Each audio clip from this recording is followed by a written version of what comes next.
Accurate. Ass. Monin. As they for originated. Why? And this all this Every all time. Red I Zone is was full. just trying to play the music. And then S.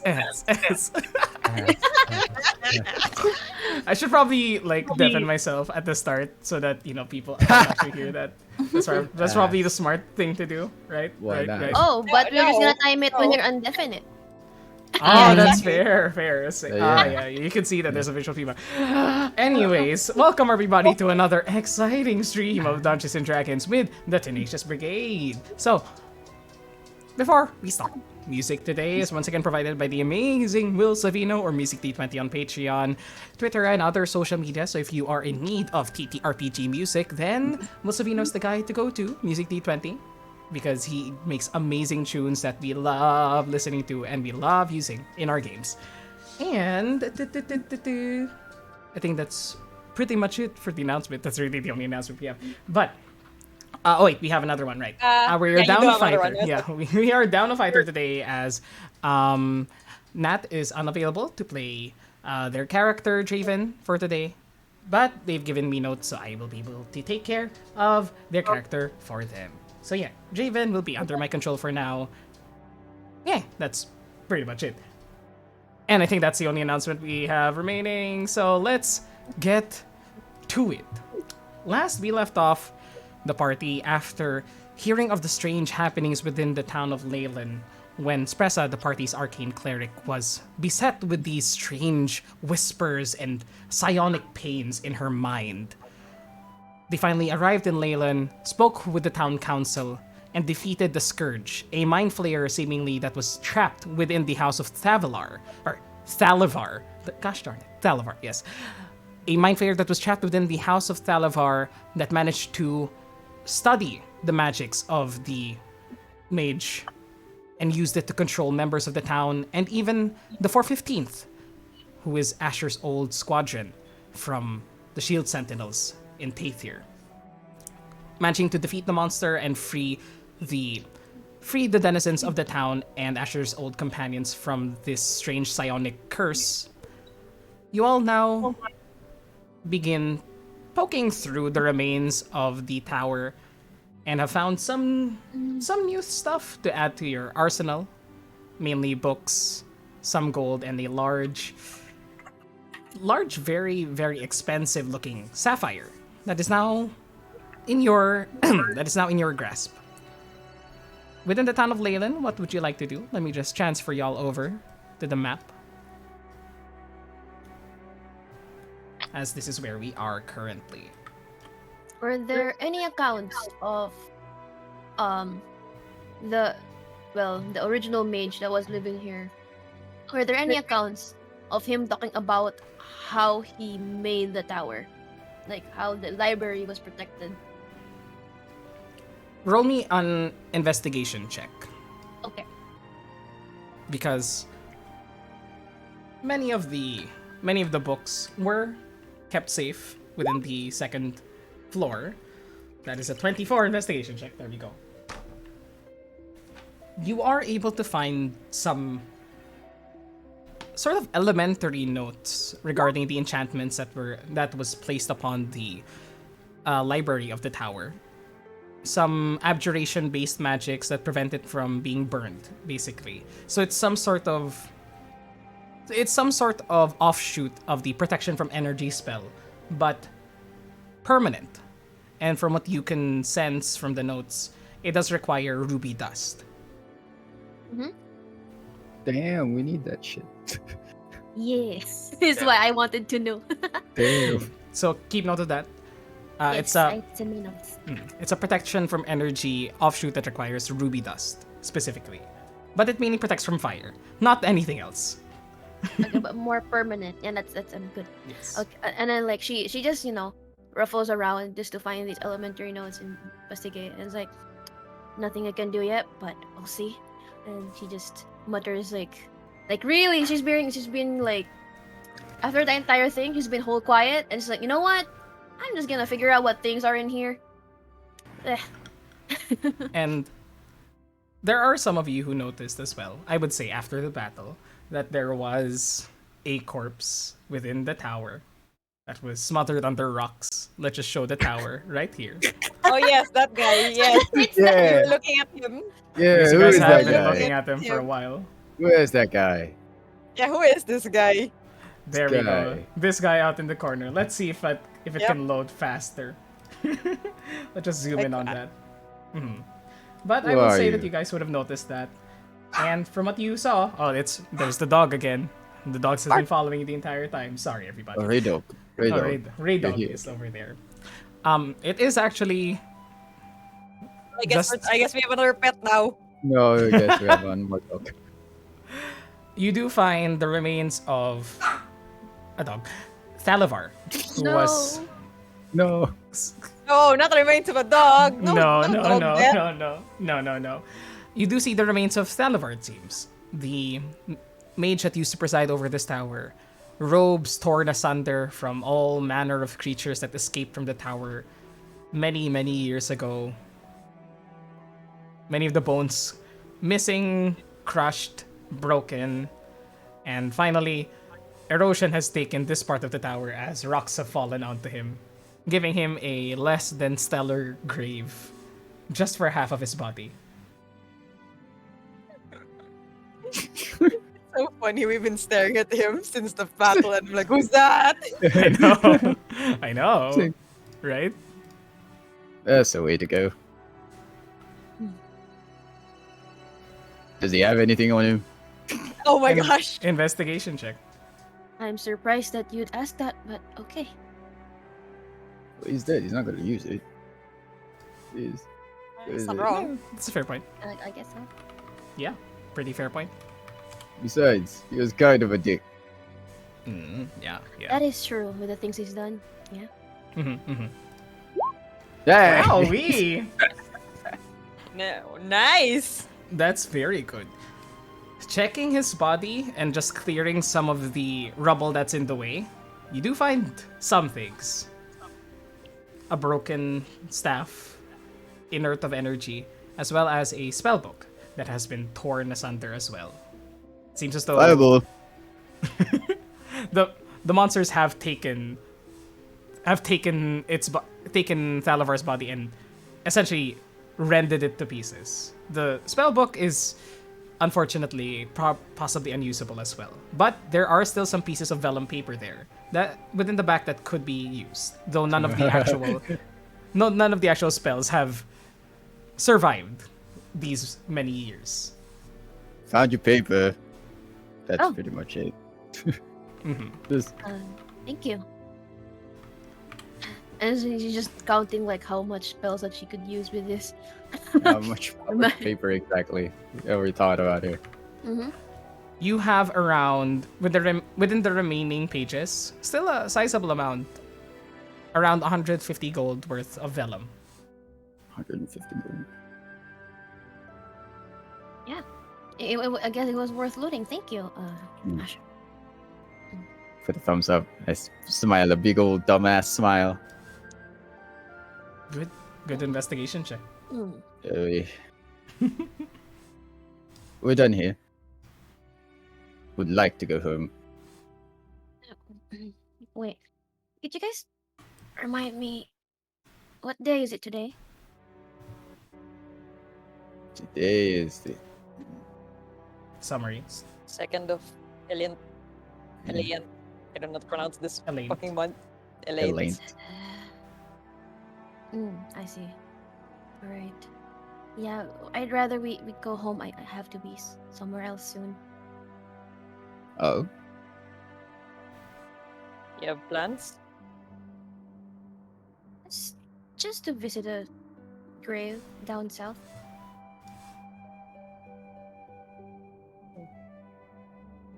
let's wrap up here then. If you guys don't mind.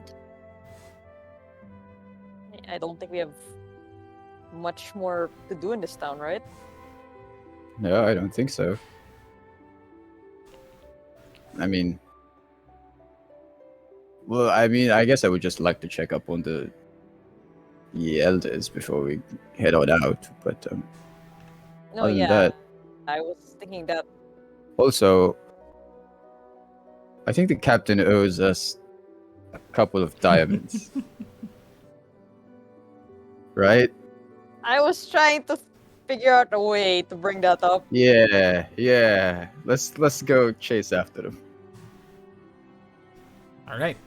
You Oh, guys we're head chasing back after down them. the tower. Oh, is there anything else you'd like to do in the tower? I don't know. No, I was just saying like, oh, we're gonna chase them. I see. And then she quiets down again.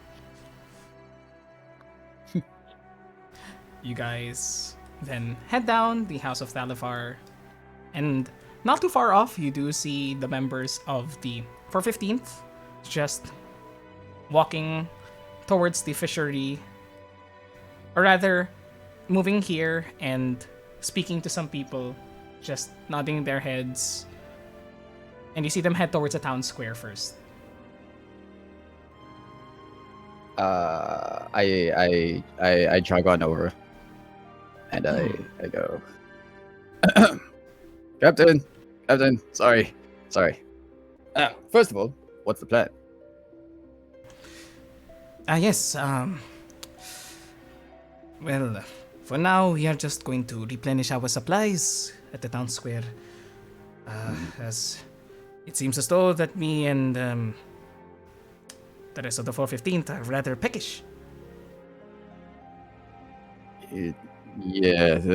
I suppose peckish is a way to describe that. The one of the clerics was stuck in a tower for days without any food or water. It was lucky that we found her when we did. That is good. The halfling woman, yes. Yeah, the cleric of the thunder. Yes. I suppose that we have to give some proper apologies first before we leave this. Huh? And your captain, Yeah. Captain Andarin, looks towards the rest of the 415th. And everybody just hangs their head, knowing what's happened. Yeah.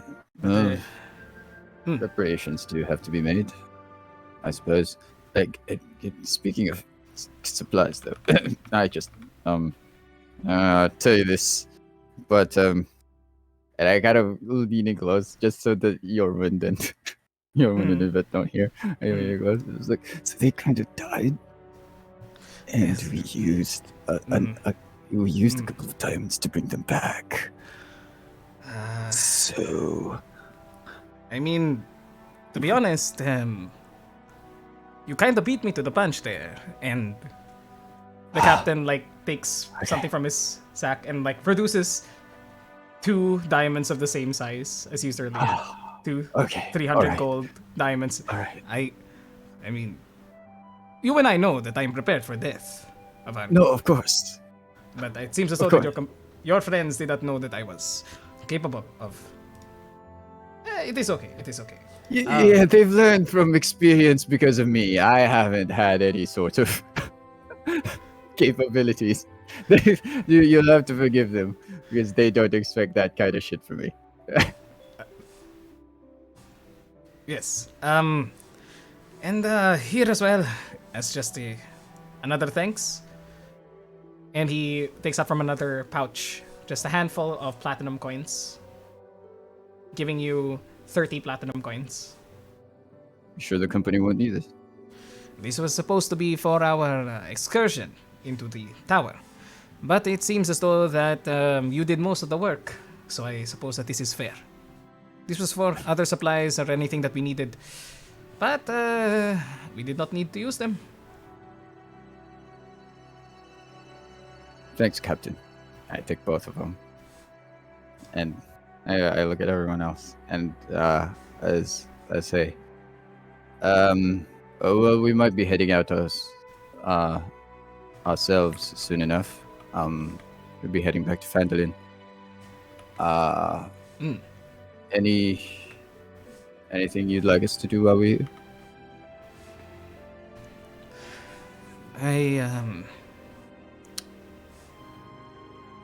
I suppose that the town council would like to meet with you. But Yeah, we I still will- have to.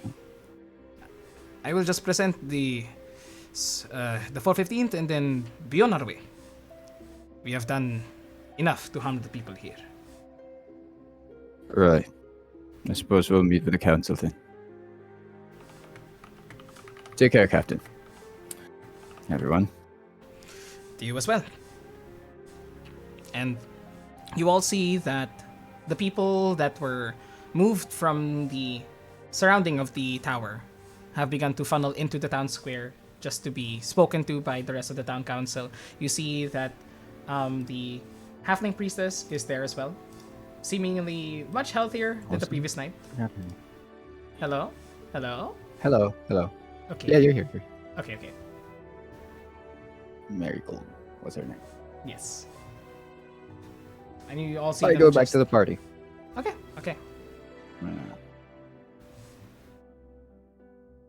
I got us our diamonds back. Yeah. And also this, and I give the 10 platinum pieces to Steve. 20 30. platinum What is pieces. it? 20, 30 20 platinum pieces. 30 platinum pieces Yeah. to Steve.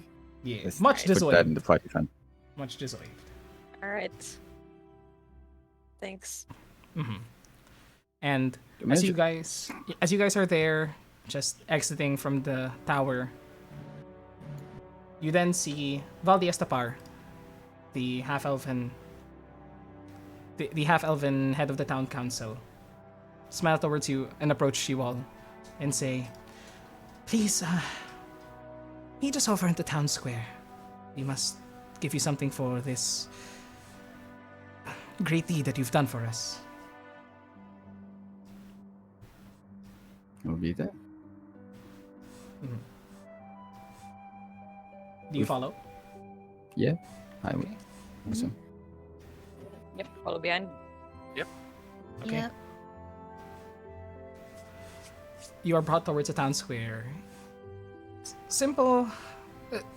I don't think you folks have been here before, but it is a simple town square with some stalls set up, some stores open at the sides that are just now opening because people have just begun to funnel back into the town. And you see a veritable crowd has formed there with most of the residents of the town. You are pointed towards a small platform where it seems as though they would give speeches for the rest of the town to hear. And the rest of the council is there behind you all. Is there just waiting, smiling at you all. Marigold being assisted by the other members of the council, as she is still not too good, but a lot healthier than she was last night. It's already Valdius. better than, Sorry, go ahead. Kerjit. sorry. Just gonna comment. It's already better than we got at Neverwinter. Yeah, I like this better. It's smaller, more subtle. I hope they don't expect us to give a speech or anything. Oh dear lord. Hope you have a running leader. I pat Steve on the back. That's you're on call, baby. You see him there very pointedly at both Kerjin and I'm dying. No, you're. Recovery. There we go. Died for a second. Sorry, I caught the. Yeah. Yeah. I said because I look very pointedly at Kerjin and like Ashra as they say that. Mhm. I think you can do it. Just maybe a few words and then we're off.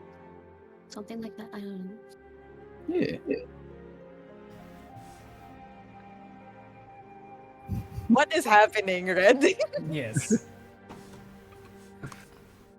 Valdi Estapar, Griselda Copperrot, Jack Torver, the owner of the, I don't know what sort of shop that is. What Doesn't does matter. that post somewhere? I don't know, it Yeah. posts somewhere. Just a guy that Yeah. sells stuff, I guess. And Marigold Brightshine smile towards you all. Well, Griselda doesn't really smile as much as just give a look of you're alive. Good job. Wow.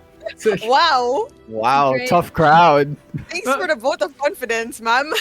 She is the one from Neverwinter after all. Tough crowd. Alright. Okay. But there's a slight smirk and And there's some joy, but she just doesn't show it that much. And they all just gesture for all of you to step up onto the platform as the rest of the crowd gathers around to hear. As you all step up to the platform, Valdia Sapar then says, "People of Leyland, our town was beset by what could have been yet another tragedy for our town's past. But thankfully, these brave individuals, what were you called again?" And whispers towards you, Steve. Tenacious Brigade. The Tenacious Brigade were able to lend their help and defeat the evil that remained within the old mage's tower. People start whispering, and then you hear like one voice say, "So that's why I was having bad dreams." Ellie, like when they went on the stage, like Ellie remembers that like they're gonna be in the middle of like these people. Ellie like immediately hooks up her hood and like tries to cover her face as much as she can, but also a little bit embarrassed because we're being presented. Hiding your form so as to not let the people see who thou are. Yeah, but also embarrassed. Why the big thing? And Valdi just says, "And to thank them, we are prepared to offer you these gifts from our silver mines." And a group of miners come carrying, well, not, with a wheelbarrow of sorts, just pushing it forward. And you see these heavy, rectangular objects that are covered by some sort of cloth. Though we may not have much gold to give you, this is the very least that we can do for what you've done for us. And Valdi takes off the covering, revealing a few pieces of just like silver bars from the mines. Each, here we have 10, and she whispers this to you so as to not tell the rest of the town how much they're giving you, because money. These should be 10 silver bars, each one worth around, give or take, 50 gold pieces. You sure you guys don't need this for your town, considering, trying to rebuild it? Yeah, this might be more use here. Well, we probably wouldn't have a town if it wasn't for you people. So this is the least of what we can give you. It's either this or, if you'd like, Valdi then points towards the swamp. Do you like catfish?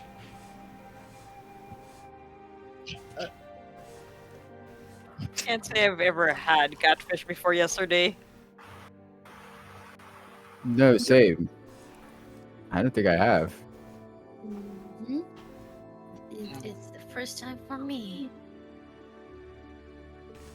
Well, in any case, these are prepared for you.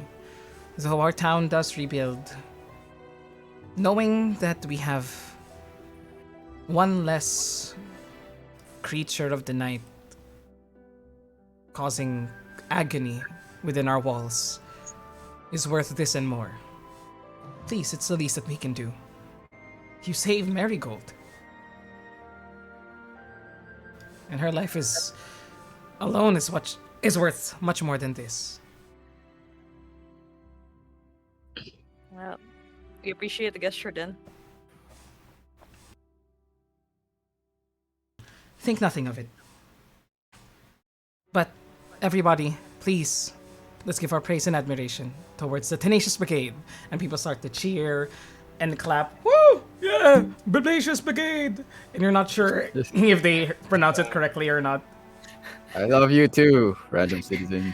Ellie like moves towards, and then goes behind Asher. Slowly, Oh shit, that's right. I make myself as big as possible. Not that difficult. You're already pretty big. Yeah. The cheers from the crowd continue to die down.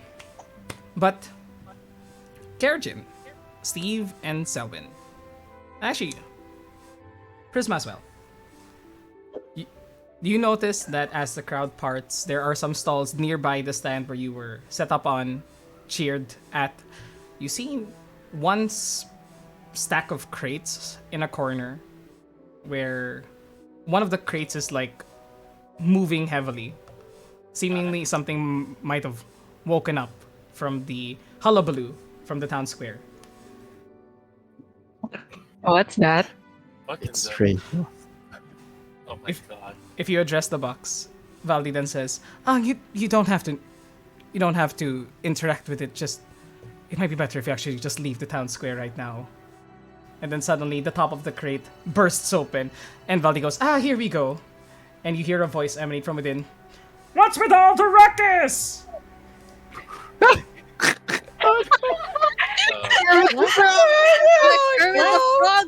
What the fuck? Excuse me? You all see as a smaller frog-like, smaller than the frog monsters that you fought within the tower, a green speckled frog creature rears its head over the crate, eyes opening up, black slits ending with like a large dark pupil just peering up at you from the crate, just going, "I'm trying to sleep here.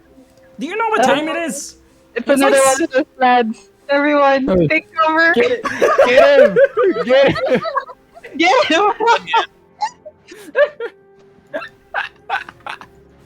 Suddenly, everyone has their weapon at the ready. That was like, what the fuck? One of them survived. Ellie prepares to chant. As you guys prepare your battle stances, Valdi immediately goes, No, he is not dangerous, he's just, annoying. How dare you, Valdi? I've been a resident here for the past 30 years! 30?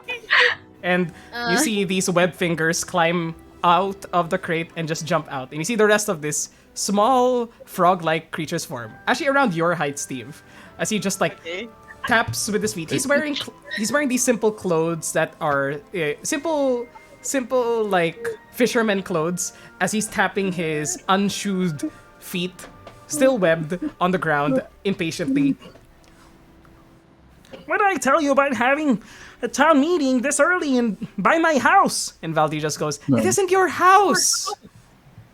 Blurmit, I've told you this so many times before. Lurmit. You can take one of the homes that are unoccupied. No! This is what I'm used to! It's for my size! What? He lives in a box. He chooses to. We've tried to give him a home. He used to live Lurmit with one of... box. He used to live with one of the residents of the town, the person who adopted him from the swamp. May they rest in peace. But he just stays there for some reason. This is where I belong! I'm a danger to everyone! Especially when I'm cranky in the morning! What? Well, small fellow, how are you a danger to everyone? Touch me and you will die! Oh shit, no. I don't want to touch you. Touches him. Do you touch him? Wait, who said that? Prisma, do you touch him? Prisma. Prisma. Roll me a stealth check first to see if he notices you sneak up on him and try to touch him. Okay. Oh no, it looks like we're gonna use one of those diamonds again. Hey, good thing I got those back, huh? Stealth. Here you go. Roll me a stealth check. Roll 16. Let me 16. roll a perception check. Oh! 14. I like how we...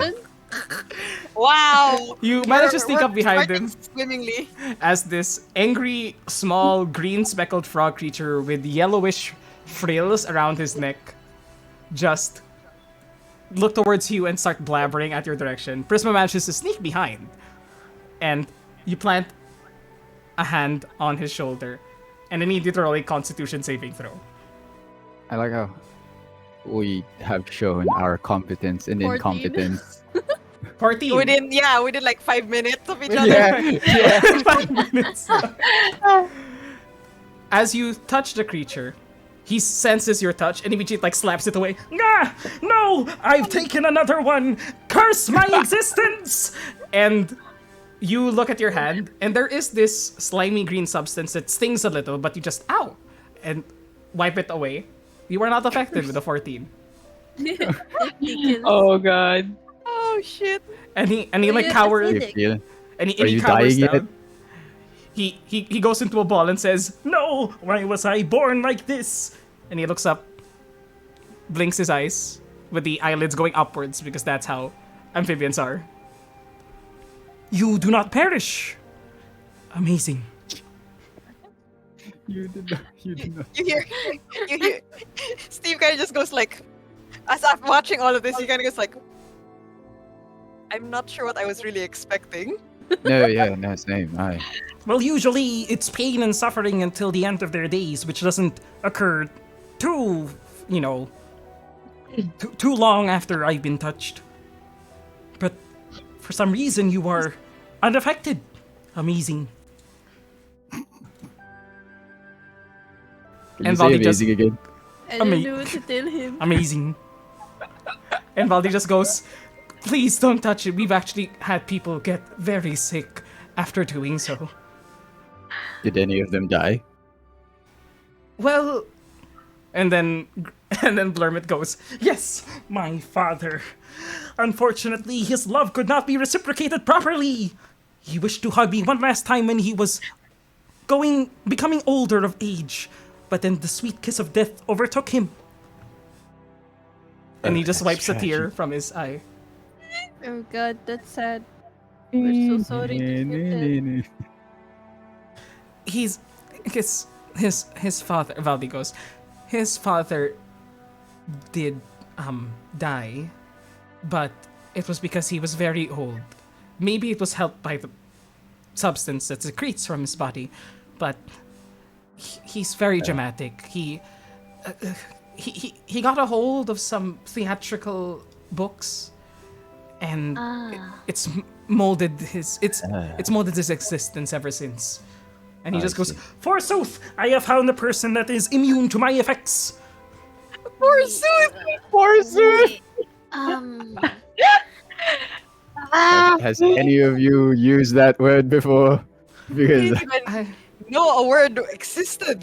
what was that word that you just said? You I say it remember again. the word when I was a little unfortunately, I child. haven't read such a thing. Kerjan, did you? Gertin, you would have heard this actually in your college. Forsooth. You only I have only no you. idea what this word is. Selwyn knows what the word is. Oh, yeah, there you go. Wow. Yes, Elwin knows what the word is. She's old enough to have heard it Wrote everywhere. it like decades ago. Shit. Okay, so before the language evolved to how it is today. I see. Well, I haven't I read see. anything of the sorts. I understand.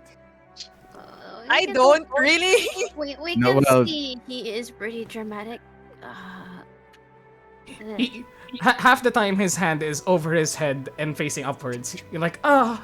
No, not that too. That is actually how he went out of the crate. But yes, but Aldi just Wait, goes, So, mm-hmm. so you don't have. So your foster parent has passed. Yes, but now it is So my you're an duty to. orphan. I suppose so, but I would not say that I'm an orphan out loud. That just seems like bad taste. No, it checks out that I would say that out loud. I mean, I don't want it to be shaping part of my personality. I'm. Yeah. All right. All right. Just kidding. Love you, Sid. Love you, Sid, so much. I like that. I like that. Love you so Past much, few Sid. days have been a lot of callbacks, huh? Yeah. Yeah, no, it's great. In an alternate universe horror movie, the young child awakes kid code sweat. Mhm. Are you looking for a home where you don't end up hurting others? You all know where this is going. That's, Yeah, I know. I started well- making oh no faces. well, that's actually a pretty good question. How is he still alive? Like, how is he surviving? Considering he lives in a box. Yeah. Well, he has furnished the box somewhat. Sorry if you hear the dog again. I can't really do anything at this point. It's fine. Don't Hey, worry. dog. It's okay. Yeah, don't worry about it. It's just ambient music, everybody. Enjoy it. Yep. Valdi does say, well, we have provided ample furnishings for the home that he's chosen. Huh. You have a lot of dogs here, don't you? Yes, Understandable. yes, we have a lot of dogs. Yes, the dogs! I have also been touched by a few poor puppies. These canines, they should have lived longer, but unfortunately, they crossed my path. Oh, what a Prisma, tragedy. Are you really sure, Prisma? I feel. No. And Valdi Um, just goes, the dogs are fine. They also just got sick. They just stay away from here now. All right. So dramatic. If So dramatic. if he comes with us, he'll be away from this kinds of people that he's been affecting. Plus, I'm pretty sure the people back at home, mostly the ones in the manor, not the ones in town, would have a higher constitution than others. It's a pretty big house for his liking, though. He could have a box. I have a purpose here. While I may visit you from time to time to learn what it takes to survive my condition, this is where I belong. Or I have a important job here in Leyland. And Valdi goes, Which is Yes. He- This he bre- purpose? he can breathe underwater, so he collects the fish hooks that the fishermen drop. Yes, I get back which those others cannot. I guide others to a treasure I cannot hope to possess. He collects knickknacks from the bottoms of the swamp. Sometimes it's useful, like my wedding ring actually was one of the things that he found. So I'm very thankful for you, Blurmit. Just please take it down a notch. Never! Huh. Well, I wouldn't want to take him away from his purpose. I mean, yeah, Yeah, clearly it's very noble. clearly. We're having fun Really? here, so. And he's actually not that bad of a guide for those of for the barge masters and the people that travel within the swamp.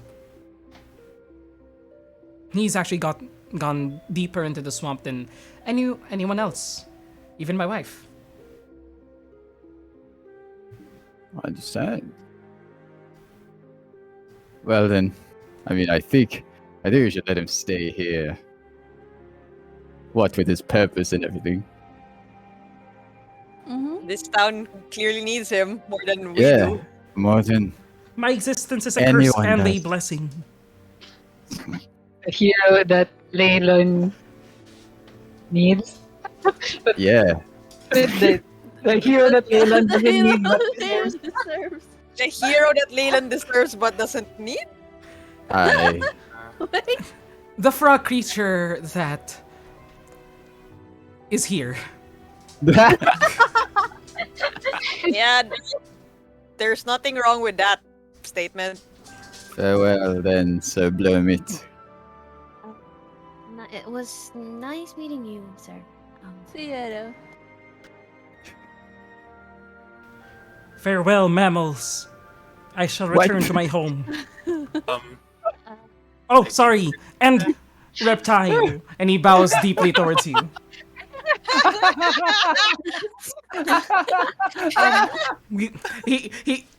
He jumps into his box and then looks over at you, Kerchin, and goes, "We share similar paths. I wish you luck on yours, scaled one." And he just gets the top I of look it. at Gurjin.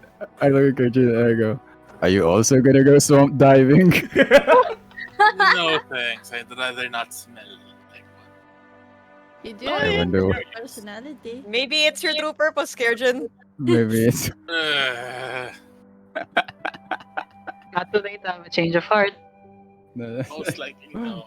or career path. I am not one to smell like swamp water. Thank you very much. Well, Councilwoman, I believe we've caused enough ruckus here. It's time to go, right? Yeah, seems like. Thank you once again for your generosity. BRB, 1 second. Okay. Bark, bark, bark, Bark, bark, bark, bark. bark, bark, bark, Bark, bark, bark. Bark, bark, bark, bark, growl, bark, growl, bark, growl. bark, Bark, bark. bark, bark, bark, bark.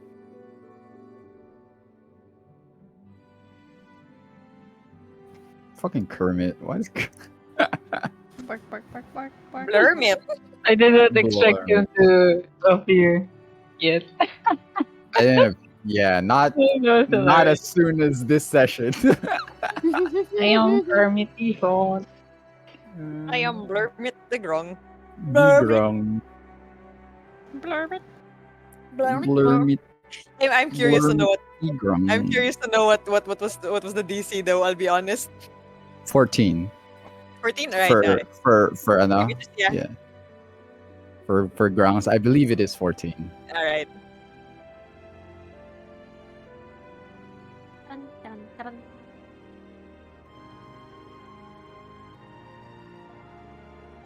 I have returned. The dogs got a bit too frisky. I see. Yes. We understand. Okay. Hey. Oh no, it was 12. 12 was the DC. Yeah, you made it. Well, You made okay. it. No worries. No, Okay. we were just talking about the DC of the Grung. Mhm. Yeah. But Curious. anyways, what would y'all like to do with the rest of your day? Um, I guess I tell this. We just tell. What's her name again? Vivaldi. I know that's the font. Yeah. I was like, wait a minute. Compose for me, it was a composer in my Va- head. for Just season. Valdi. Just Valdi. Valdi. Just Yeah. Valdi. Yep. Yeah, we just thanks for your generosity. If you we're just next town over if we need anything. Red's muted again. Red is muted Red I again. muted again. Wonderful. I'm great at this streaming thing, aren't I? Yeah, you Uh, are. Very good. I'm very You're a good. fantastic streamer. What a Sure. good streamer. Whew. Look at this streamer, man. Self-aggrandizing. Self-aggrandizing, not self-deprecating. Anyways, so nothing else to do in this town, so you guys return to Phandalin. Yeah. Okay. Yes. You all return to your homes in Phandalin. Over the next few days, traveling around 2.5 days until you make it back. On the night, the first night on the way back. Steve is gonna ask Espresso when they're like how is she looking? Shaken. After- Espressa definitely does feel shaken about the experience, but is slowly getting back to a better state. It was, for all of you that were affected by the Mind Flayer's control, or even just heard the voice, it is the topic of. It appears every so often just as a afterthought, and it kind of shakes you awake, just the chill that runs down your spine. But eventually, it is completely gone. And when you get back to Phandalin, it's life is back to normal. It is 3 days later. Let me just update the time. Yeah. No, really quickly, Red. A little Yes. after the first on the first night, yeah. Mhm. On the first night, Steve kinda asks her, Espresso, you okay?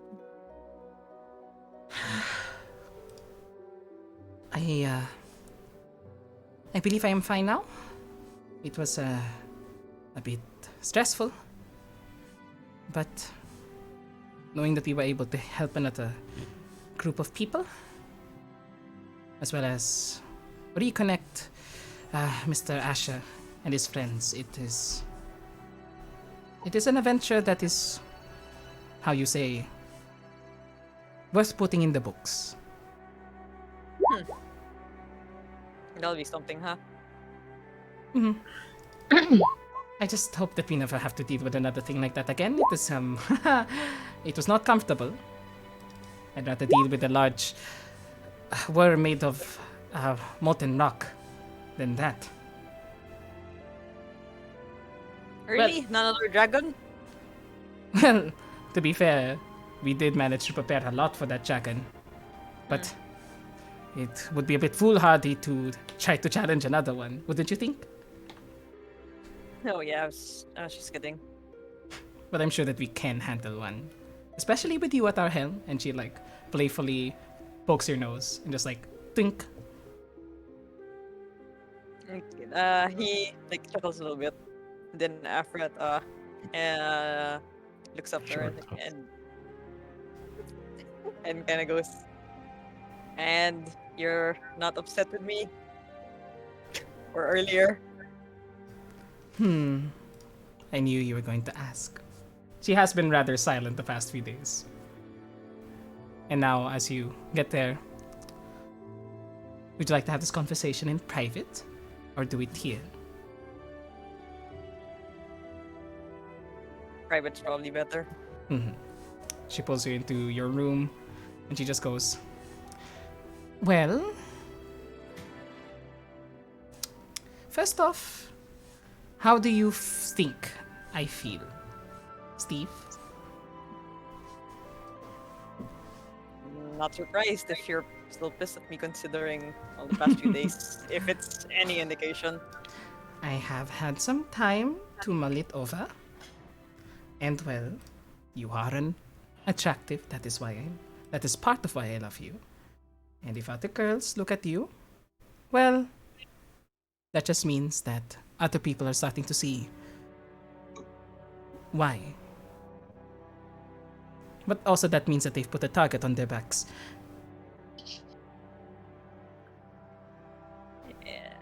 If I'm being completely honest,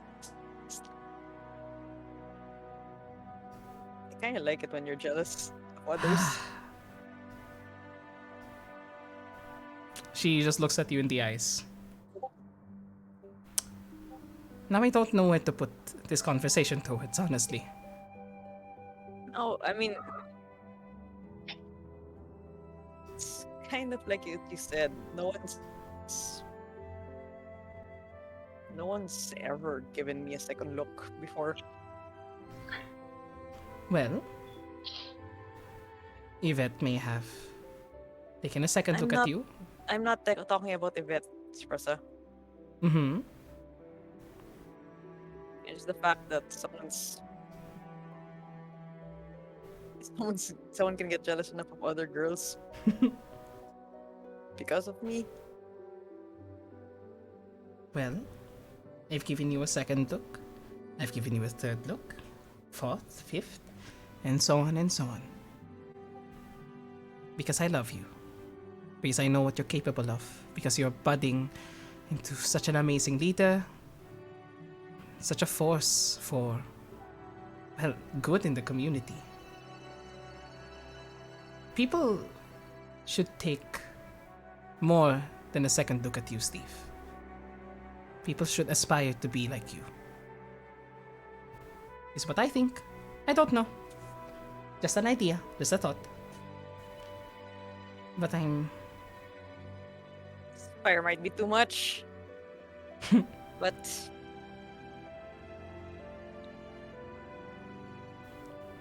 well, it's a stung.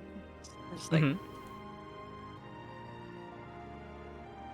I'm just not used to the attention. That's all. It's kind of nice. I'm happy that you feel that way. Now I have to be more protective of you.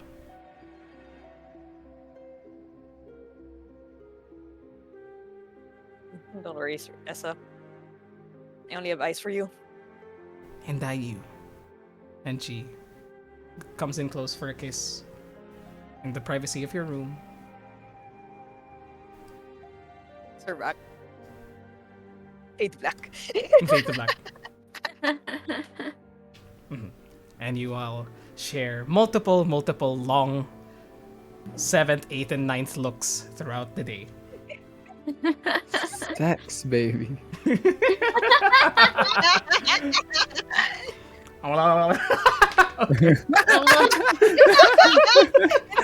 it comes from red. Sorry. Okay. Is there anything else Oh wait, before we proceed, um, Spressa does call the party within the first few days that you guys are back. And before we get to started with the rest of the things that we've planned for the session, you all have seen actually Spressa go into talks with, speak with Gundren every now and then, actually. And then she goes to you and calls for actually a party meeting with everyone before you all leave for your respective paths. She says, I'm calling this meeting. Well, really, this is the first time I've ever called a meeting of sorts. But I am planning something for the manor if it is alright with everyone. I know that we all come from different walks of life and from different places in this world. So I would like to set something down that will make it easier for us to travel around and get back here if we need to. But it will take me a year to complete. Madam Ellie? Yes? Do you need for anything? Well, I'm sure that you would have maybe heard of this magic before, but are you familiar with the teleportation circle? Yes. I have, but I haven't made one myself. I have come across it before. I believe, and then like she looks at her like notes. I do have some notes lying around about it. Are we making one? Yes, that is actually what I was planning on doing. But it will take me a year to do. Also, I think somebody DC. Yeah, yes. Yeah, That's Mark. Mhm. Okay. Well, she knows. We can wait a bit, but we can. Mhm. Let me wait a bit. Well, she knows what's gonna happen anyway, so I guess I can continue. That's completely understandable. Magic is not, magic like those are not, can't be done like in one snap. I also do Yes. have a scroll of it right here. Oh, you have Like, a- ruffles again. Oh, well, this might actually be a good guide in this regard. Do you think that you will be needing it for the rest of the? No. You can definitely have a hand on it. Do teach me how to make one, maybe once we have it on. I am kind of curious as well. This is a different sort of magic that I'm curious about. But here you go. And then she hands over the scroll and the notes she got from their previous adventures. She takes it happily and goes, "This is actually, he's actually more than enough, so I can get started. But I'm sure you also know the material cost in crafting such a thing permanently." Oh, yeah. It costs definitely a lot. Yes, by my calculations for an entire year, it would cost around, what was it? 18,250 gold? Yes. And but not to worry, that's actually what, I don't know if you all have noticed, but I've actually met with, Master Gungeon, previously. We can actually have a meeting with him, just so I can explain it better. Is that all right? Sure. Everyone? Not against the idea. Yeah, go for it. All for Sounds it. like a great idea. Okay. I have spoken with Master Gungeon, and he should be here with us soon. The Gungeon does arrive soon enough, and Gungeon especially goes, I've already been speaking with the Espresso over here. It's been a while since I've seen you all. Just been Yeah, good to see you. good to see you all. You're all looking mighty spiffy. But I'll go through. Woo! please get him away from me. He's like not looking at it the entire time. It was difficult enough with the owl. But then, suddenly there's a pigeon in town. What? There's a what? Oh, the other one that you guys brought hi. in. Aye. I guess you've met Toby. Toby. Is that the fucker's name? Well, Yeah. Hey, now I know what to shout out when it starts chasing me. Thank you. In any case, I've spoken with Madam Express over here, and she's telling me that you need a lot of materials for this circle that you're planning. Well, we've spoken, and our plan is that she uses some of her magic to help make the research and acquiring of materials within Wave Echo Cave easier. She's essentially opened up the idea that she would use some of her stone shaping capabilities to open new pathways deeper into the tunnels so we can mine new materials and learn more from the other paths within the Wave Echo Cave, within the Forge of Spells that have not been investigated yet. It will essentially cut down development for the mine pretty much a fucking shit ton. So, in exchange for that, and then she points towards Espressa. Yes, Master Kanchen will be willing to lend me the components for the teleportation circle. Crystals that I would need that would be turned to dust and then used for the permanent teleportation circle, as well as actually use of the mushrooms, as there were mushrooms in one cavern, a large expansive cavern in the Forge of Spells, and they seem to have interesting magical capabilities. They can be processed into into use for some of these special inks that are needed for this ritual. Aye. Ellie immediately starts taking down notes.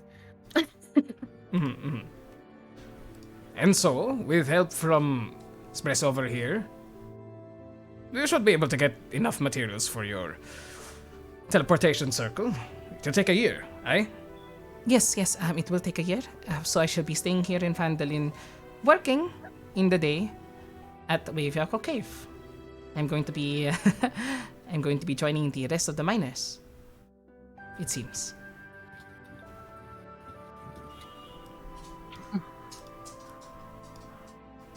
You want any help with that?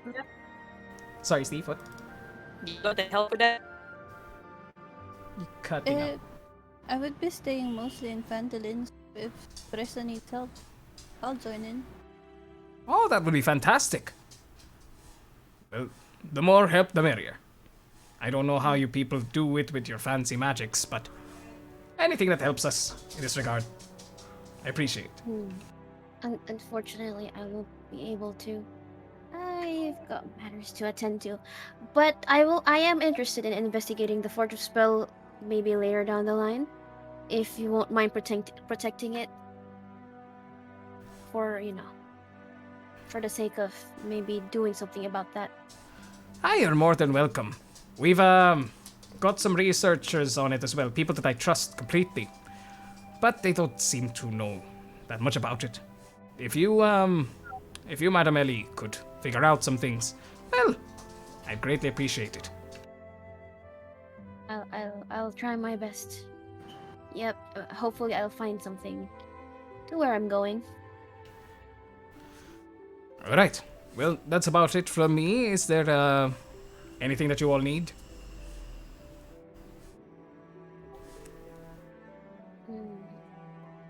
Not from my end. I don't think I do have. The stable guy is where again? I'm trying to recall where he is. The one who has he the lives- horses. And he lives on the outskirts of the town. But you can go to him, and just are you looking to buy a horse? I mean, we've already established how much it'll cost, right? Prior to this, yeah. So we can say that you begin to acquire passage for yourself, or acquire some transportation for yourself to your destination, Ellie. Leaving so soon? Well, the time. I'm going to the grave, the actual grave, and Well, with it being this late, I think I need to go soon. So I might have to go ahead from, you know, just the anniversary is coming up soon. So Right. I understand. Hmm. Take care out there. yeah. Send Featherfall back if you need anything. Alright. And then she takes, you know, Featherfall and like, and then she starts like preparing with the for the travel. Mhm. You all, knowing what Spress has been planning, she basically just says, within a year, you guys will have a teleportation circle with the costs handled by the labor that Spressa and Prisma would be doing for whenever they could. So, besides that, is there anything else anyone wants to do? Oh wait. Gosh, diggity darn. There was another thing there. We go back to the past. Because this sort of RP is difficult to handle. We go back to Leyland after you all leave the town square. Right after meeting. Wow. After we meet Blurmet the Grung, as Blurmet the Grung just covers the top of his crate with the just covers the top of his crate as where he lives. As you all begin to prepare for your journey back to Phandalin. Did Asher? you skin the frog? Sorry. Would you like to attempt to? All right. The Yeah, I would have Sluts. attempt to skin the frogs. Okay, we can do that even further back to the past. even further back.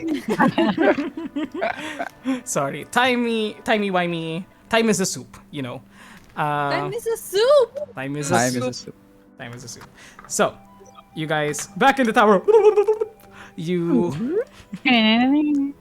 You would like to attempt to skin the 3 slugs. You are, I will say, you are unfamiliar with the bodies of these creatures. They are from a different plane of existence, so the DC will be high, but you can attempt to do so, Prisma. I will attempt. I will also give myself. If I. Wait, let me check. May I I'll assist? give myself guidance. Sure. Okay. Would you like to help me cut this, Kirji? Sure. Okay. If you're helping, advantage. Roll the survival check with advantage and guidance.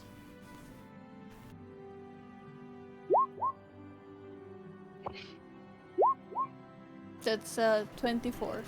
Wait, guidance is no. Don't just take the D4, Ishi. That's a 21. 21. This is what I get for just taking the D4.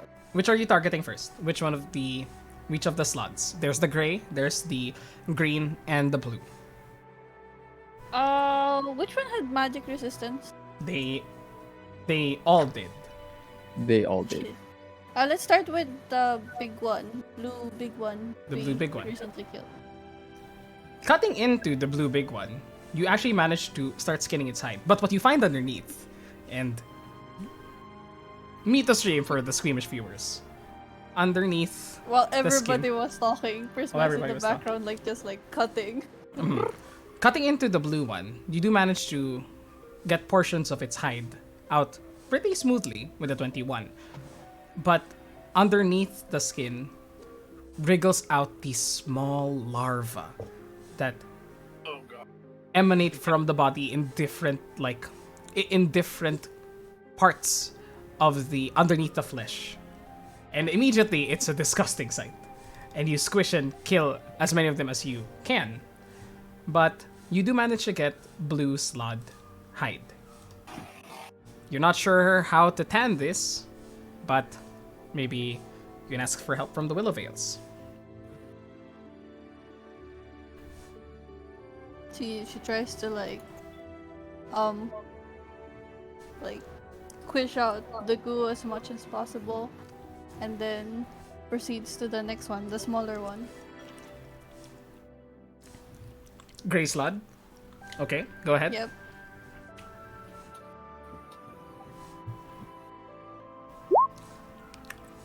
Still. With guidance. Is Kurjin still helping? Yep, still helping. Okay. Advantage. Oh god. this Oh hurts. dear lord. That's 14. 14. As you pierce into this creature's body, there was some residual elemental energy within it. And as you cut into its form, at first it's fine.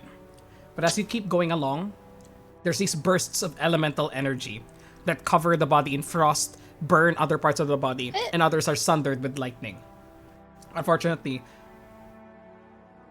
the raw chaotic nature of this creature has rendered the hide useless. No. Oh, Judith, no. well, after what happened to the blue one, I don't want to touch the green one. So, this is what we have. This is what we have. You sure? How much hide do we have? Or how much was that? We have the Blue we have slug the blue hide. Blue slag hide. Okay. Blue Mhm. slide hide. Slad. Slide. Okay, what else? There's still the green one. Nope, I don't want to touch it. You wanna, Rats came out of it. you want- Okay, you wanna Came help out me of this it. time? I'll help you. Alright, my turn. Okay. Survival check from you, Kerichin. What other bonuses are you adding? guidance. And guidance. Guidance. Advantage. I don't have, or we wound back time, right? Yes, we have wound back time. I don't have Tides of Chaos right now. Yes. Oh, Okay. No! Okay. No! Better! Nice. Okay, roll the guidance. there you go. Okay. 26. You actually also managed to, now knowing the dangers that come with these creatures, you're able to cut the green one's hide off easily. You have blue slud hide, you have green slud hide. Add that to your inventories respectively, and we'll see. You have the hides, but creating something out of them will be the next challenge. Because these are magical components, you're not sure how dangerous they will be. But you have them in your inventory, so we can see what can happen there. And now we go back to a bit forward into the future as Asher begins to prepare for leaving. Leaving the leaving the town of Leyland. You see, walking amidst some of the lonely streets, you see a woman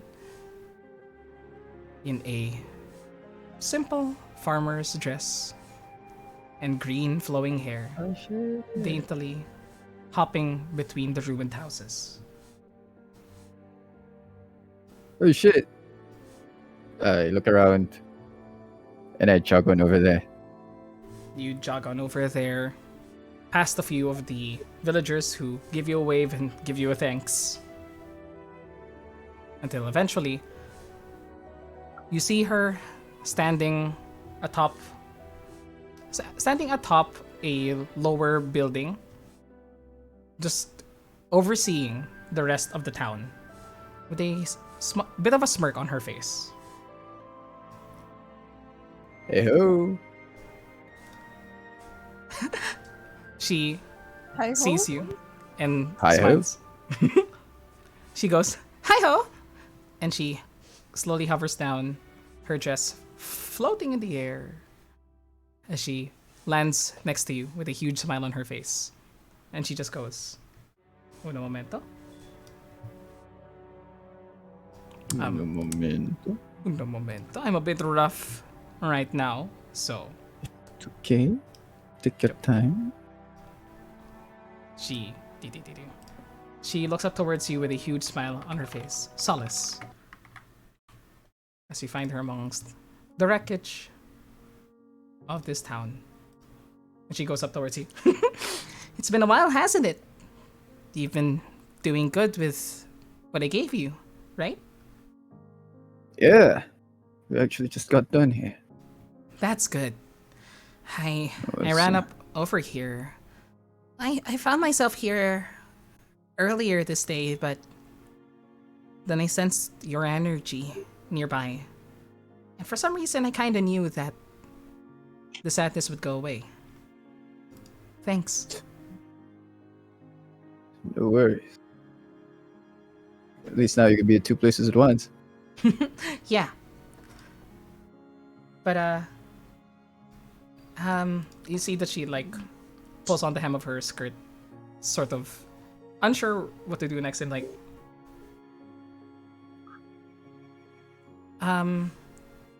how are you? Doing well, actually. Kind of sure of myself. If that makes any sense. Yeah. I mean, that's good to hear. I'm sorry, but I kind of felt I kind of felt that there was trepidation from you. I mean, I couldn't find you earlier, but I could sense your emotions, and it seems like you've been through a lot. Yeah, the past few days have been a bit rough. I'm sorry to hear But- that. No, I think I figured things out. And it kind of looks back to, where he kind of left the party at. And he just looks back at her and says, I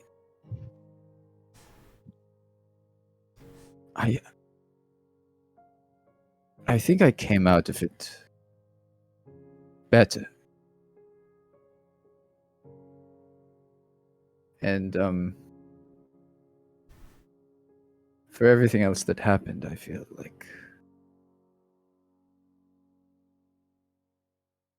it was worth it. Sounds like you helped a I- lot of. Sorry? No. Go on. It sounds like you've helped a lot of people. And you see that you see tears begin to go down her left eye. That's that's pretty much all he wanted. Yeah. Yeah, kind of the ironic part is a lot of people had to help me.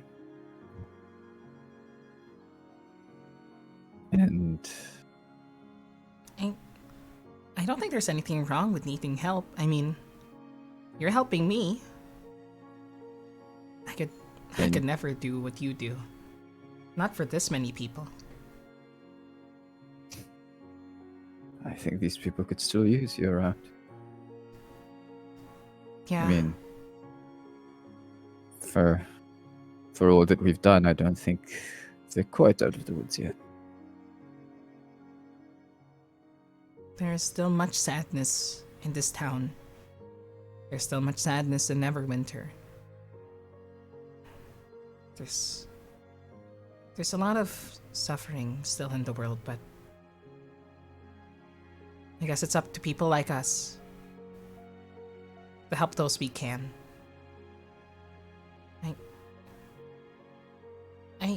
I want to see you more, Asher.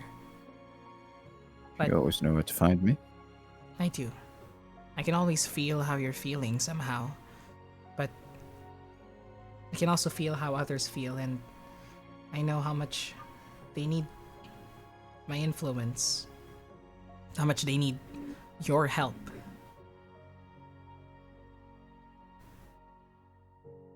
Well,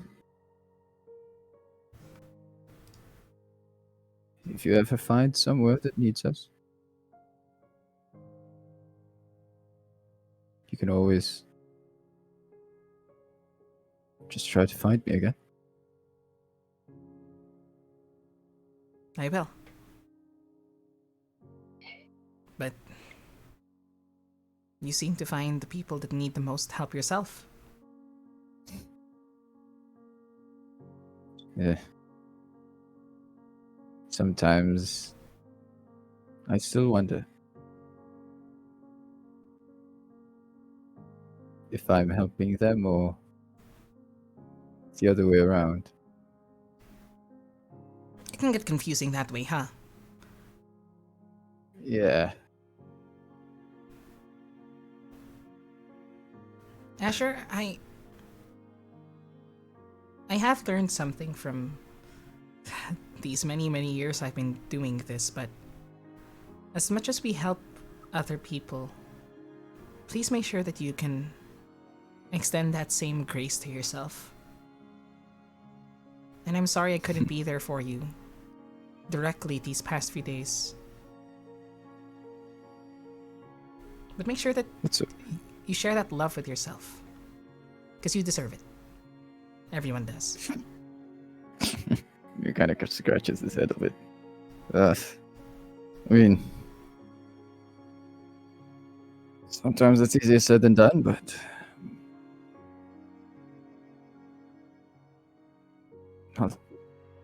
I'll keep that in mind. Thank you. And And she...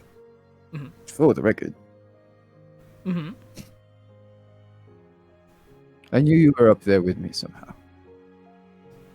Always. Always.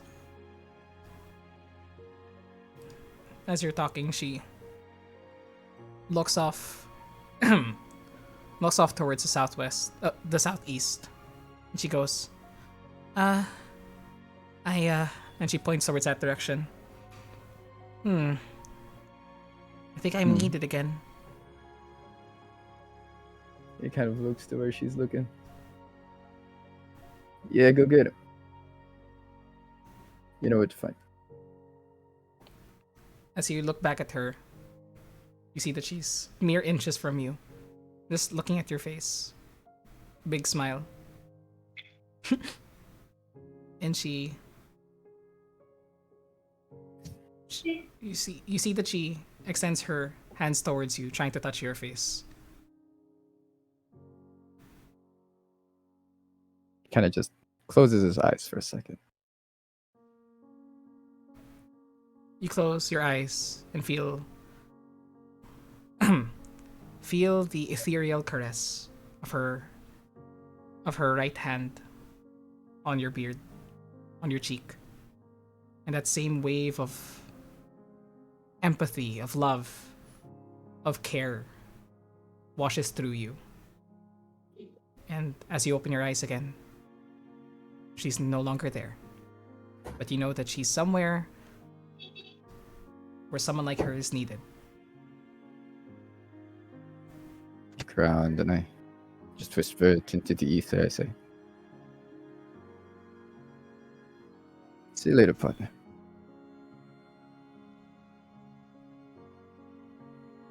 And he turns around. He goes back. He's like, "Hey, wait up!" Yes. You join back with the rest of your party, travel back to Phandalin, and back to the present. Back to reality. Back Back to to reality. the present. Snap back to reality.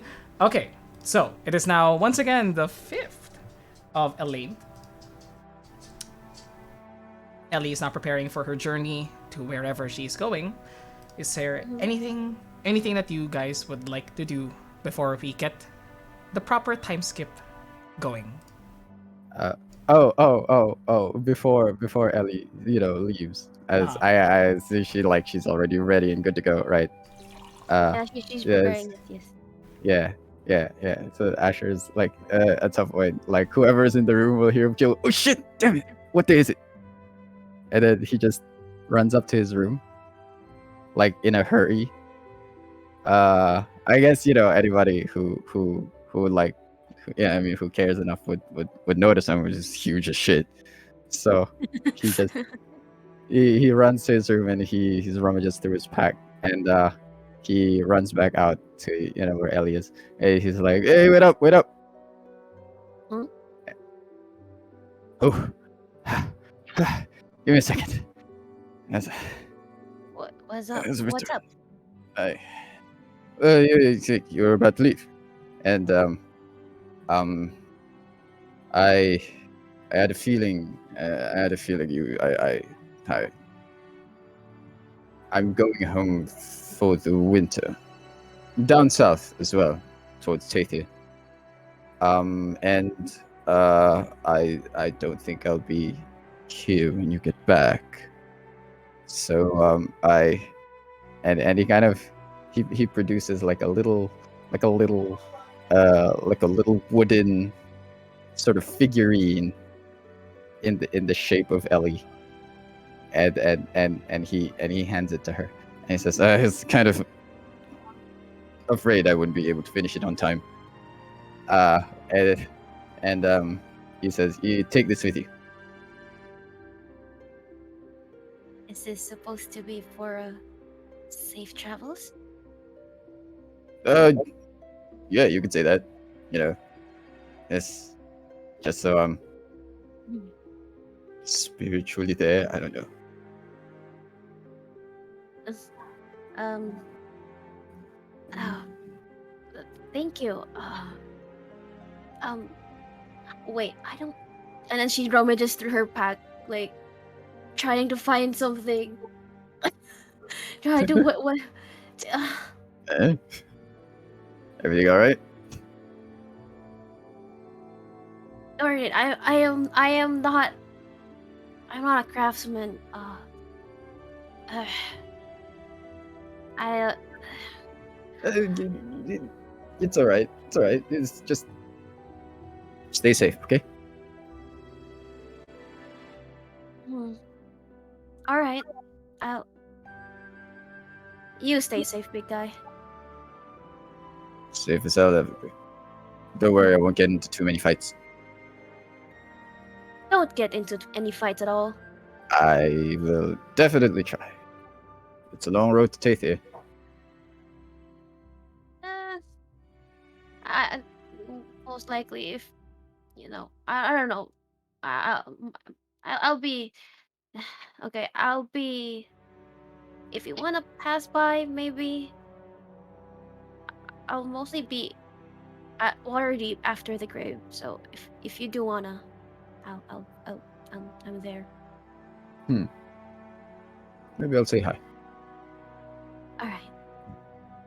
And then she's like, she's just frustrated at nothing being not being able to give anything. It's okay.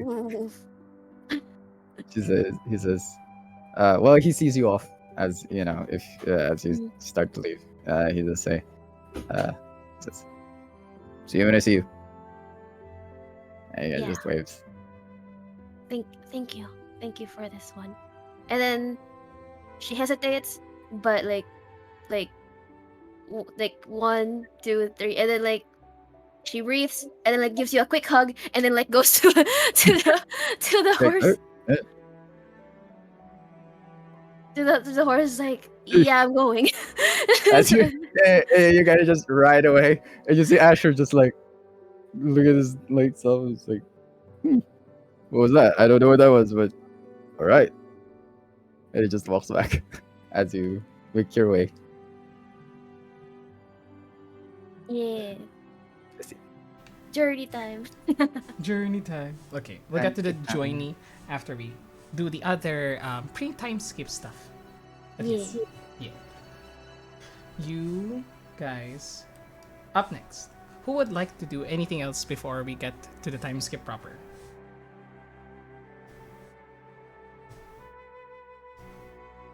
Selbit, did you have something planned? Yes. Yes, yeah. Give me a sec. Because I'm actually not sure which one of them I'll do in order. Wait.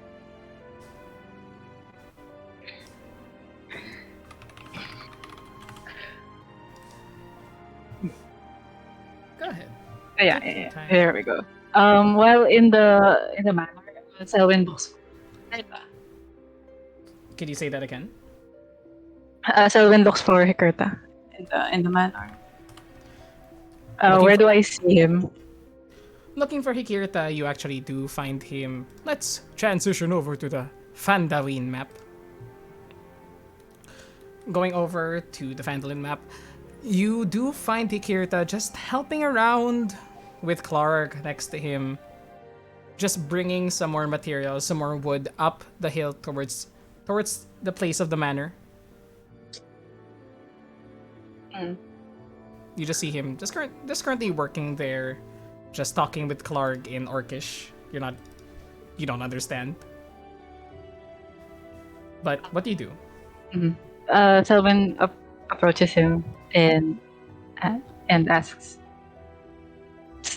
"So how have you been adjusting to life in Vandalin?"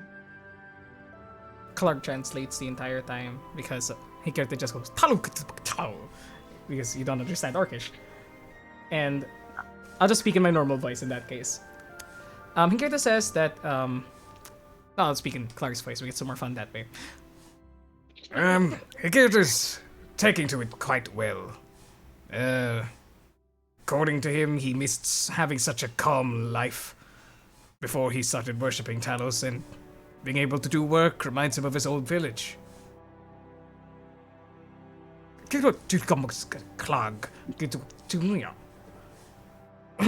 Okay.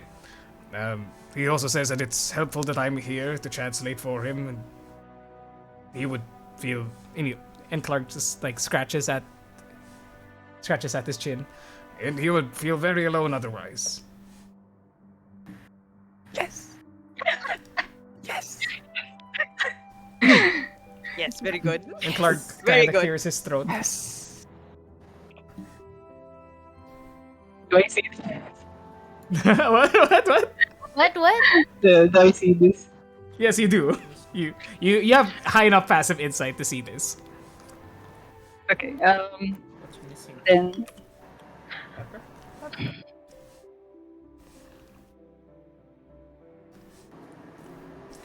I'm sorry. I'm sorry. I'm also thinking.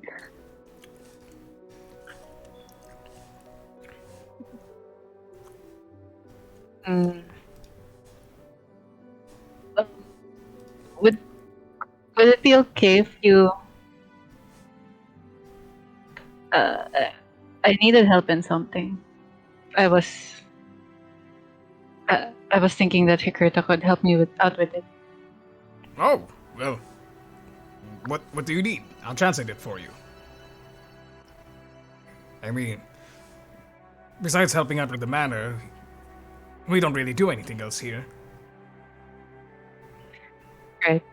I'll be going away for a while, but when I return, I would like him to accompany me to Helm's Hold.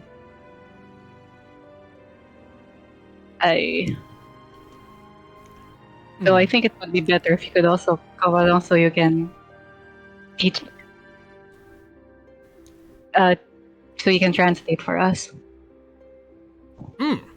I've never really been outside Phandalin, to other civilized places, but I would have to ask Prisma, but I'm sure that she would maybe allow it. No, I'm kidding.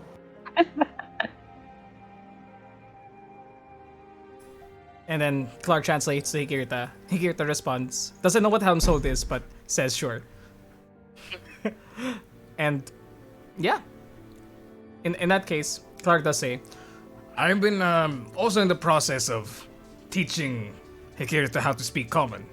Why don't you show what you've learned so far? Hi. Yes. Yes. He's able to greet someone. And bye. And say goodbye. That's so cute. Yes. That's so good. These two imposing, taller individuals. This scarred bugbear with like dried blood from years past still on its fur, and this half orc with a huge scar in the middle of its chest. Hi, bye. Maybe you should also teach him how to say thank you. To you, because you've been helping him out so much. Higurta does say, "Thank you." Ah, fast learner. Well, I'll try to get him acquainted with the common tongue. Don't worry. Yes. And then Hikita says, "Tongue." Oh dear. Uh, Oh no. Oh dear. Okay. Yes. All right. So when I return, I hope you have learned a few more words other than tongue. What else does he need? Yes. I mean, Sex. Duh. uh, just lay it on there. But Tits. More. Okay. With that said, Selvin, my you God, also you guys. Selvin, you also prepare for a journey elsewhere, correct? yeah, Okay. she will be going. Uh-huh. No, that's okay. Good. She would be going to Household, I believe. And then she would be looking for Duvessa Memoir. Uh-huh. Uh-huh. Alright. We can get Really quickly lang, Red. go ahead. Yes, what? I think I should just before everyone leaves. Uh-huh. Uh-huh. Do I it. should probably interject. Yeah, tell this. There's at some point, Steve's gonna ask Toblin the thing that I asked you. Mm-hmm. 1 second, Can help sorry. out. Yep, I, sure. I just put the sweet and sour fish in my mouth. Fantastic. You go to Toblin, you go to the Stonehill Inn, and ask, inquire about the inquiry that you said. And then he does agree wholeheartedly. Do you prepare anything before your friends leave, Steve? A beef stew. For supper that day, before all of you leave your respective journeys, out comes this delicious stew that's been laid out on the table for you all. You take a bite. It is exquisite. It's given what is available in Phandalin. This is by and large, one of the best meals you've had here so far. And you all look at Toblin. It's like, yeah, this is pretty good. And Toblin goes, this ain't really my design. And he points towards the kitchen, where Steve.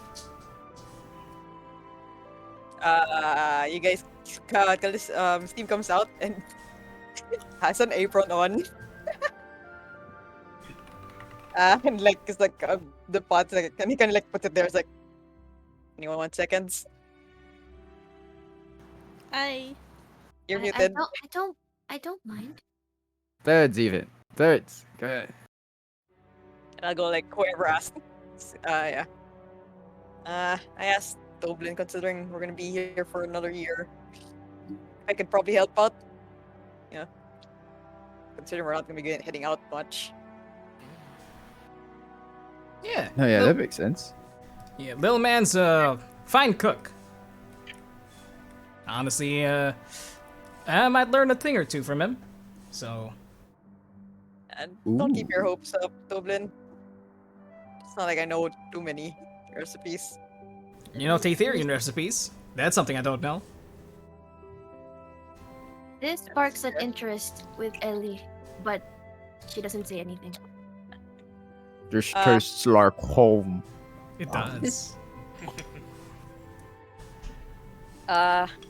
My dad's a baker back home, and I know a couple of things, but can't say I have a knack for baking. Cooking though, I'm not bad at.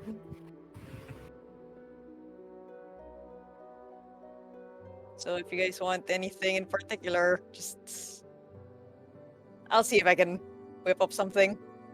I look at Shpresa and I'm like, looks like you guys are ready.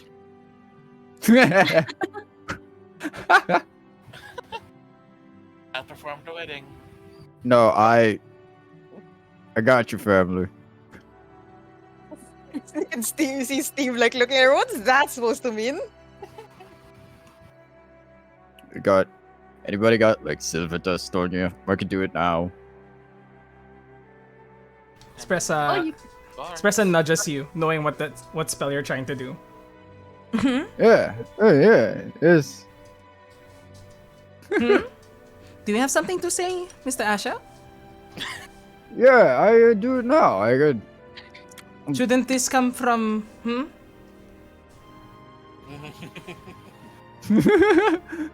Yeah, you better back away now, big guy. No, that's right. No, all right. He keeps Easy. eating. And you see as Espressa's eating, she gives a slight smirk towards you, Steve. You can see like, the edges of Steve's ears are like a little red, and he's kind of looking at the after he sees Sparse's gaze, kind of like looks away.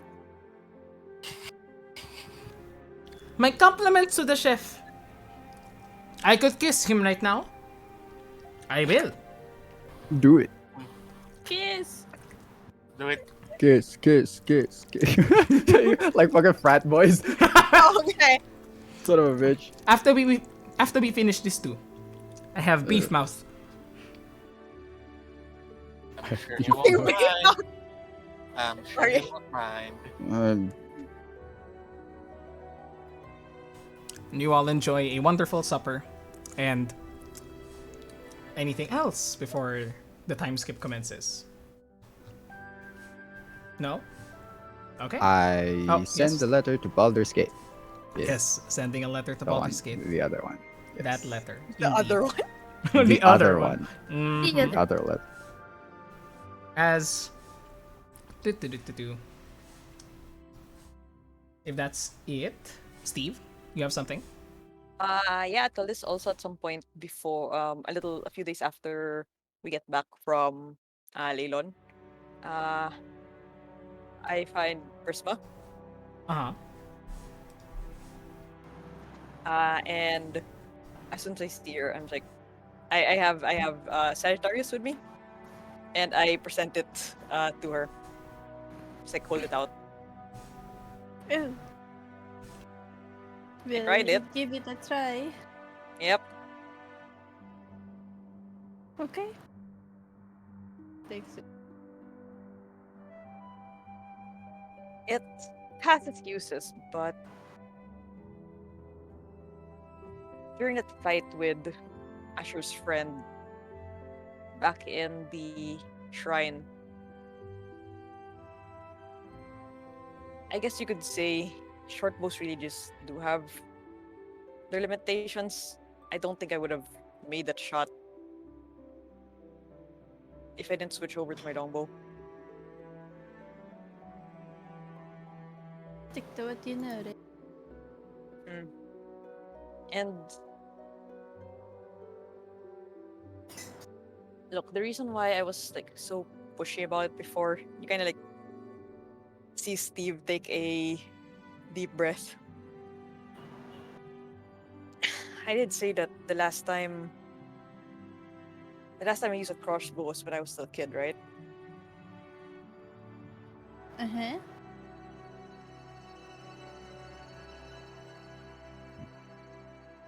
Back in Longdale, they don't let hunters go out there without a longbow. Even the one I have is just made for my size. I mean, look like a short bow for the rest of you, but so it's kind of a rite of passage. If it makes any sense. Makes sense.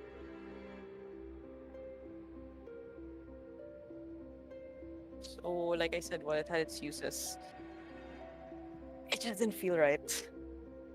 You don't have to. You don't have to reason. I just wanted you to try it because, well, if anybody is gonna do a lot of harm with the bow, it would be you. So I just thought it would be more useful in your hands. But if you feel like you're better off with it than you are.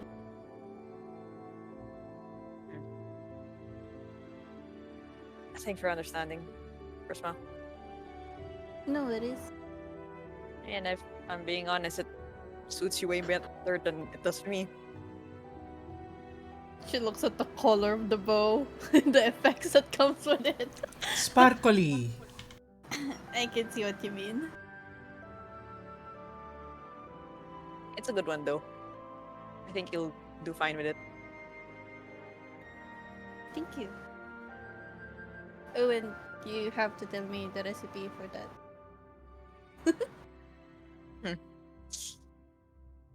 Join me in the kitchen someday. I'll teach you a thing or two.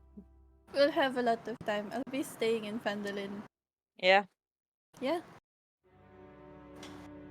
don't really have plans of heading out too. At least not for a bit. not for a bit. For the first half at least. I kind of,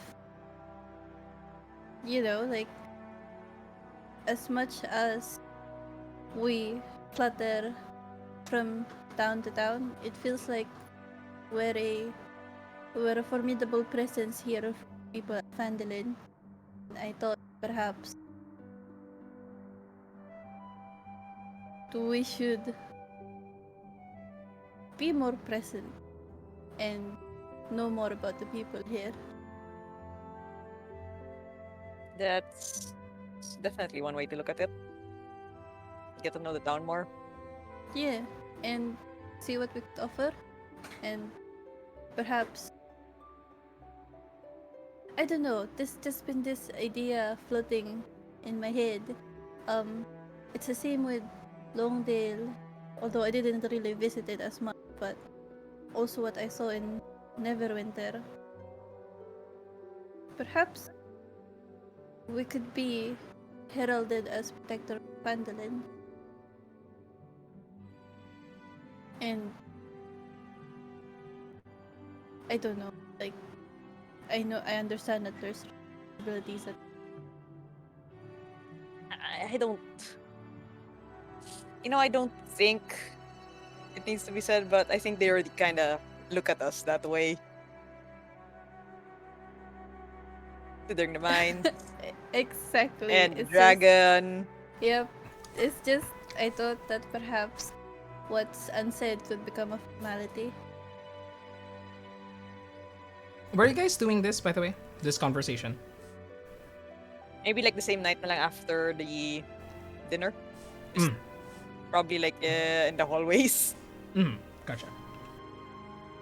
Just catching Prisma, like when Steve noticed, like, oh, there's Prisma. Yep.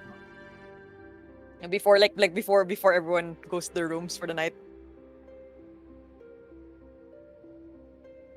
Yeah, I guess we'll be sticking around and seeing a lot more of each other, huh? So if we don't already see a lot of each other now. Yeah. So much to talk about. Yeah, maybe for another day, right? Yeah. I'll see you in the morning, Prisma. Have a good sleep or night, whichever you take. Wink. Good night. And he heads on to his room. Okay. As you go into your room, Steve, you see Espressa there waiting for you with a bit of trepidation on her face. Mm-hmm. And she goes, go ahead. Something you the first. matter? I was planning on doing something tonight. Something that I think you should be here for.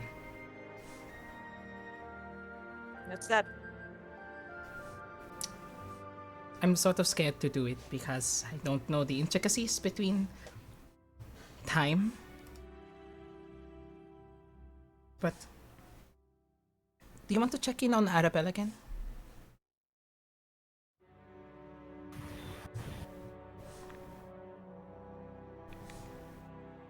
He can do that.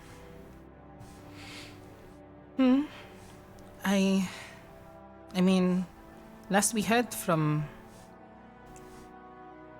the last thing that we heard from Sir Rizos was that Arabelle had been growing up recently. I'm sort of worried because it's been a while since since Sir Rizos came back from Barovia. I don't know how old Arabelle would be, how she would feel right now, if she remembers us. Yeah, that's right.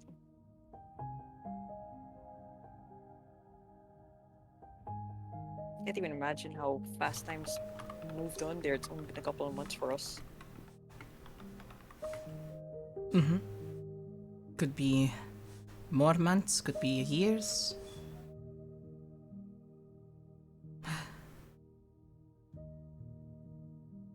I do wonder how she is now.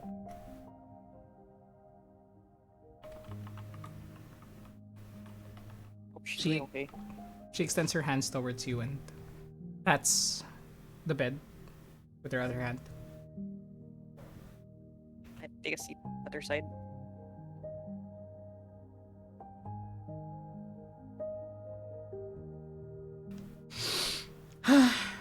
Taking a deep breath. She looks towards you. And then gives you a nod that she's about to do it. I just take one of her hands in mine. She grasps it hard. And she closes her eyes as they slowly begin to glow light blue. She opens them, pupilless, light appearing. And she speaks with a force. Arabelle? I don't know if you remember me. Or Steve. But we miss you. And we hope that you are okay.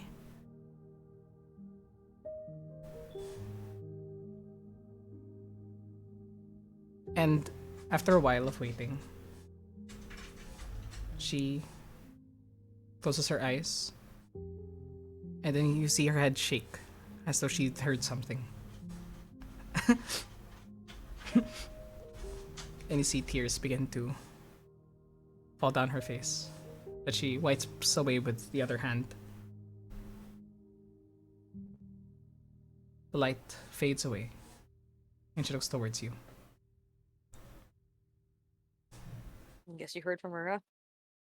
Mm-hmm. She's older now. She was a bit older than me.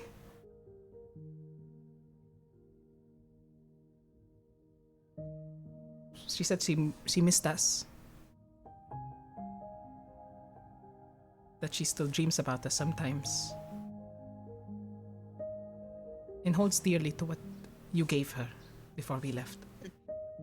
Just ask that old thing. Mm-hmm.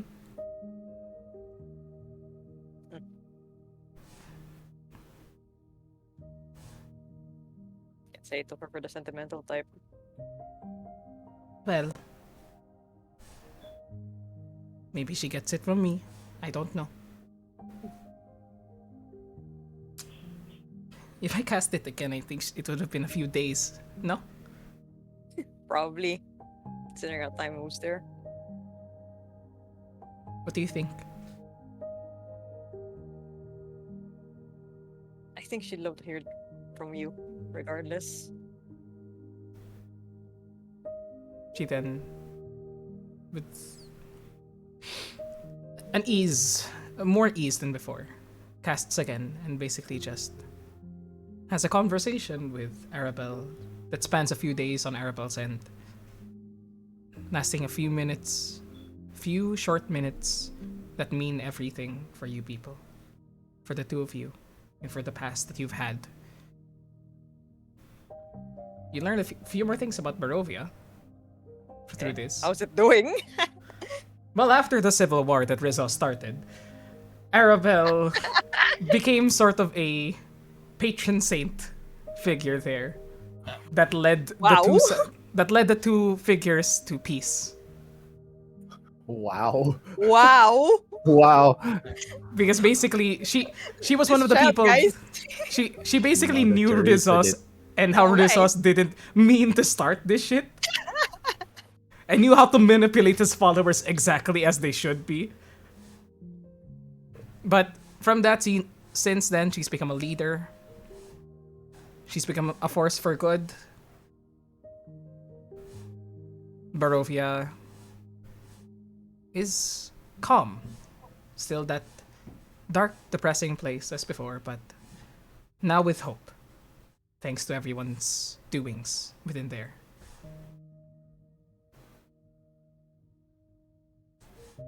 She's also become very good with the longbow.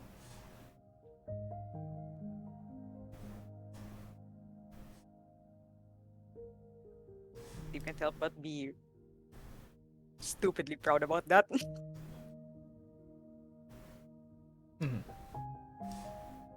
She says she learned it from the best. She was their teacher. And as soon as her spell slots are over, or up for the day, she just hugs you tightly and grabs you, and you feel tears begin to streak down her face. Tomorrow it might be a year.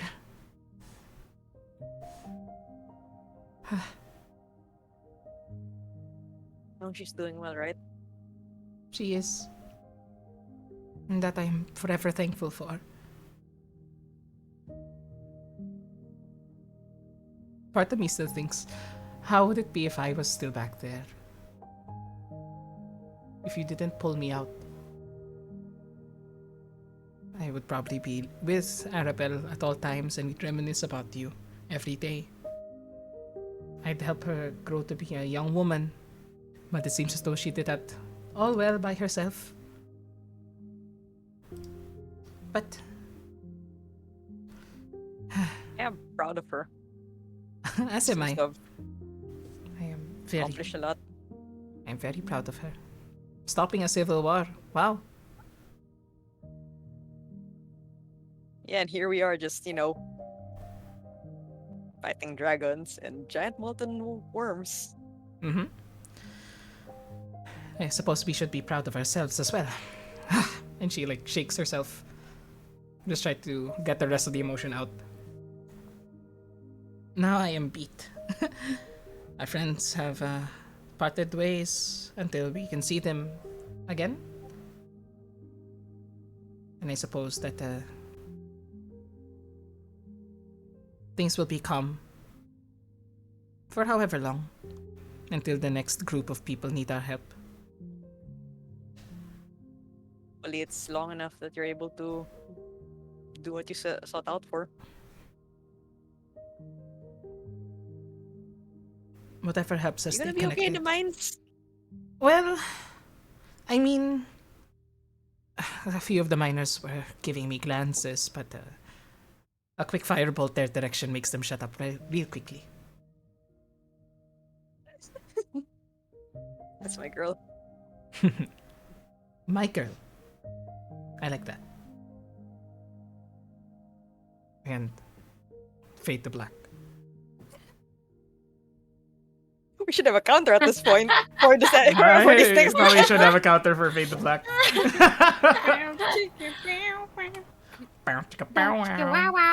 But yes, Arabelle's a badass now. Oh nga jeez. Jesus I really did take notes though, and I really placed here Arabelle help people stop the civil war that Rizos began. I didn't mean to. These idiots, just because I came back to life. But anyways, I think that's marks the start of the time skip as everybody has parted ways.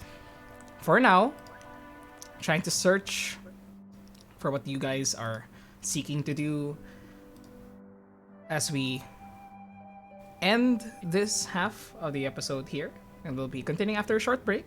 Is that good with everybody? Okay. Let's have a quick 5 to 10 minute short break. So, yeah, we'll be right back, everybody. Thank you for joining us so far. Hope you're enjoying the roleplay, both the laughs and the tears. And we'll see what happens next. BRB. Yay! Yay! Oh.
And we are back, everybody. I tried to deafen, I really did. But it doesn't matter with these fuckos. Peaceful. So, we are now engaging with the time skip of the day. Let me just prepare the music for everybody. And then, how? Sneak, snitch. Do it. Sneaky snitch, do it. If it was Steve, I want that to be our while we're making furniture. I'll get sneaky stitch. No worries. No Sure, worries. No sure. worries. I'm okay While with we're sneaky making snitch. furniture, that one will be played. But first off, we do have Ellie. Yo, Ellie, I'm nervous. Okay. after having a wondrous meal with your companions, you take off. There's a big map, so please pardon the load. The blood. Oh yeah, it is. Can I say something? Yes. For before Ellie also leaves, someone would have given her like a cloak so she can like conceal her identity with. Oh, Wonderful. cool! Yay, workloads. Yes, more cloak. Okay. Red, Yes. What's up? I want to interject. Okay, let's go. Get the interjections out of the way now before, before I got later. that fucking tea and farm boss. Huh? There's a mean- wayward tea. Oh, when you sorry. want tea and farm boss, I told you already to remove. I'm sorry. I'm sorry. That's way down there.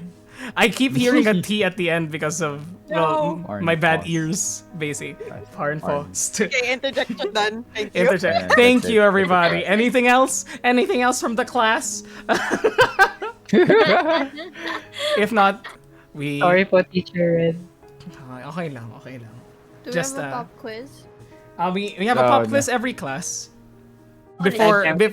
Before I teach the subject, I'm an asshole.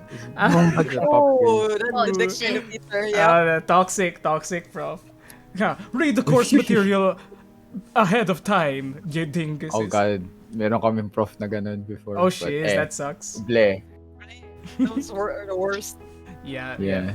But complaining about academia aside, let's go towards the most academic of the of the party. Look at that segue. Look at that segue. Nice segue. Good segue. That was very good segue. I'm a master at fan. this. I'm a master at this, you know. In any case, Ellie, you travel all the way to the way in. Let me just make it appear on the map. Traveling through Waterdeep on a horse that you rented from Vernon, who urges you to, please don't let this one die. Please. Ellie just smiles and then like, I'll do my best as long as I'm gonna be in front of the horse and not in the way of the magic. They'll be safe. Well, I mean, it's not like they can realize when you're casting spells or anything. Just Yes, please. I will move. I will move. Don't worry about it. Don't worry about it. Okay, that's all I ask. Please have mercy. And you spend the amount of time that we discussed. There we go. Now it's fixed. Gosh, diggity darn it. You travel 21 days towards your destination, arriving at the singular building. Wait, where is it? Why can't I click you? There we go. Did the music die? Okay, it's playing again. There we go. Traveling 21 days, passing through the city of Waterdeep, you keep your hood up, knowing the dangers of revealing your identity, until eventually you pass by Daggerford as well, pass through the river, the Limbeer, and make it to the Way Inn. There you see the familiar building of which you spent a few years of your life growing up in, and recovering in, as you would remember. What do you do as you begin to keep the horse within its saddle? Saddle up the horse and set it on a nearby post. I immediately look for the owner. I try to find him. It seems to be a little bit quiet. Seems to Not be sure where they're. quiet this time of year, as most people going towards the winter would be within the cities, within their towns, in the safety of their in their warm abodes, essentially. Until eventually, you try to look for the familiar Radolf Stonefire. Entering through the building, you see the owner of the Way Inn just taking care of the inn as you've seen him many a time before. Currently just wiping some tables down. You open the door. It rings as the bell is there at the top. And he turns around and says, yes, welcome to the Way Inn. And as he looks towards you, the rag that he was holding drops to the floor as his mouth is agape. Ellie waves like awkwardly. Hi. He immediately bull rushes you and picks you up with a heavy, deep hug and twists you around. Oh, you're back. It's been so long. Yes, I'm back. I'm sorry I wasn't able to contact you as much as I could. It seems to be a bit tight, Radolf. Oh, sorry. And he Right. sets you back down. You see that his belly has grown even bigger since the last time that you saw him. It's been a few years, and well, you know as much as anyone really how much he's able to take care of himself at this point. Mainly here, at this point, you would guess that it was mainly Glenn that does most of the physical labor in here. And as you think that thought, you hear coming from a nearby door towards the back of the establishment. So, you're back. Oh. Hey, Glenn. What's up? Nothing much. And you see him just carrying a box towards the back room. And after that, his eyes immediately go towards his father, Radolf, and goes, I'm gonna bring these to the back room, Dad. Do you need anything? Glenn, it's been a while since we've seen Ellie. Why don't you, catch up with her or something? Nah. And he immediately goes to the back. I guess I deserve that. No, think nothing of it. It's just been a while. And you know how he is. I mean, well, how are you? Please sit. I'll get us some drinks. Right. You know the usual. Yes, Just some yes. tea for me. Yes, of course. He prepares a cup of tea for you. Comes back, brings back with him just a mug of ale for himself. As you arrive here, you know, as much as possible, it seems as though that he's trying to make it feel like home again. But So how you guys been doing out here? I hope you guys didn't meet any trouble for the years that I wasn't here. no, it's we're perfectly fine. It's just, right now, approaching winter, it's a bit busy. I mean, we've had our fair share of rough and tumble adventurers pass by, but they've always been respectful enough to at least pay for the damages. Ah, I see. Yeah. Well, how have you been? Your health? You don't, I'm strong as an ox. I was able to pick you up still, right? That is true. That is Not true. saying that you're, heavy. You actually, you seem to be in the picture of health yourself. Do I look different? More mature. Oh, yes. That's good. It's very How- good. How is Glenn? I don't think he'll be talking to me anytime soon. Well, Glenn is Glenn. He's never been. You know, I understand that you have to leave for longer and longer because you're an up and coming. What is it you do again? You still adventuring? Oh yes, I do. I do. I'm currently adventuring with the. Well, we're called the Tenacious Brigade. Did it ever reach here? Or Not really, but I'll keep an eye out. If they pass by, I'll be sure to give them a discount on room and board. oh, that would be great. Yeah, we're called the Tenacious Brigade, and we've been adventuring, saving people here and there. Uh, we ah, we've dealt with the dragon and some molten worms. I guess. My, well, congratulations, and you've been all right. You've been We keeping we, safe. That we does were sound we were, but dangerous. it was pretty scary, but we managed. Right. I'm still seeking of, I have gotten to meet like people for the place that I've been looking for and the magic I've been looking for. I learned a bit. Uh, but it is well, today I'm actually here to visit the graves. Hmm. Understandable. It's. I've been passing by every now and then to clean it up for you. And, well, Yeah. you shouldn't have to worry that much. It's still where it's always been. Now, will you be staying here for a while? I might be like just for a few days, I kind of missed you guys. And well, I also wanted, but there's a lot of things and gratitude that I have to give you guys. It's been so long, but I probably won't stay for far too long. I've told you this before. I'm not. It's not really good for me to stay for too long in certain parts. I understand.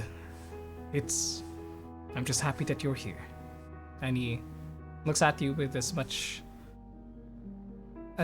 much of a fatherly gaze as he can. You you know how Radolf is. He's a big sweetheart, and that doesn't seem to have changed. Ray dog. And then I immediately like stand up from the seat and like give Radolf a big hug. I was like, thank you Thank for you. the years. Thank you. I'll uh, I'll do something about Glenn. Better not force him. You know how he is when he gets testy. Well, like I said, I was the one who didn't really do anything to contact as much, so and I kind of owe him a lot as well. You know, back then. I don't believe that you owe us anything. It's No, no. It's a lot. I'm really grateful. Uh, do you happen to know where he is right now? Like where he was going? seem to be going to the back room. You might just see him stocking up on supplies. All right. Wait. Where do I put my things? Oh, you can take your old room. There's someone staying there Alright. right now, so All right. no worries. I'll drop them off first, and then I'll head towards Glen. Mhm. Thank you. It's been a while, Radolf. Thank you so much. This this is very nostalgic. It is for me as well. And then she grabs her stuff and then like just started to unpack some things enough for the few days up in her room, and then she immediately runs like not really runs, like I guess quick walk, fast walk, what? to where the back area of the inn is, and is looking for Glenn. As you go back downstairs, you then see Radolf just as you go downstairs, you see Radolf just checking the windows, closing the curtains as he knows how important, well, your privacy is. And he's just checking, covering your tracks for you, as he's learned how to do before. And he just greets at you and points towards the back room. You head there after fast walking, and you just see there Glenn within the storage room. You see the items that he was supposed to put in storage, the cans of food that he was supposed to stack, just haphazardly put in a corner, and you see him sitting on a barrel, eyes crossed, just looking at you with an unimpressed face. You don't suppose that you'd forgive me if I help you out here, right? I do hate stacking. It'd be a start. And then like she like moves towards where the goods are and like helps him out with the goods. So, how are you? How are you doing? Here, you know, working, taking care of the old man. Oh, nothing interesting happened lately, or I guess there's a really obnoxious dude with a big hat that passed by. I don't know. He's heading up north the other day. oh, Talked weird and stuff. weird. Yeah, I don't know, blonde hair or something. I mainly remember him because he didn't have any like change. He didn't have like copper or silver for like the food, so he just tossed the platinum at Dad. Oh well, that's gonna keep the inn up. Yeah. I mean, the end's always been good. You know, we're really the only in these parts. Well, that's great. And Look, I'm really sorry for not, you know, like even sending a letter or as much as. You got magic, I know don't you? Didn't think of sending, I don't know, flying bird or something. A dream. I don't know how you people work. And then, would you be mad if? And then like she summons the familiar. You summon Featherfall that appears on yeah. a nearby shelf within the storage area. Woo! So you Yeah, could have done it. Meet Featherfall. Hey, Featherfall. Woo! Yeah. He's Really sorry. She like puts both her palms like towards Glenn.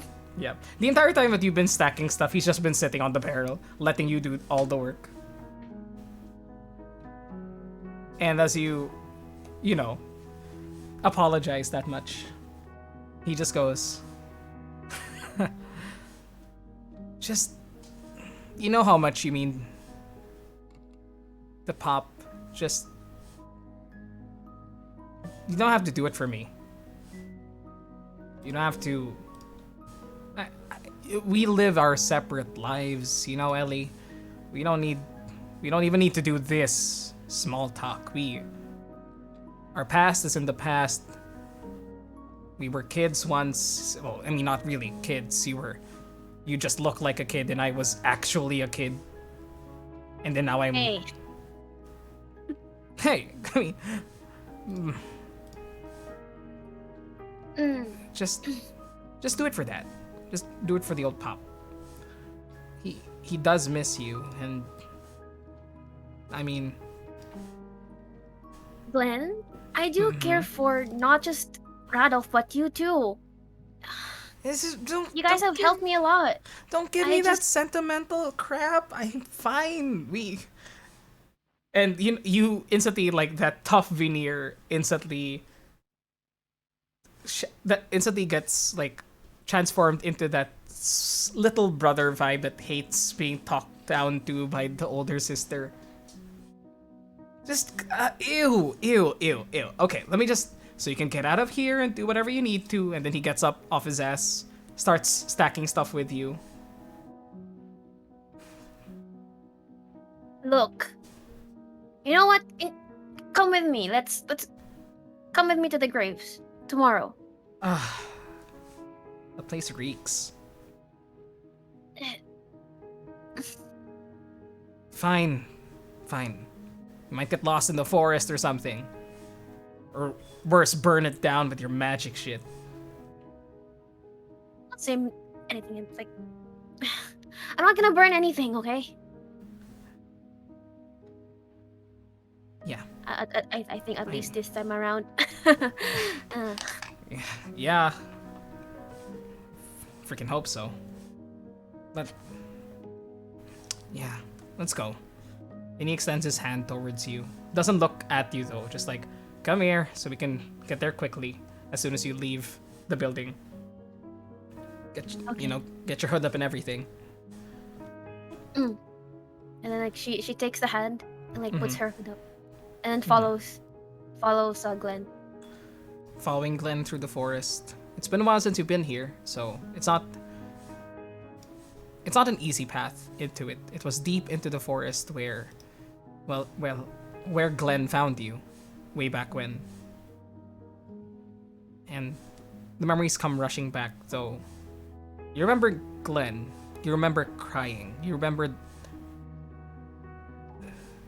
the people at your feet. But just the faces, they're fading away.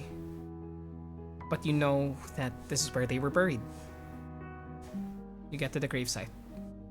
You remember the names, at least Cray and Vera. Mm.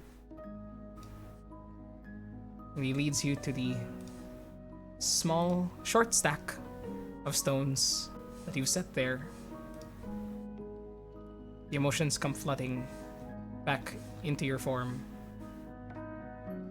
And you see that there are actually fresh flowers set there. Probably a day or two. Is this Radolf's work? Did you help out too, Glenn? It was mine. Oh, I found a fresh batch of posies elsewhere in the forest, and I thought, these people might like them. yeah, they definitely will. Thank you. And then Yeah. Ellie approaches graveside, and then kneels down and just holds the stack of stones and says, "Finally here. Finally back."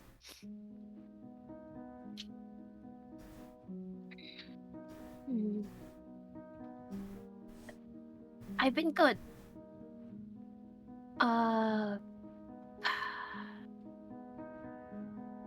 I mean, I usually come back here, right? Mm, Though I did make something, like I guess a memorial or a grave for you back in Fandolin. Uh, wait. Yeah, I've been telling tales to that, but not here. Don't suppose you mind doing a little bit of retelling? Uh, but and then Ellie retells the things that she has gone through, and uh, she goes with with like a few matter of like I do have another thing that I wanted to tell you, and then she goes, um, we just saved this one new town, like one town over from where we're staying right now. They were being controlled and all, uh, by this. What was that again? The one with the tentacle face. A squid? No, it was close to a squid, but it was standing up like a human. It had a face of a squid. A cuttlefish? I don't know. But it was powerful. An octopus. That's as much cephalopods as I know. I'm not learned like you are. Sorry, just started listening in about halfway through. No, it's okay. It's fine. Do you want me to send you books here? As you say that, you see that Hashi like looks at you with some excitement in his face, and then immediately, sure, if you have any. All right. I I will don't really- definitely start doing that. I don't really get to visit the libraries in Waterdeep that much. All right. I'll send you some books. As much as, as long as it's not a spell book. What? You scared that I'll? You scared that I'll start copying you? Oh no, it's more of like I need them. Ah, I thought you were gonna say something like, "You don't want me to burn the forest down this time."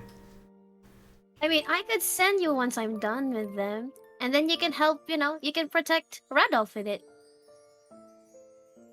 I'm curious to how far you'd go. That might be an interesting thing. But just no,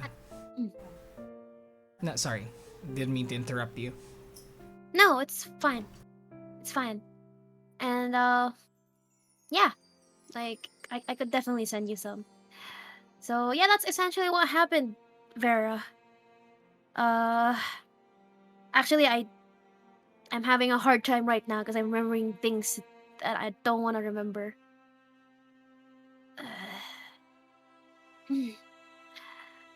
Ah, all right. And then she then after the retelling and the additional stuff, and then she takes out she takes out a familiar figure, a wooden figure, and then she looks at it, and then just fiddling around with it, and then she says to Vera, "Cause, hey Vera, don't tell Cray, because you might get all overprotective on me right now. Don't tell Cray, but there's this one big guy who has been protecting me in our adventures, and hmm, darn it, I don't." Ugh. And then she tries to whisper so that Glenn doesn't hear, and she's like to Vera, "I'm kinda curious about him. You know, the way you told me about those stories and stuff, and yeah, those."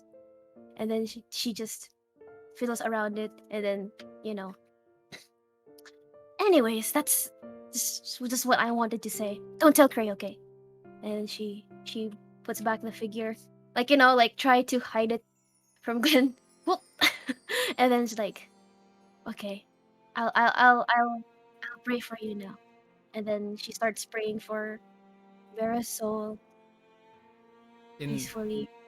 As you begin to start praying, you sense Glenn kneel down next to you and join you.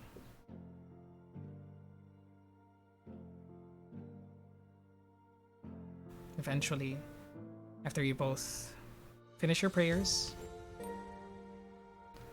you both get up. Hmm? He looks up at the sky.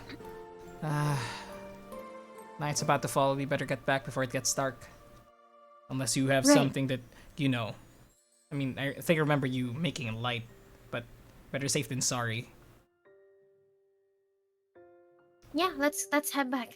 I wouldn't want Radolf to be kept waiting. I mean, he's gonna be alone there. He needs protection. Yeah, Let's go. yeah. I mean,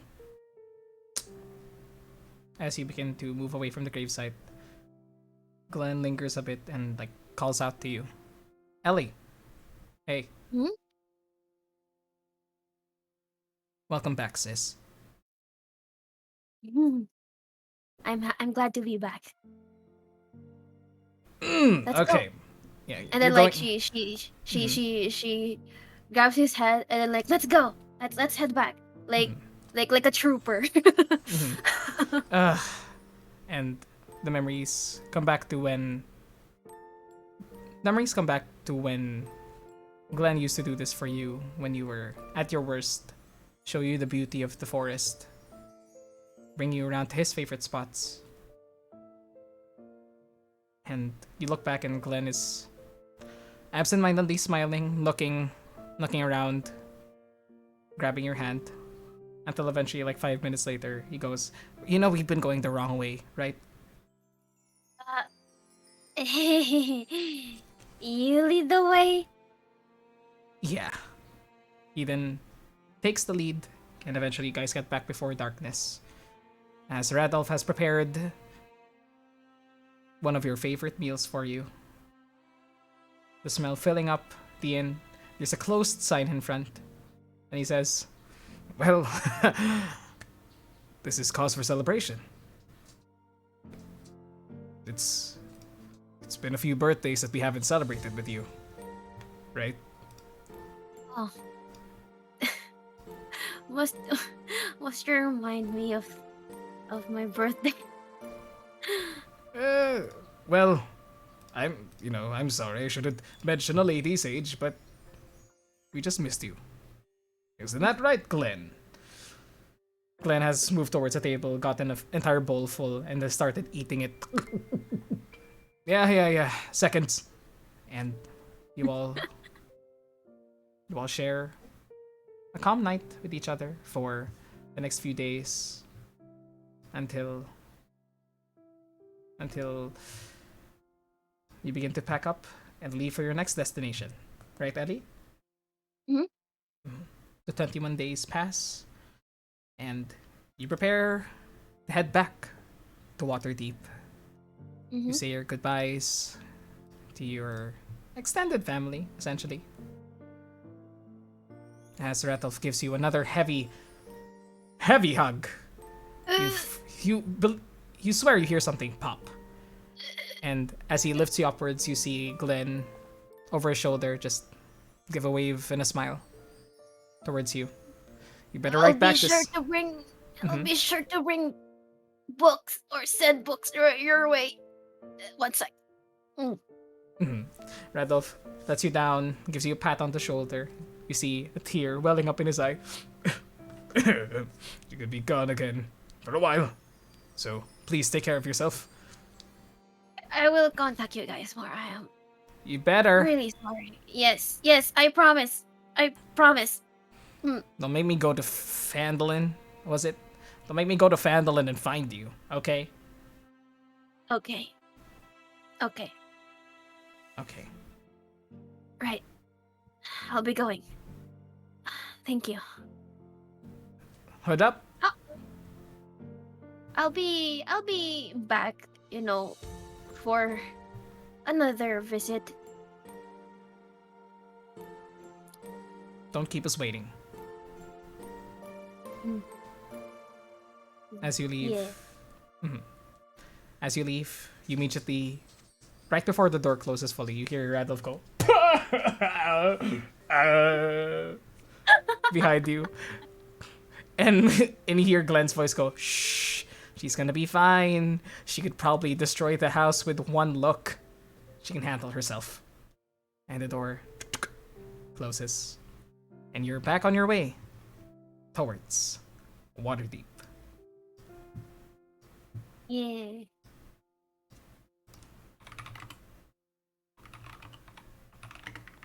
Back to Waterdeep. Traveling through the tradeway once again, you head towards your destination. You've heard of it on your travels before, and upon your research, knowing where to find fellow artificers in training that you could learn from, you've heard of a place named the House of Inspired Hands within the grand city of Waterdeep. You find a place to stay that's not too expensive, and travel to the House of Inspired Hands. You see this. 1 second. Let me just drink some water. Go right ahead. House of what? House of House of Inspired Hands. Okay. A temple to Gond in Waterdeep. Let me put it in the Samawi. 1 second. Thank you. Temple of Gond in Waterdeep. Would like you to know I snorted at the name. That is all. But you find a temple located in the Sea Ward. You see, it's not too tall of a building, but it does take up a wide area of this ward. You see the geometric designs, very it sets it apart from the other buildings in the city, which are, more grandiose, more classical in a sense. This isn't even modern. It's very steampunk, essentially, with a gate in front that has gears interlocking that activate and open when it notices someone there that can access the entrance. You hear, just passing by the extremities of the wall of this temple, you hear interlocking gears and machinery within, like, it's like clockwork just moving next to it. And there's a very, very intricate looking clock tower at the very top, the tallest spire at the very center of this building. What do you do?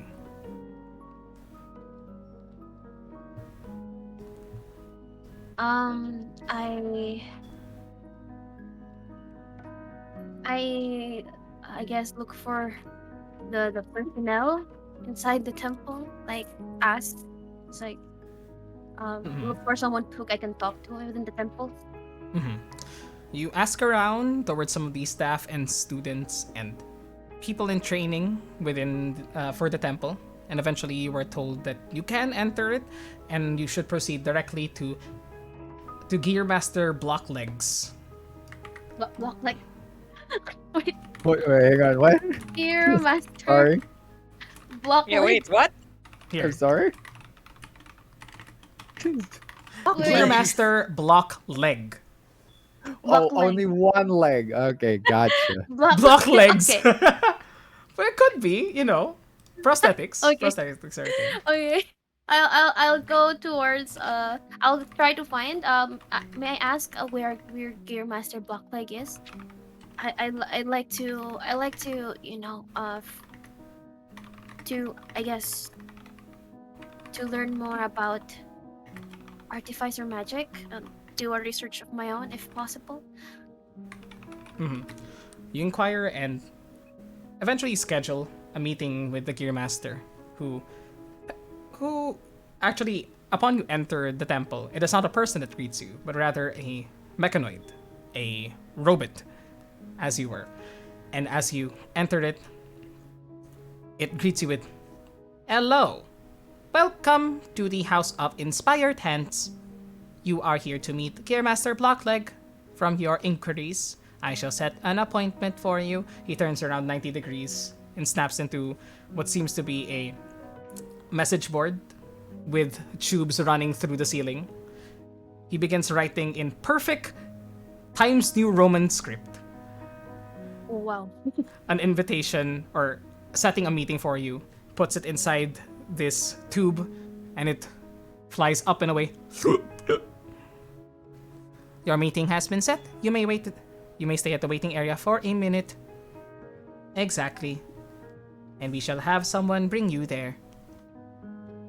Huh. Alright. May I ask your name? This unit does not have a name. Oh. I see. I have a designation. I am Okay. secretary. Oh, Perhaps. you're the secretary. I see, I see. Nice to meet you, Mr. Secretary. This unit does not have a gender. Oh, You may just okay. call me secretary. Alright. Secretary. Alright. Nice to meet you. And I'll go wait in the waiting room. Terry. And you just wait in the area assigned to you. Exactly a minute later, if you count, a person No. comes in from these sliding doors. More mechanisms, it seems. This place is very high tech, and just brings you towards your destination. Eventually, begins to tell you about the interview process for artificers in training. Says some things along the lines of, you must show your skill in constructing all manner of mechanisms and machines for various purposes in life.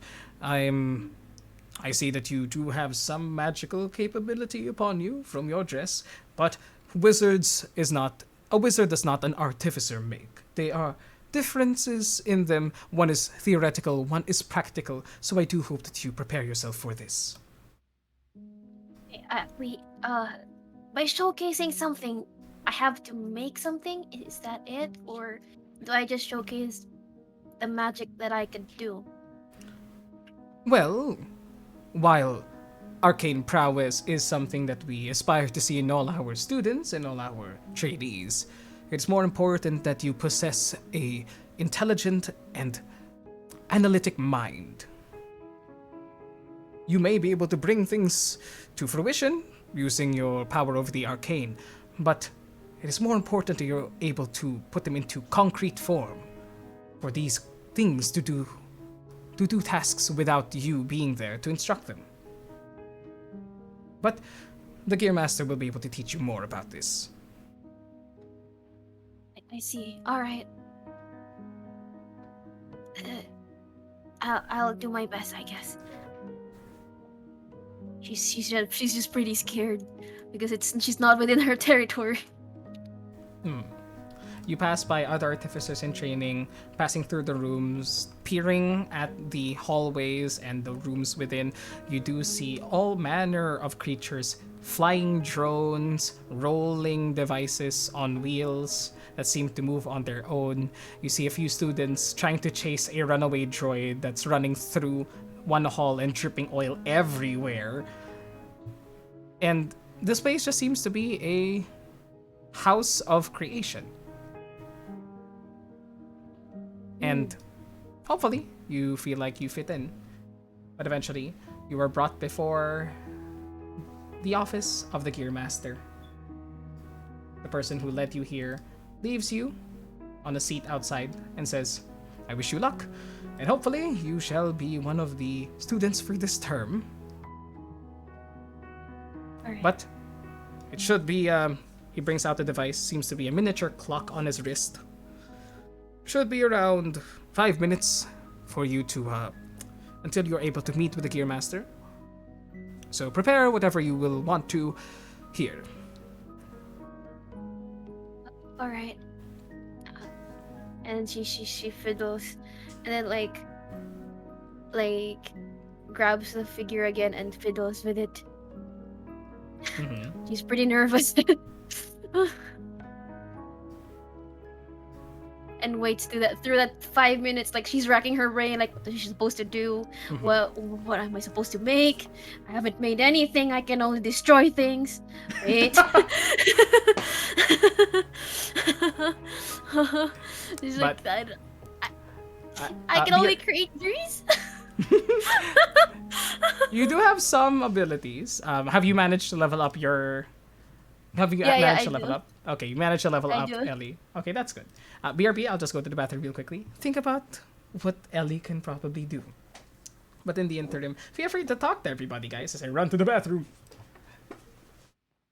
I love it. I wonder how block leg sounds like. Block. Block leg. Somebody named Block. I just imagine he's a Lego. He's a.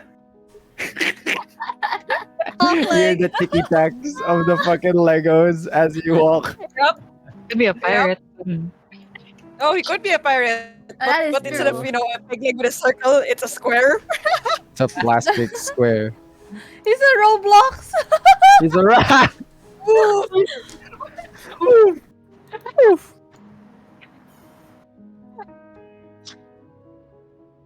Hello, I am back. How's everybody doing? Welcome back. It's block like a I'm Roblox. expecting a Lego. Yes. I Is he a really- Roblox or a Lego? Oh, dang, you found me out. Oh no. You have mastered You've been found out. great plan. Um, So, eventually, after the 5 minutes are up, the double doors with a very, very intricate art. What was it? Art Nouveau, if I'm correct. Wait, which one is a very, gosh darn it, geometric one? Art Deco. Art Deco, thank you so much. Art Nouveau would be more elevated, yes. The very Art Deco doors, one by one, the gears that are upon them begin to twist and turn and shift into place until they too slide open. And within, you see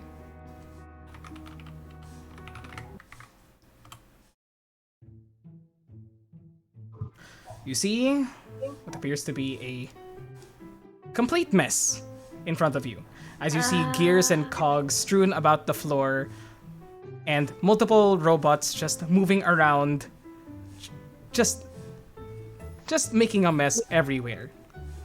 And you see, standing in front of you, though turned away from you, you see a gnome with a shock of black hair pointing straight up, like, one of those dolls, like one of those troll dolls, pointing straight up. But you're not actually sure if it's colored that way or if it's burnt.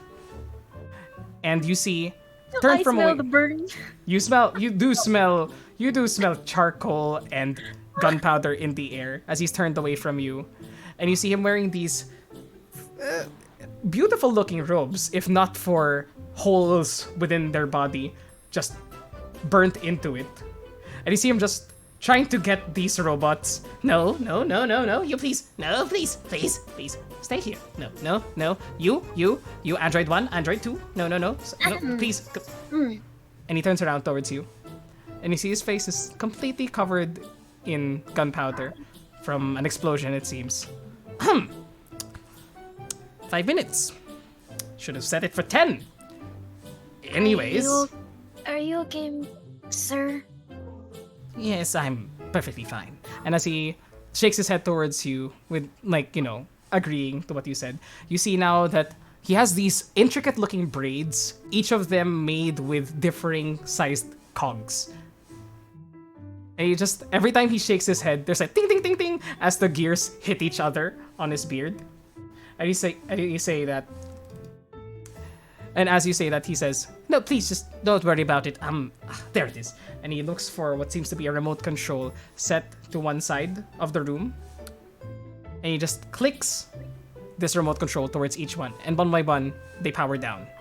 Thought I had more time to do that, but in any case, it's fine. Could you give me just 1 second? I'm sorry for setting the incorrect time. Should have been 10 minutes rather than 5.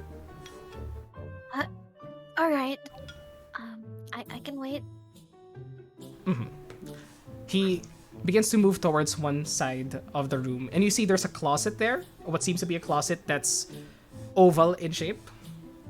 He steps forward, takes off his glasses, of which there are multiple lenses that seem to shift in and out depending on how far he is from you. And he takes them off, and he points his eyes towards what seems to be a rectangle onto this cabinet. It opens up, he steps inside, and you hear whirring and water passing by.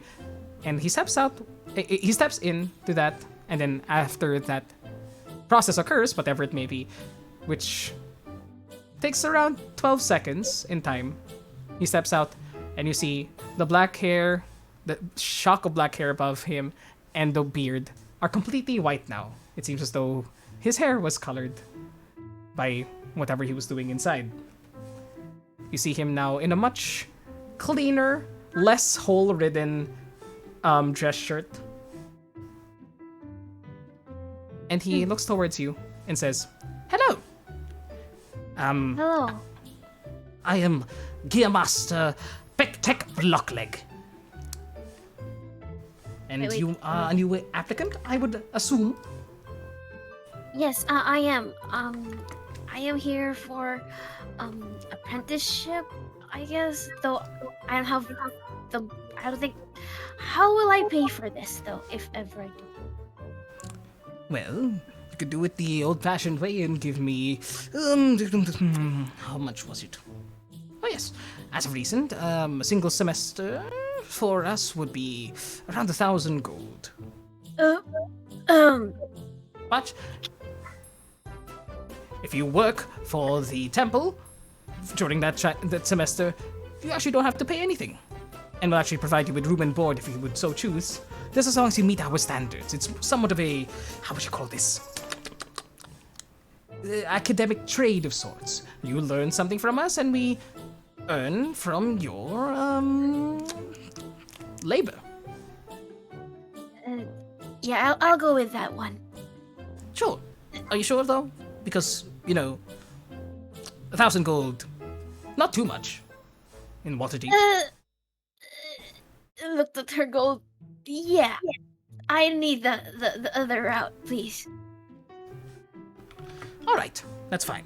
But, well, that's just a conversation for if you pass. So, Yes. and he begins to walk towards this very large, very long desk at the back that's also very geometric in shape.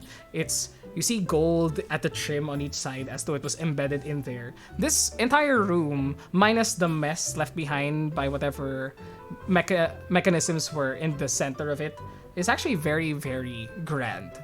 It's tall, it's around 25 feet, and books line the shelves all the way up with more mechanisms set into the walls, it seems. You see a large eye towards above the door. You see flying creatures, also made of gears and whatnot, flying above like individual birds above you. And you see as he walks towards the desk, you see the dress that he's wearing, this robe that he's wearing. Underneath the right corner, the right side of the robe, you see a glint of light as though something shiny was underneath. Eventually, he begins to walk back towards the back of the desk. But he doesn't move around the desk, no. As he's moving forward towards the desk, the center of the desk tears itself in two, spreads outwards, and as he passes through, it slams back together as a chair now rises from the other side. Seems as though this entire room is a mechanism of some sort. But he then goes, "Yes. Well, first part of every apprenticeship is trying to vie for it. So, what do you have to show me that proves that you are capable of artificership?"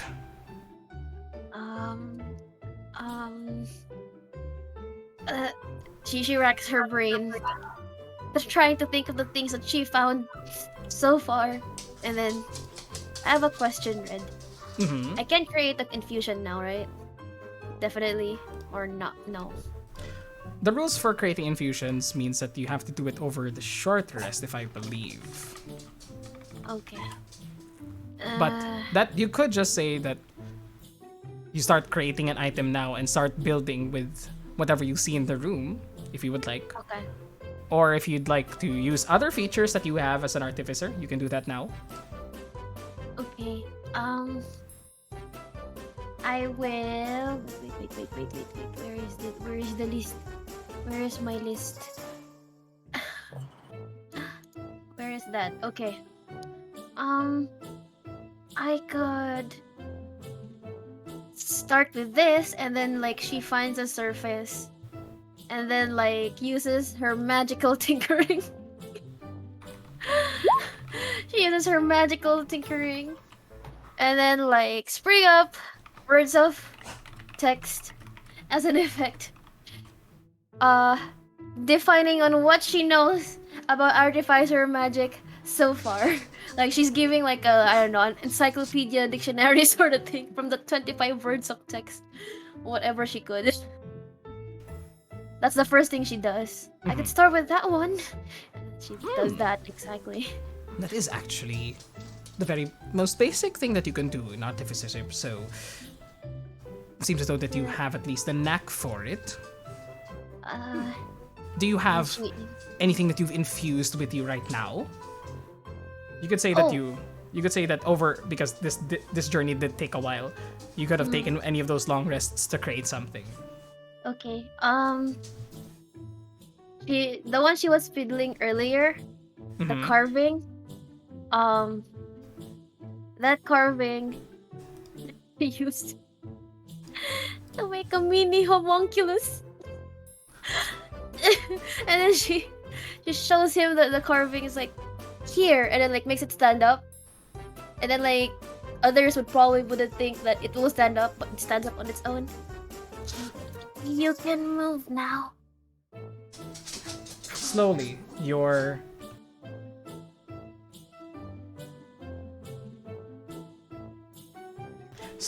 the homunculus, the carving that was given to you, begins to come to life as one by one the joints on its body begin to, and it twists its head up towards you, and its eyes blink, and you're relieved that it works. Whew. And suddenly you look up towards you, and you see the gear master still sitting at his chair, but somehow a telescope-like lens has appeared and is looking directly at your carving within like 5 inches away. It's like, interesting. And it surprises you because he's essentially on the other side of the room, and there's this long tube that travels from one of the lenses on his glasses towards your creation. Long. Man! Oh. And as I'm not sure what it does yet, but I've heard about these things, and I tried to do it on the way. When did you do this? She tries to like remember the number of days. Does she remember the number of days? You could specify just any number of days. It could have been yesterday, could have been... Okay, I've done this, I guess a couple of days ago before I arrived in Waterdeep. So you did this recently? Yes, I did. Clever. Craftsmanship is actually not too bad for the first time that you're doing this, if you are to be believed. The carving itself, it was made. The carving itself was made by by a friend, but I brought it to life. Tell your friend that his craftsmanship is exquisite, Yes. but also your ability to input life into this is not something too common, really. All right. You have passed the test. it seems. She breathes like a sigh of relief, like, "Ooh, I gotta thank the big guy for this." And then she takes her creation. May I undo the magic? We are limited to what we can create, right? Yes, I do understand, but sure, if you would like to undo the magic, you can feel free to do so. But it seems as though that you have something else with you. It seems as though you're a practiced arcanist of sorts, not just an artificer. So, could I ask you to test something for me? Test something? What do you want me to test? This. Sir? And a button appears on top of the desk, and he slams down on it. It's a big red button, and suddenly these interlocking shells of metal cover him completely. And he goes echoing from inside, "Can you try to destroy this? I'm testing it now." Are you sure you want to do this? You might get hurt, sir. It's for science! Let it be your first task as an apprentice. But you might die, sir. Then it'll be worth it. Wait, Do but it, Ellie. but- He clearly but, wishes. but the temple might get mad at me if you die. No, this is all part of the waiver. Okay then. And then she rubs her hands and goes, "Fireball!" Casting Fireball straight at the Gear Master. Suddenly, can you just roll damage for me real quickly? Oh my god. Wait. Where is that thing? 35. Time skip death number 1. What happened? I just left and suddenly there's Yeah. fireball. Yeah. The Gear Master asked Ellie to test something for him. It seems to be a mechanical shield that he's been working on. Casting Fireball from the Staff of Power. 35 points of damage towards it. Suddenly, an explosion occurs at the center of this room, and metal sparks and flies away. You have to duck as some of the shrapnel actually heads back towards your direction. Squeals. She's squeezing out. And you see that underneath it, you see through some of the metals that's been blasted away by fireball. Some of it still remains, locking into each other. But you see him in the middle there, covered in soot. Go. Wonderful. That's a good test. Now then, you shall speak with the you shall have to speak with the secretary for your lodgings if you should choose to stay with us, and for your curriculum for the rest of the semester. Thank you.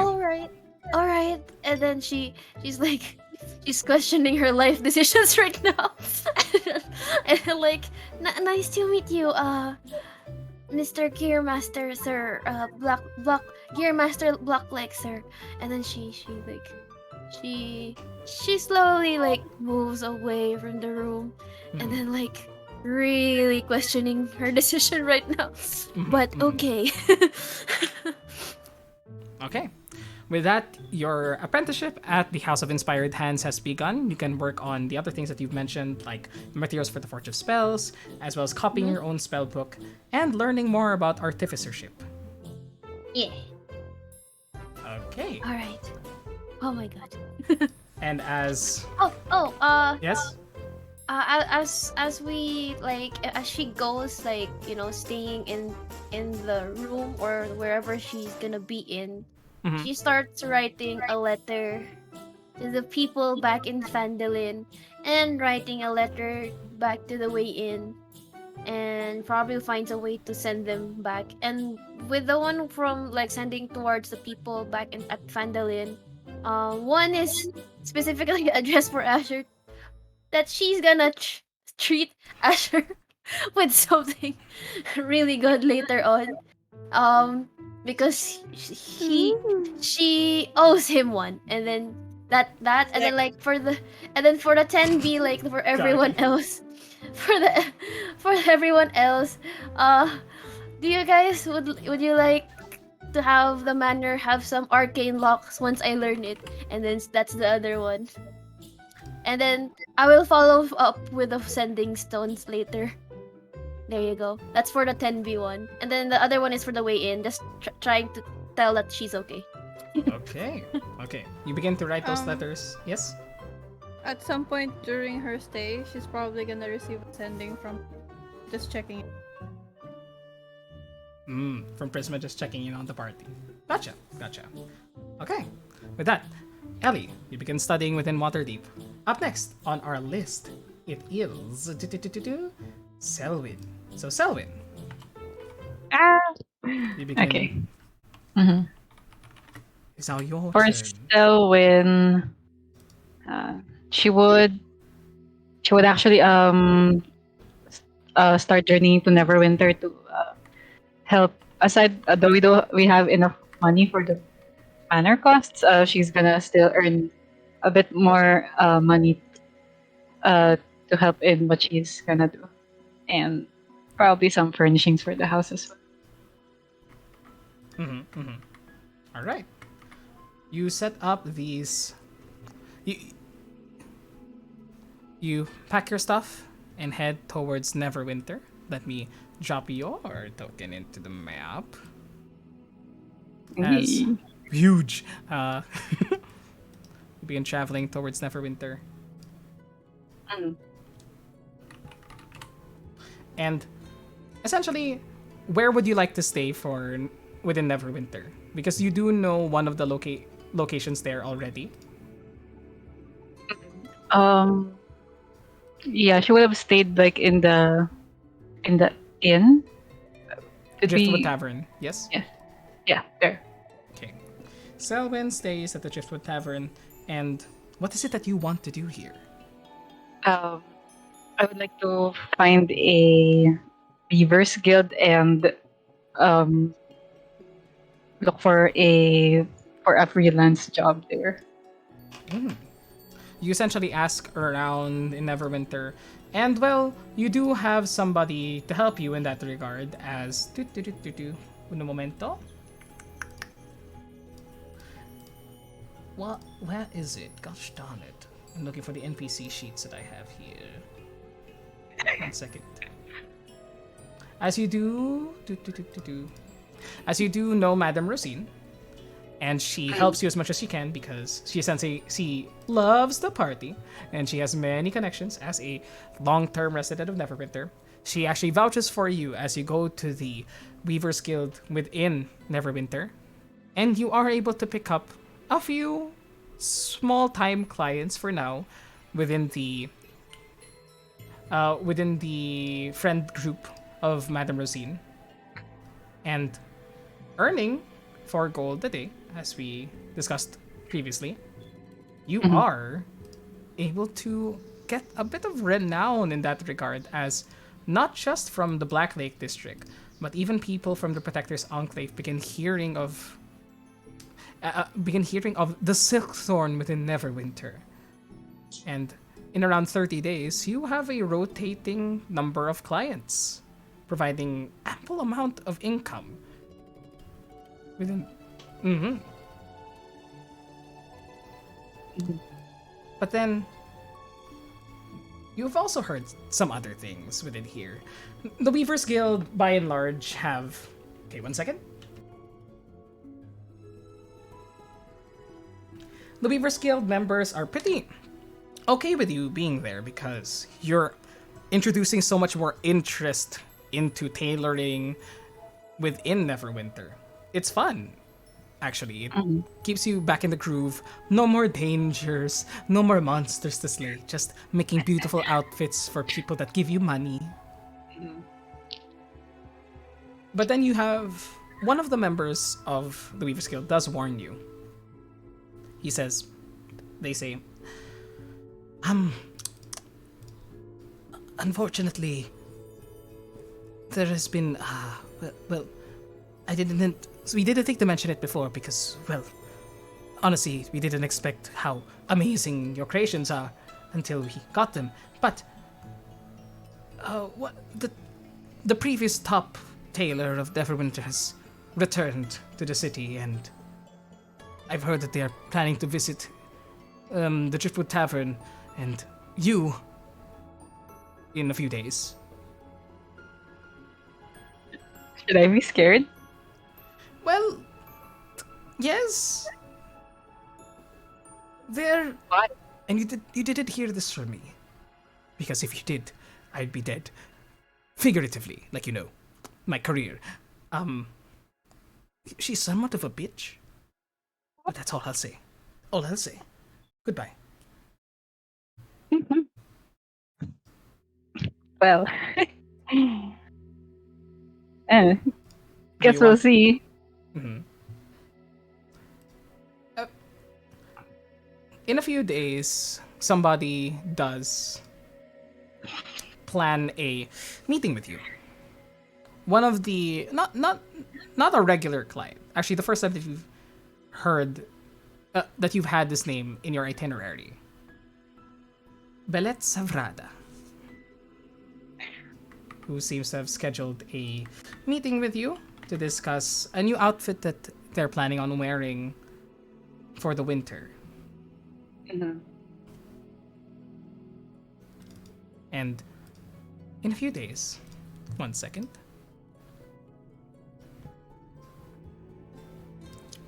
Within the office space that you've made within the Driftwood Tavern, of which Madame Rosine is thankful for because you've essentially drawn in way more clients than before, even those from the Protector's Enclave who enjoyed the scenery. It's like, oh, good heavens, this place is so down to earth. It's so peasant-like. It's wonderful. I love the atmosphere. I love these people are actors, yes, the ones that keep glaring at us. Amazing. Very rustic. Very rustic indeed. Charming. When that day, your client for the day arrives, this Belet Savrada, and entering through the door, you see this female tiefling wearing a voluptuous dress that accentuates her curves. Not too formal for the area that you're in, but very fashion forward. Even for you, you know that this is something that even Anne Heinlein Lurch would love to have made. Mhm. There's these very, now I'm using the right term, Art Nouveau decor around there with swirls everywhere and beautiful long flowing parts of the gown. And as she passes by you see people from outside your door just sit and stare, and actually crane their heads towards this woman. She has long, straight white hair and lavender eyes with violet horns that curve around from underneath her ears on the sides of her head, sort of like a ram's horns. She has soft purple skin with well endowed chest, so to speak. Mhm. She stands at around 5'9" and has a very, very curvy build and a sharp angular face.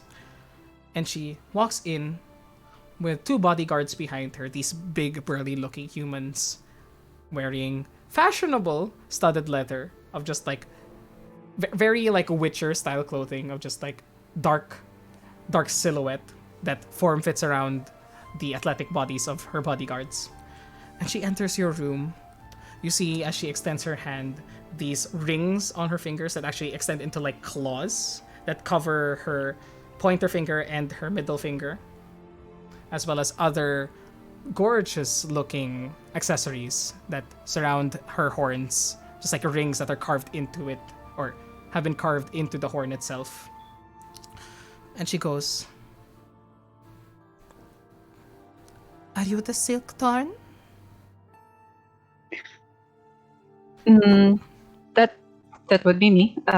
Shall we get started? And like Sylvan just does the usual preparation stuff that she does for every client. And you see that she sits down, begins to prepare. Oh, and as you're about to measure her, she waves you away and goes, "Oh no, I know my measurements. Here." And she sets it down in front of you on a table. Mhm. I measure myself every day.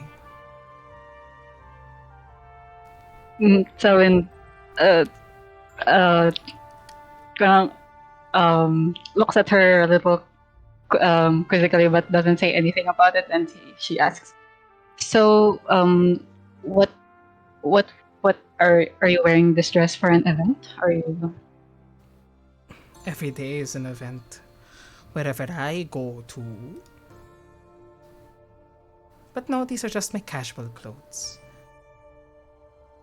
But I would like.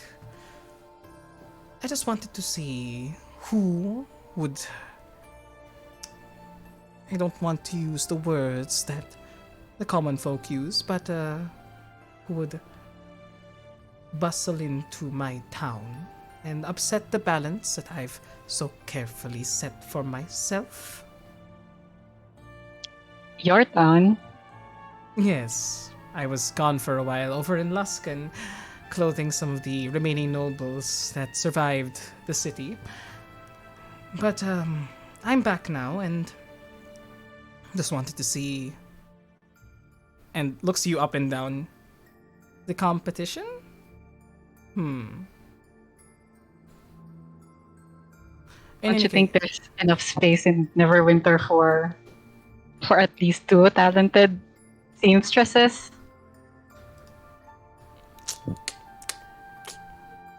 No.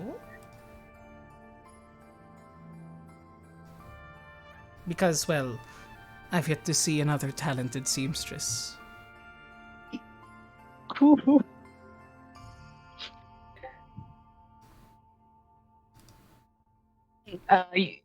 You see Selwyn's face. Roll initiative. I'm just kidding.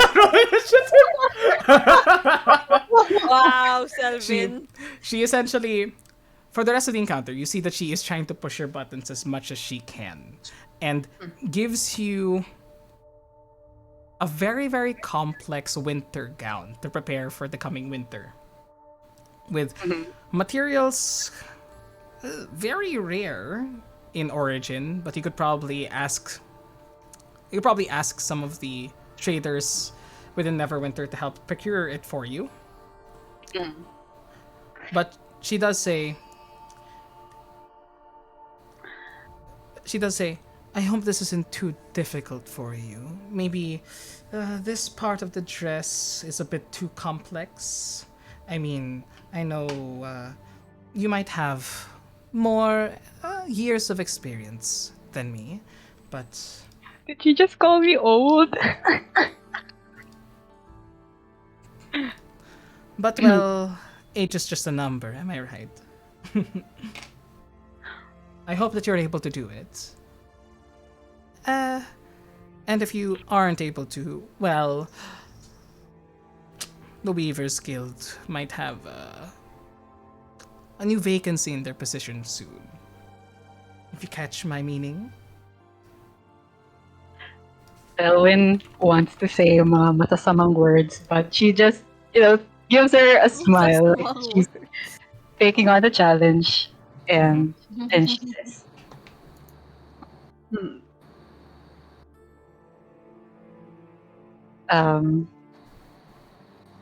I'll be sure to meet your expectations. Oh, please do. I'd love to see you try.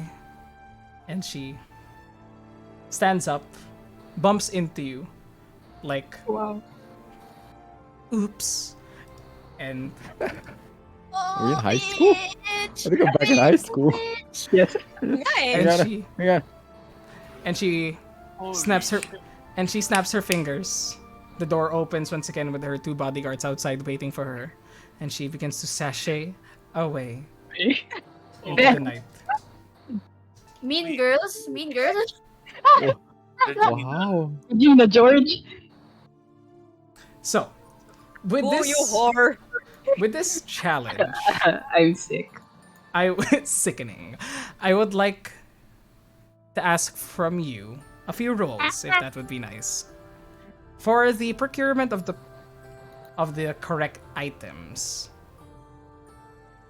I would like you to roll a persuasion check. But if you have any other things to add to that roll, or any actions that you think would assist to that, I will adjust the DC. So this is procuring the proper materials for this avant-garde winter coat with rare materials. I use enhanced ability for everything. I'll allow it, sure. I roll with advantage. Sure. So for the first one, Mhm. for the search of the appropriate materials, I would like you to roll either persuasion check to convince people, perception check to spot, perception check to spot where you can find these materials, or investigation check to get on the down low and really go nitty gritty on looking for possible sources of this. Let's go. Perception check. With advantage. Ah! Natural 20! Woo! Yo. This bitch. Yo. This bitch is gonna get swayed. You can't. Nice. You don't even need the advantage, honestly. You already rolled the natural 20 for the first roll. You Bitch gonna fall in love. you know exactly where to look. You go directly for. Let me move you to the Neverwinter map. You've heard of the Tarmalun Trade House as the best place to look for materials of all sorts. And so you travel there. It's a bustling marketplace, essentially. People are barking at each other within the streets, trying to get people to buy all sorts of things, just to trying to trade their wares. And immediately you see a rack full of these beautiful looking hides and coats. You run straight there, make a deal with the trader, tell them that you're working on this dress for on this dress for a high-ranking client, and they love it. They love your enthusiasm, and you're able to get the proper materials. Yay. Then, for the next part, getting the materials, congratulations with the natural 20. No challenge there. You please roll me a Weaver's Tools check. Weaver's tool check. Can I make it also with advantage? Is that If you- is that a Essentially, thing? if you cast Enhance Ability the entire time you're doing it, I'll allow it, sure. You have enough spell slots for that. Sure. What Do you- role? Do you have Weaver's Tools? Weaver's You should Tools. have Weaver's Tools within your inventory, correct? Yeah, give me a sec. I'll just double check. In your tool proficiencies and custom skills, Mhm. below passive perception.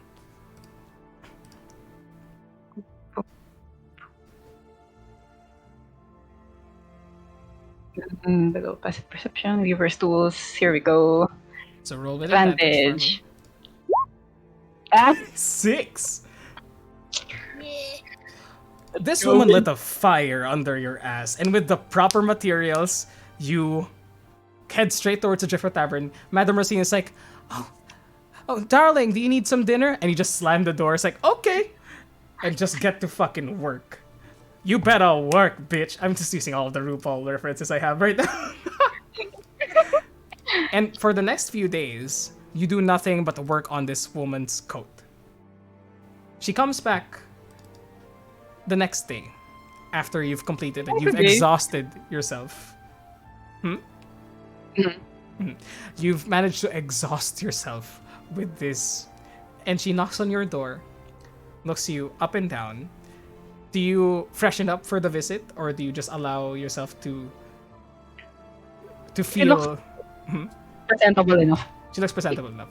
And appearing, she Like looks she look effortless. effortless. Can I ask, does Selwyn change her clothes for this day? No, not in particular. Not in particular. She opens the door. Same bodyguards, burly bodyguards behind her as she walks through. Looks you up and down. She's in a different dress, a different color with with beautiful sequins adorning it, hugging her legs, traveling downwards with a slight trail that was actually being held up by the two bodyguards behind her. So she just walks around town with a trail, essentially. And she looks you up and down once again. Wearing the same clothes? And she just sneers at you a bit and goes, "Where is what I ordered?" over here, and she presents it casually. She walks over towards it and rolls her eyes, thinking that she's thinks that she's beat another beat another hoe in the city. And you see her mouth as she looks upon one of the most beautiful things that you've created so far. This gorgeous, like, speckled fur coat over a dark blue dress. It's both functional and fashionable. And she just goes, okay. And she takes it, or she snaps her fingers as her bodyguards take it. And she just keeps clicking her tongue the entire way out. She throws you a pouch of gold. Within it is the agreed upon amount. I'll say Wait, I because you wanted did. to talk to her. I wanna wanted talk to to talk. Okay. And she's about to hand off the money to you, which is she paid 100 gold, let's say, because you did so goddamn well for this. Yeah. She says, "Isn't it so difficult to be so high and mighty all the time?"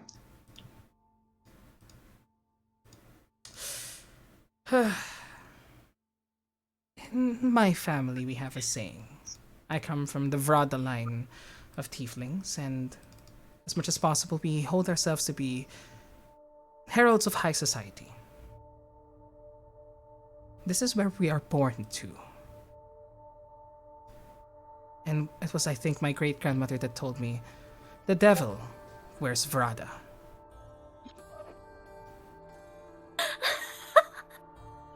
I knew that was the joke you were gonna make. I knew it. Oh man, God I damn it. felt I that. knew Felt it. that. Alright, okay. Alright. It is not. It is not.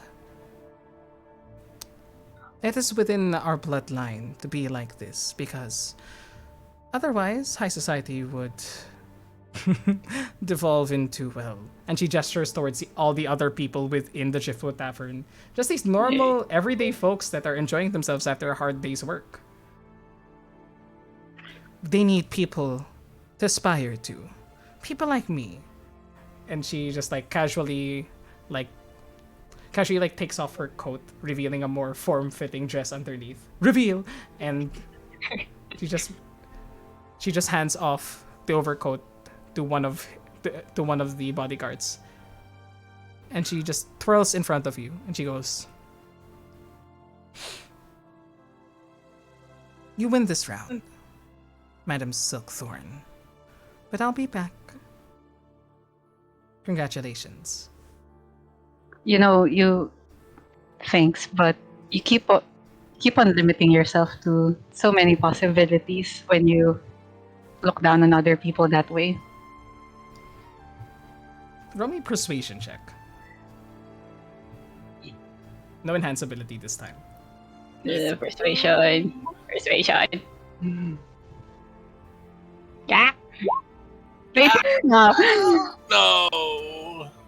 No. I don't think I would say look down. I don't even look. Why would I? What do I gain? They can look all they want, but they'll never attain what I'm capable of. You actually do have promise. What do you say, becoming an apprentice?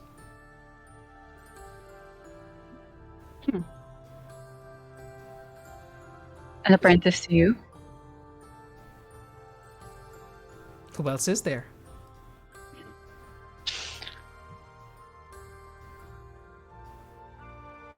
What? Lightning Sure, I'll take that. I think I can still change your mind. You can certainly try. But good work. I think I'll wear this for a week. For a 10-day or two. Until it goes out of season. That'll be a long time. I determine when clothes are in style or not. It'll be a long time if I say it is. But you really did do a good job.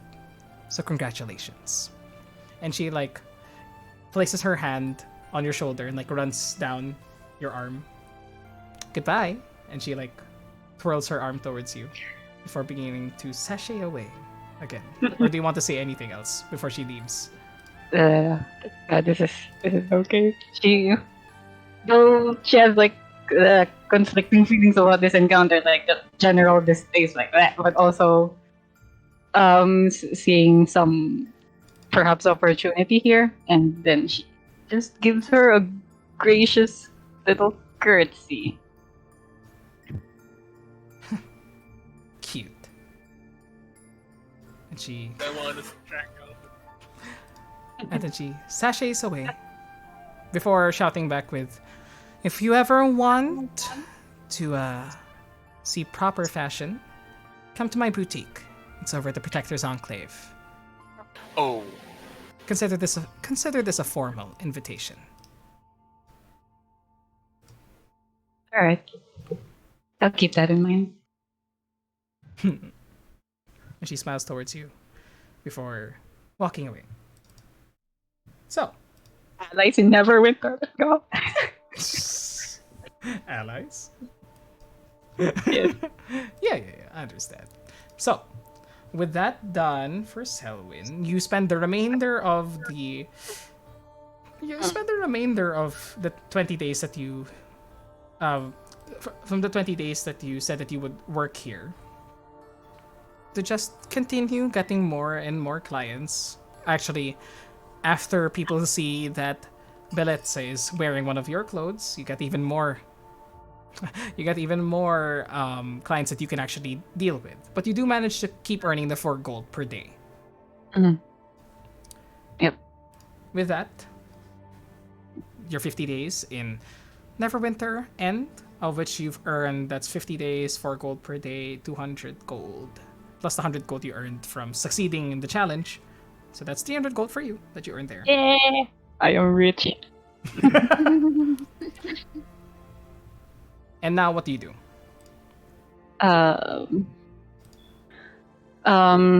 She would like to wait long. Can we go back to the main map? Sure. Bloop, bloop, bloop, bloop, bloop. Oh wait, no, not this main map. This main map. Fakhirun. Yes. I guess madadaanan pala niya yung Hemshold. Yes, you will be able to. So on the way back, she goes to Hemshold. Mhm. She goes to Hemshold and looks for Duvesa Memoir. Traveling to Helmshold, you do manage to find the Vesemamur, who is currently, as usual, serving the people afflicted by the spell plague. You catch her by the refugee camps, currently handing out soup and other goods towards the people. You actually see that there's a lot more resources here than you've seen before. Like, there are carts full of food that are now being handed out towards the people, which is nice. A welcome sight.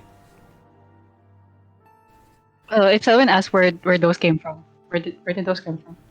Speaking to the Vesemamur, you go, uno momento.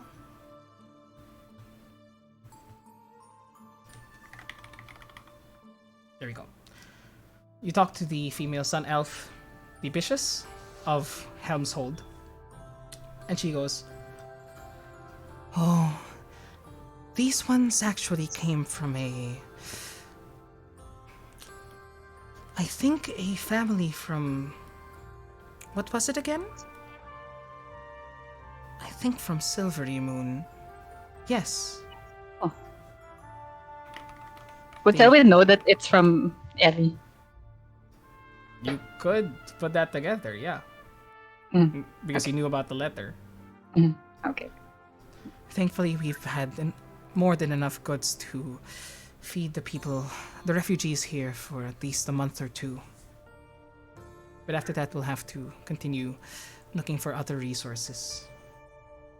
But what is it that you needed me for? I do hope that the Tenacious Brigade is doing well. We are. Things are kind of settling back in Fandolin, but I'd like to show you something. And she, um, from her bag, she kind of produces this kind of a strange uniform. It kind of looks like it's weaved from like it has a strange pattern on it, and it's weaved in like a highly specific way, kind of like almost like braided bandages, sort of. And she asks to Vesa Memor to like um um would you call someone who has the marks of a spell scarred person? Ah, yes. She beckons over to a family and walks over there, speaks with the father of the family, who brings forward what seems to be a young woman, half elven, who currently is just like walks towards you, but you can see just faint markings on her skin, like runes within them. Though sometimes spell scars are hard to see, sometimes they're very visible when they're active. You're trained enough, well, you know enough about the spell plague that you can notice them immediately. These just very, very faint bumps in the skin that do glow when they're active.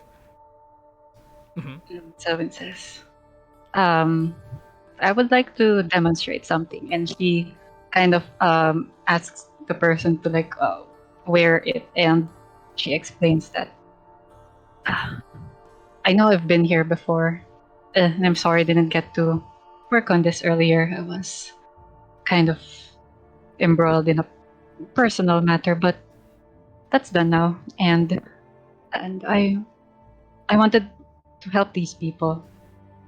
Um, I used to live in a small town where there was a lot of it was hit by the spell plague, I'm and sorry to hear here's that. what we can do. And she puts on this she says that it's the only one that I have left, and it's kind of a prototype, but we could make more. And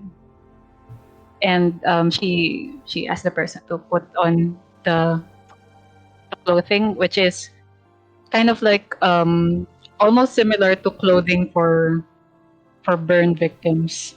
Well, technically, the spell plague is kind of a burn, something like that. And it like it's almost like a medical sort of Gotcha, thing. gotcha. You ask the person to start wearing this. The young woman, the young half elf, looks up towards Duvessa, and Duvessa nods. And the young woman goes back into the tent that she came from, begins changing. And as she comes out, you see where she was clutching at her arm before, which seemed to have the spell plague scars upon it. You see that she's much more relaxed as she goes out, and you can see, dumbfounded, she looks at her arm. The pain is a lot bearable now. I'm glad it still works. Before you're able to finish the sentence, she jumps up and hugs you. Yeah. People, You're welcome. people that see this, as you are in a sea of refugees, see that this young lady is now wearing this special clothing that you've constructed. And the sea of whispers emanate in the horizon. Duvessa looks out and says, "You seem to have attracted the refugees." As one by one, refugees begin to move forward and call out to you. "Do you have more? Hello, hello, can you help us?" until when like, gets overwhelmed by the number of people, and she's like, oh no, I'm sorry. I I can I can try to make more, but it will take time. Mhm. I might return in a, in a couple months time or more, but I need to get the materials. There, the materials that come from this fabric. My family makes them. Mhm. As you shout that out towards the people, more and more come streaming in until it is a very, very dangerous, claustrophobic. I don't know. I just told like the rest of the specific information to Vesa. But the yes, but more and more people do come streaming in until Devesa raises a hand, and almost immediately the people do calm down as they know her. They know of the Bishus. And she speaks outwards and says, "This is merely a prototype to help you all. It is not a permanent fix. Is that correct?" I'm afraid it's not permanent. This is not meant to cure your ailments, but it is there to alleviate them. This wonderful lady here will be bringing more in the future, and I will do my best to secure enough for everybody. Cheers interrupt, just like roars of relief from people that have long not known hope, that have only known pain and suffering, as thousands of people begin chanting around you until the bishop goes, all right, let's get you out of here before we're trampled by a mob." That was a bit much. It's because you gave them a chance of normalcy. I can't help but be envious. Not Who really. knew? You're the one who have been doing the difficult work here. You and your clerics. Thank you, but there's much more to be done, and if you are able to create more, then I will do everything in my power to support you. If you need more funds, well, I as the bishop will secure as much as I can. It might not be a permanent fix, but as I've told your companion, Asher, we are still in search of the rod of absorption. Wonderful. And after like the things settle down, Selwyn takes her leave.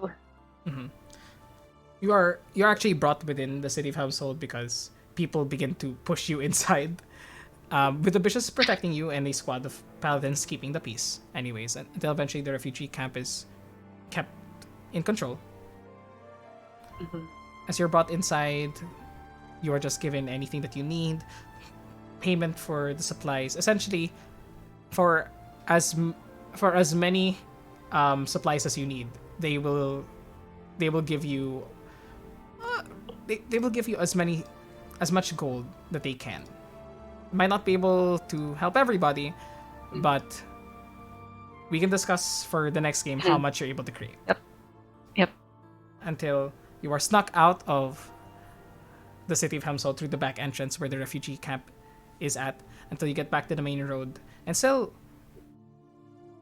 and within the city, you begin to hear talk of a name for a woman that was able to help a spell-scarred with their symptoms. Talk of the Weaver Saint.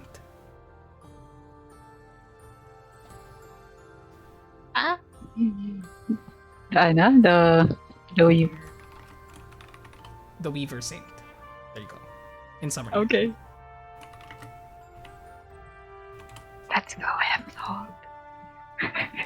Okay. You then begin to travel. Yeah. Towards your. She would likely return to Fandalin and like drop off some of the gold she earned to like help out with the furnishings at the manor. I'll just figure that amount later. And then she also she prepares to leave again for her home. She tells everyone that she's leaving for a year. And she would like to send a sending message. Mm, Wait now, give me a sec. no problem.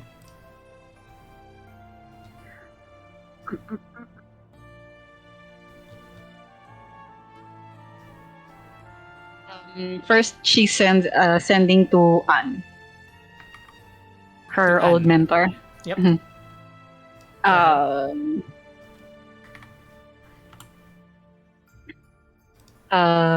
Maestro Anne, it's Selwyn.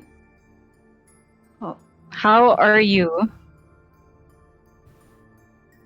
I'm on my way back home. I bring good news. Can you accompany me?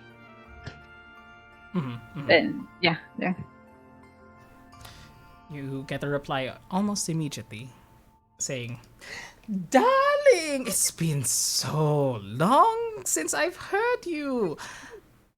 You're headed back to your village, no? Well, count us in. We're in Athkatla. Meet you there.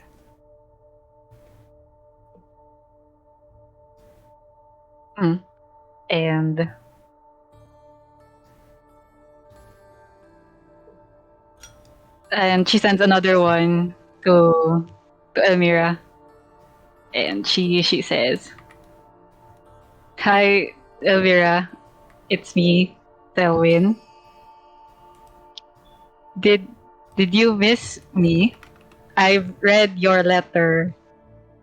I would write back, but I'd rather meet you in person instead."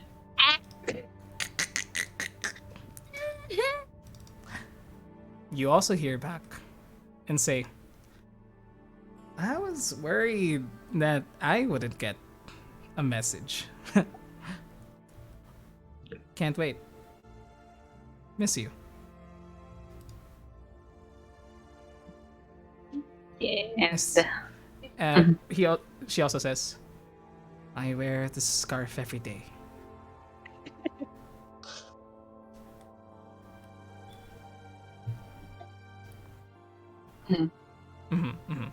So, after sending the messages, preparing this, do you send any other messages?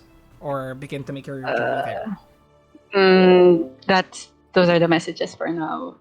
And she journeys to Atkatla. Alright. You go back to Neverwinter, charter a boat, and begin your journey to Athkatla. May I ask, though, if it's alright that we do the Athkatla portion of this and meeting with Anne and Elmira next time? Yeah, sure, of course. Okay.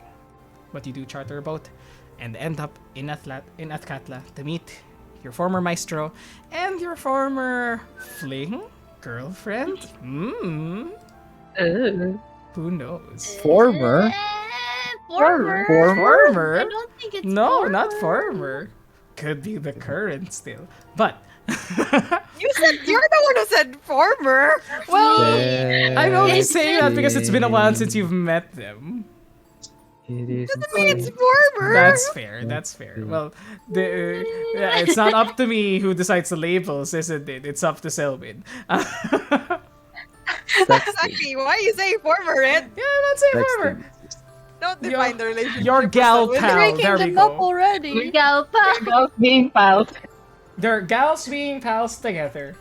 Great to be on team gal pals. Only I know the difference, but okay, I'm doing it.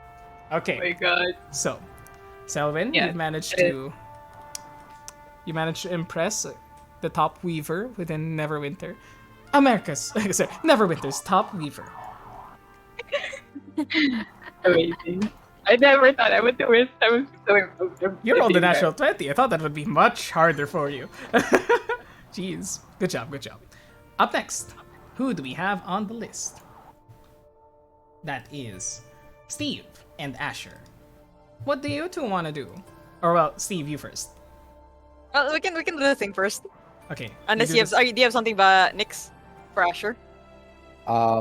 Currently, no. I think we can do the thing first. I think it's Yes, yeah. yun lang Okay. naman din yung meron. Yeah, mine's Okay. also quick hand wave afterwards. Alright. Okay. Let me Yeah. just go to the bathroom real quickly because my bladder is being small today. Go ahead. I Yes. know how that feels. Yep. Hope you guys are enjoying so far. It's been We are. fantastic. Can I strangle her? Sending by day, sexting by night. I had Oh my god. high school war Oh, class. Steve knows exactly how that is. 25 words. House. 25 words. Arjun wants to strangle. But Lightning bolt. Lightning bolt. Lightning bolt. Alright. Here we go. Oh my god, Red. Amassing a force in Helmsfold in Neverwinter. Okay. So, Steve and Asher, what do you two want to do? God damn it, Nick. Sorry, napakita ko lang. I assume like so the manor is getting made, right? Yes. Javen is actually Ah. also there just helping out with the manor for these months. Okay. While there's there's already like a workforce there that's already helping, and Ash is like, we don't have enough money to buy furniture, do we? We just have enough to probably pay for most of the work to be completed. No, not really. So we'll have a house, but nothing in the house. That's probably why we're all getting, jobs in the meantime, right? I actually don't know. We should. Oh, my father was a carpenter. He taught me some stuff. Perhaps we could make our own furniture. Hey, it'll definitely cut down costs. And labor. Yeah, we could do Wait. that. You mean like you and me? Well, I can't do it by myself. I don't know how good Draven is with, some of the more delicate stuff. No, yeah, sure, I can help you out with that. Right? I'll teach you some stuff. It's alright. And I think what ends up happening is they just pick like the spot which will eventually turn into the shed. Yep. Right? They just clear some space there. We need wood from the forest and some tools.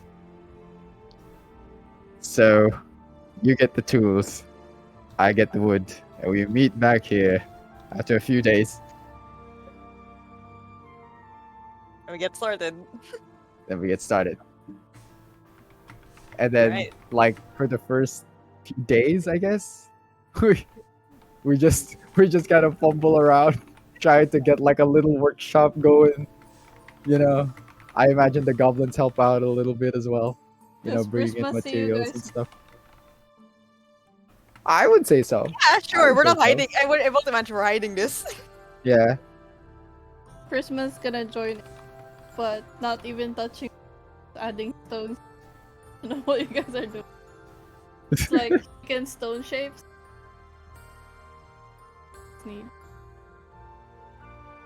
I think Oh. I don't know if she was cutting out a bit. Yeah, I think Oh, she was sorry. cutting out. Yeah, could you read that? Christmas gonna join, but she's not gonna like carve, chop with stone shape. Oh no, she really Oh is. no. Oh Yeah, no, you you're are cutting cutting out. off. Yeah. Oh Yeah, my I just God. you're not doing any like wood cutting or anything. That's all I heard that Yeah, much. yeah. That much I Hello? heard. Yeah, hello. Hello? Yeah. And then I How heard much stone better shit. is this? Yeah, she's gonna help by things. Like for No. example, yeah, so like it's not just like wooden stuff. Like it's like some stuff would have like wood, like stone, bars or whatever. Okay. I get Right. you. I get you. Yeah, yeah, I yeah, get yeah. you. There's 3 people in the workshop. We're making furniture for the house. And then in the middle of it, like a couple of days in, Hmm. just when it's just Asher and Steve there. Steve's like fiddling with like a particular carving for like a long time, and he's not really talking. He's like really quiet. It's like it seems like really concentrating on it. Yes. Asher is kind of busy with like a little. It looks like a larger chair, and he's just kind of like putting it together like IKEA, like just he has the leg and one like braced on one shoulder. It's like, hey Steve, could you hold this one leg, please? I need to nail it down over here. And like for a second, Steve doesn't answer. Steve, help, Wait, help me. what? What? Look, and you look at him, it's just like his entire situation is precarious. Like, I need help. Oh shit! Wait, yeah, and he goes over and holds it up. It's like, yes, thank you. And then he starts hammering away at the chair's leg. Seem a bit distracted today. What's up? Uh, been. Hey Asher, do you mind if I pick your brain? I don't have much brain to pick, but sure, go ahead. Nah, I feel like you'll have a bit more insight to this than I do, or I've, or what I've been trying for a couple months already. That's. Oh, this is a rare occasion. All right, shoot.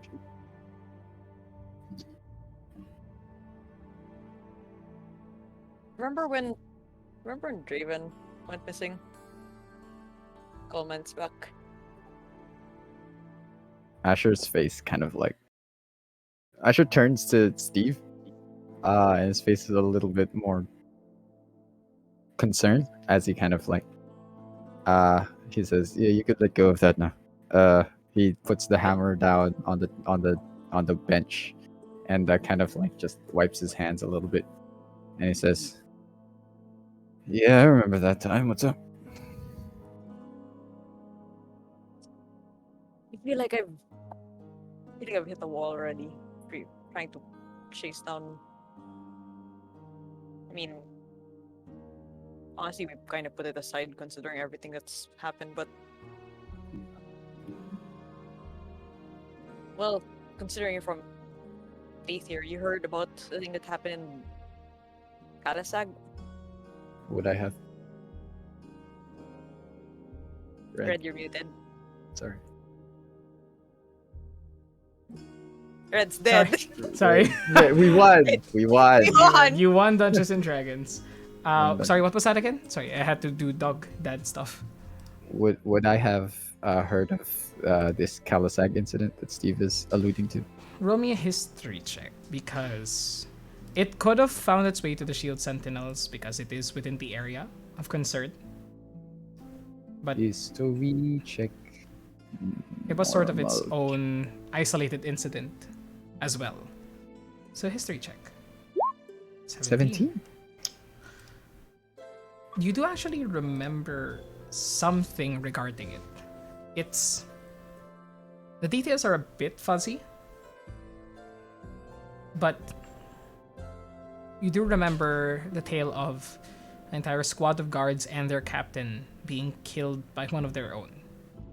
But you sort of dismissed it as like, oh, that's just a fairy tale. Like that couldn't Kalasag. have happened, really, unless. Kalasag. There was a story going around the barracks one time about like an entire battalion of guards from Kalisak killed by one of their own. A lot of us kind of thought that was more like a fairy tale, really. But it was going around for quite a while. Then I don't know if there was anything that ever came of it. Wait, are you telling me that that has something to do with Draven?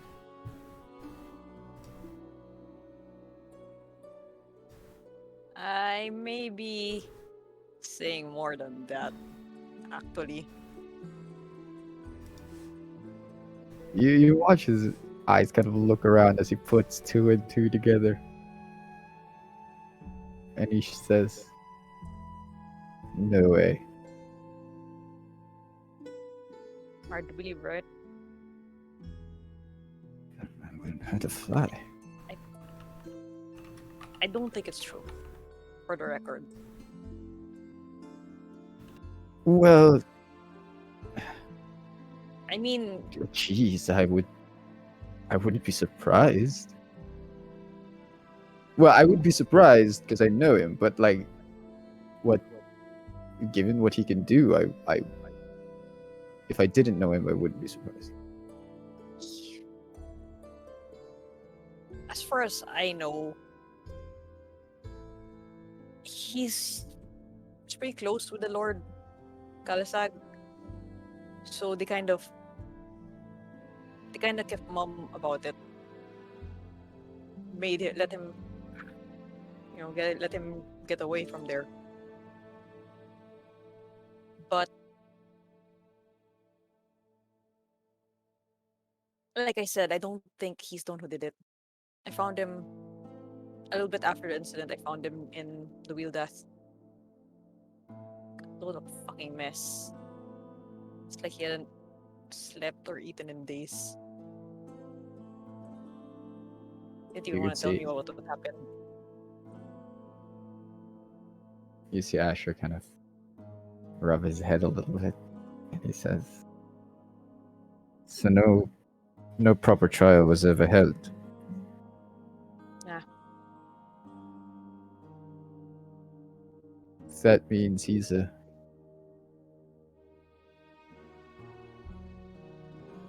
fugitive.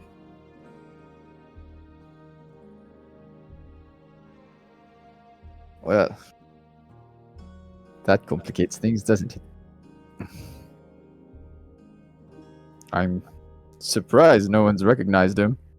Well, we've been traveling using his name and shit. I mean, that's why we left Tatir. We figured, if we can find something, some kind of lead that we can chase, prove that he's not the one behind it. And that's why I don't plan on heading home either. Right. Right, now that would be the smart move. I'm sure people around that area have been looking for him. We tried to lay low back home for a bit, but I mean, I don't blame him for being restless, considering what he's got on the line. Uh-huh. So yeah, what I wanted to ask was, every single lead we've tried to chase has been a dead end. And maybe you have an idea where else I can look. I spoke with someone in Helmsfold, but I'm not sure if I should be following up, considering, well, I didn't really exactly give him my real name. It'll be pretty hard to Mhm. just go ahead and give your identities. I might have contacts in Darumar, but that'll take time to dredge up. I am going home for the winter, so I suppose there's not there's no trouble in trying to snoop around. Have you guys checked Kalasag? Never been, considering, that's probably where he'll be noticed and recognized immediately. That's fair. That's right.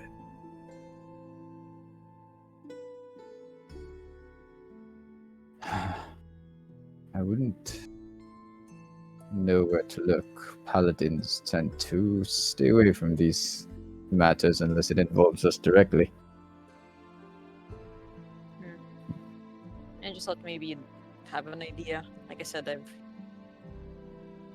I've got nothing.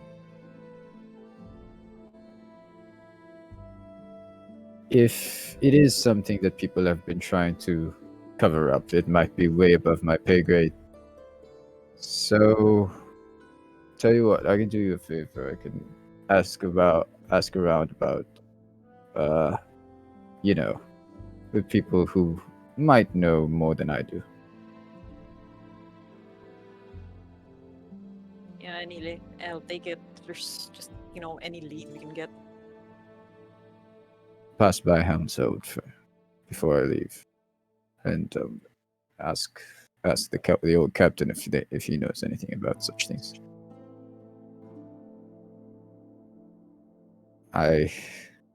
No promises though. Is that gonna be?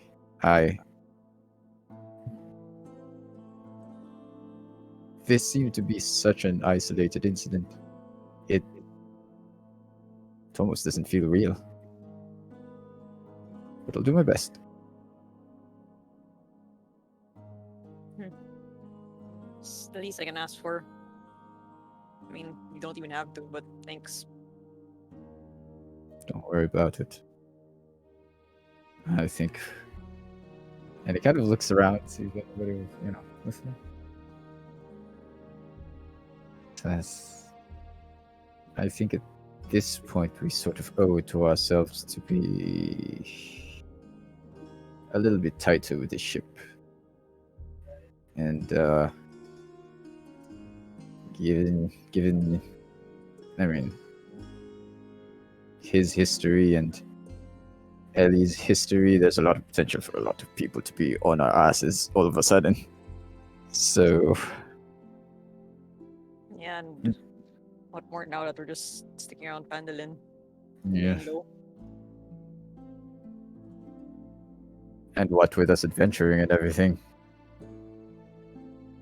I think we're pretty well known around this area already. So I think your days of laying low has just been about done.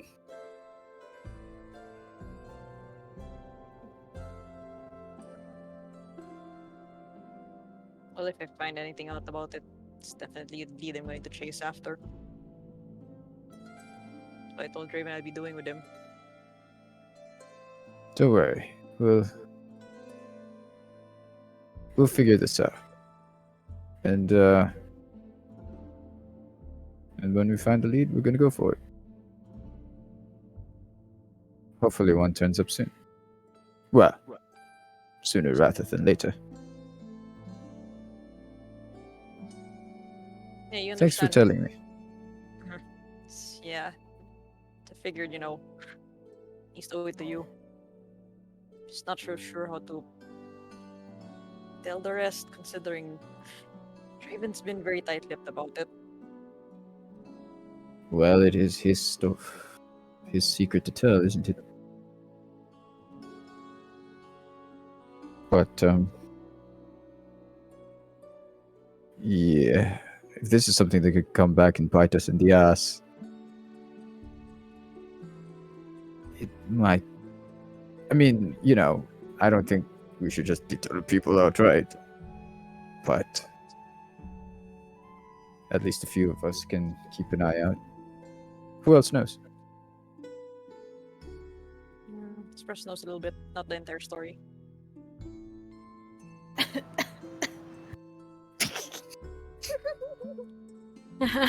What was that? That's right. Keep the secret. Blame it. Get out of here. Get out of here, brother. My life is suffering. Don't touch anyone on the way out.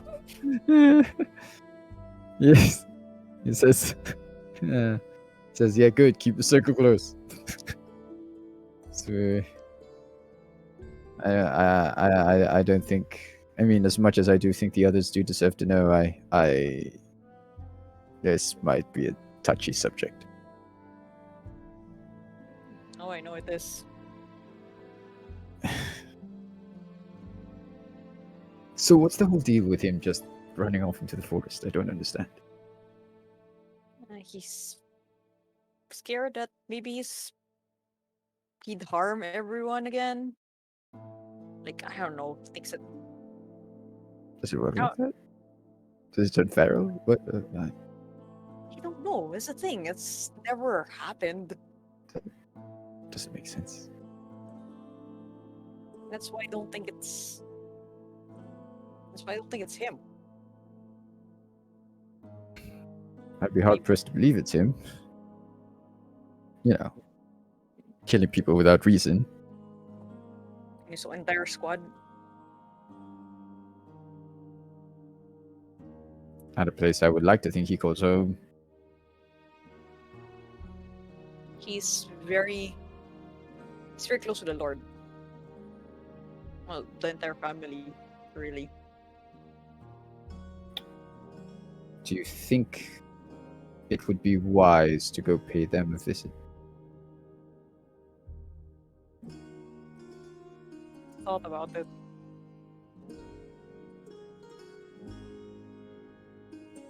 Wise? I'm not sure. I don't know how. I don't know how much they're willing to stick their necks out for him. Even if they are supposedly close. Well, I Maybe hope the they lady. are. The lady? The sister of the Lord. Lady Evangeline. Oh, is that his supposed? Right.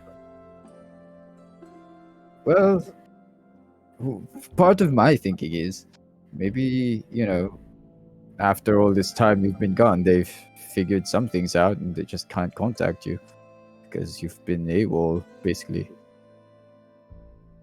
So, Definitely a possibility. might be worth going over. Try to be as subtle about it as possible.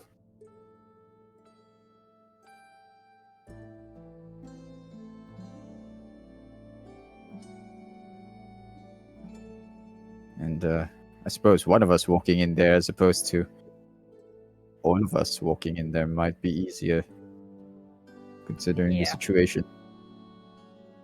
So, definitely think we could do that.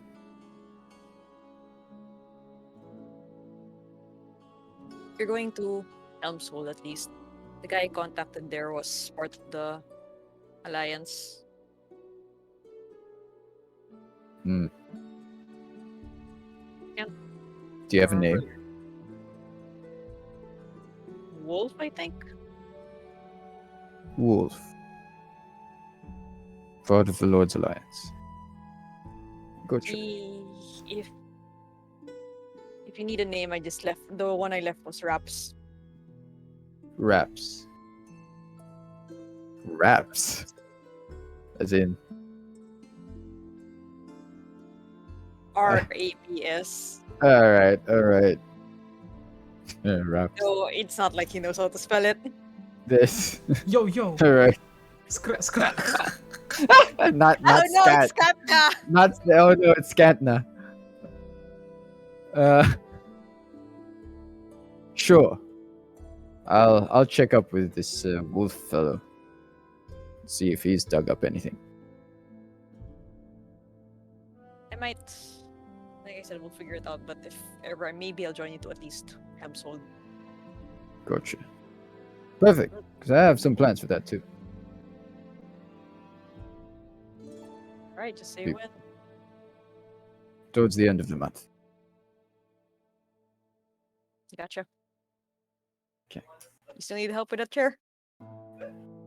Oh yes, please. I need to nail this one down. Come on. We continue just with work. our furniture Yeah. making. Furniture making.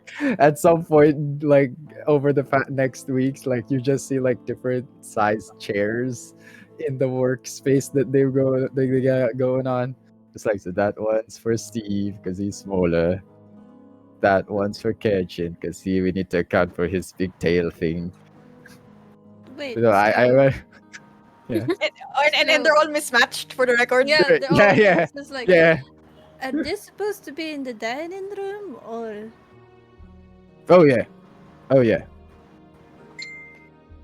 These Well, ones are supposed to be in the dining room. I mean, there's a few that look the same, but you guys can For the choose which one normal you want. sized humans, yeah. Oh, for the special cases, we gotta have like different chairs. We also. Go ahead, Ishi. Yes, Ishi. What if other people have to dine with? Well, we have the regular ones. We can buy regular chairs. Just bring it out when the guests arrive. And You know. Prisma's like, Prisma doesn't have a formal, but even it out by the different size chairs in the dining. Oh, I can't sabihin na hindi makakalaro ng musical chairs. This. I mean, Wait. we probably can. It's the equivalent of like naming chair. No, yeah, exactly. Exactly. We also made sure to make a couple step stools for around the manor.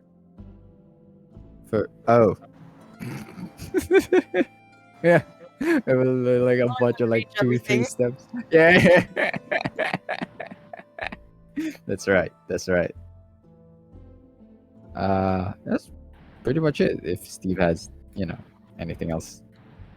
The only other thing is that called this early into the start of the time skip, he's gonna go to Killeen and just ask like if he knows if there's anyone who, this is the one we can already discuss na parang if she knows anyone who's interested in learning how to hunt and that he'd be willing to teach people.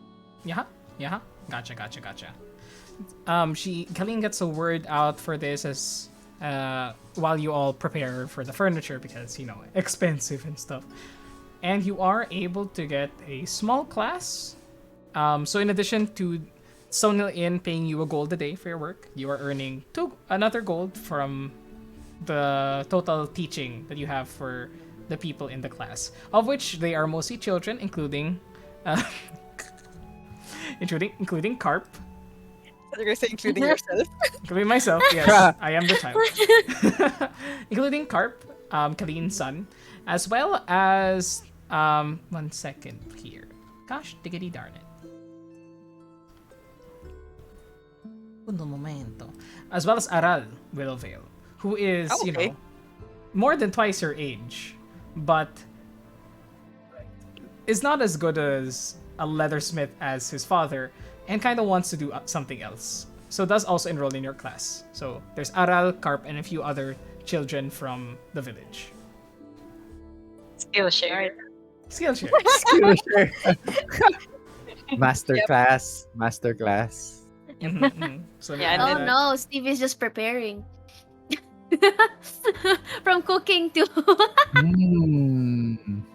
I wonder Yep. why. So there's To handling children. Children handling proficiency. Children handling proficiency. Yeah, at the end of this one, I'll have proficiency in it. Plus 3. +3. No, but yeah, just basically that one, and eventually, if ever anyone also wants to know that, they can tag along. But that's for the next session. In one of the sessions, Asher is sitting in the class. No, that's fine. If you want. one Do big it. person in the class. He's just No, sitting and there. then Prisma volunteers as the hunted. Oh my gosh. yeah. Wow. I'm in. We're talking more in the next few days. Prepare The yourselves. groom. But yeah, that should be it for me. Right? Okay. if that's about it. Asher, is there anything else that you would be doing within this quarter of the time skip? Oh well, in his spare time, well, the work doesn't really stop. Like in their spare time, Asher goes to Tim Allen, and Hey, and hey Tim, so What's I'm gonna up? need your help with something. Um, anything you need? and you've been a paladin, I've been a paladin, and you know we've had experiences with we need to like set up camp and shit, right? So what I would like is to kind of make a bunch of these. I don't know what to call. I guess like they're like, you know, what do you call something that you could do yourself? Do it yourself. You does that we make some do it yourself like camp sets. Self-sufficient tents.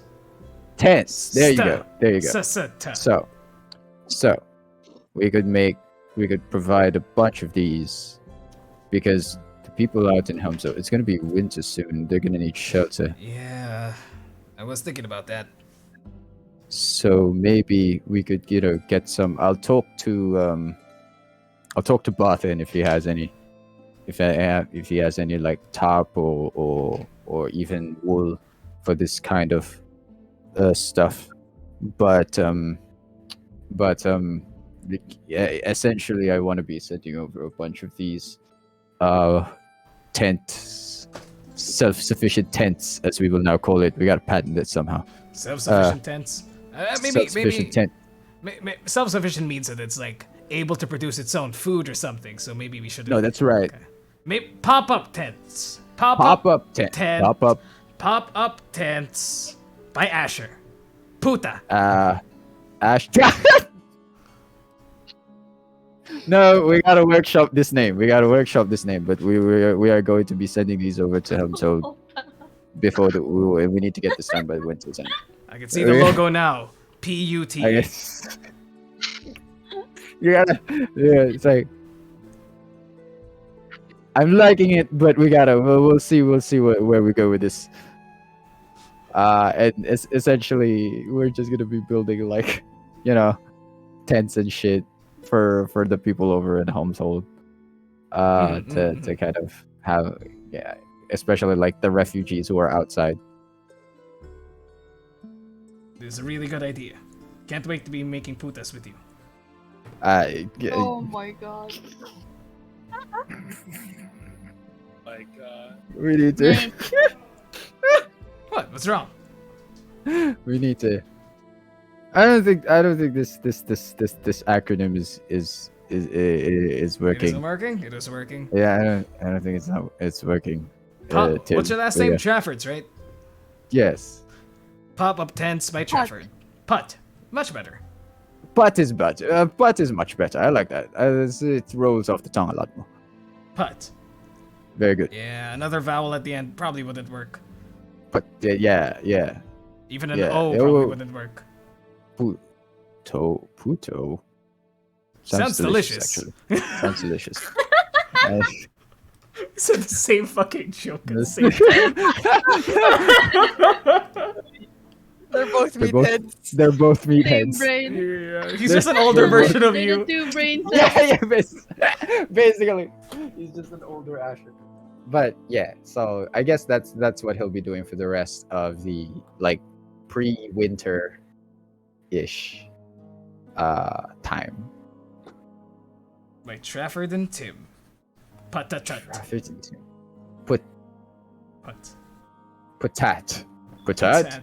Put and Potato, Tim. potato. tit. Why are we stupid? Can we just get on it? yeah, sorry. Just want to see how much I could milk this. No, it's fine. Anything? I love it. You help with building the house. You send the letter to Baldur's Gate. Yes. Send the letter to Baldur's Gate. You started making tables and chairs and tents. Yes. And is there anything else? You start training Steve as well in carpenter's tools. And Oh yes. We make a weird drawer bed all have. frame thing that I asked. While you guys were making, did my letters arrive? In The case they were making letters, banner already. the letters would arrive within from Waterdeep around 10 days after. Okay. Oh, I would say that it arrives. Yeah. Wait, what day would Save it it- be now? Wait. 20 We're days. probably 21 still days. working on the furniture anyway. Yeah, you Yeah. would By be the working time on the it gets furniture here. because the letter would arrive sort of day 45 ish, because you Yeah, just started. Oh, yeah, yeah, I we would- would have still done Yeah, been doing then Or I that. towards the would've- end of yeah, it. we would. Yeah, we would have still been working for sure. Mhm. There you go. Actually, Yeah. takes the letter to him. When it arrives, and like, who takes it? Who gets it? I guess Steve gets it first because it's addressed to the brigade. It's one's addressed to the brigade, one is addressed to Asher. Ayun, so the one of Asher, he's like, So, this one's mine. No, who sent it? no. When that comes to me, it's like, hey Asher, you have one for you from He's Ellie. like, what? You can't fix it.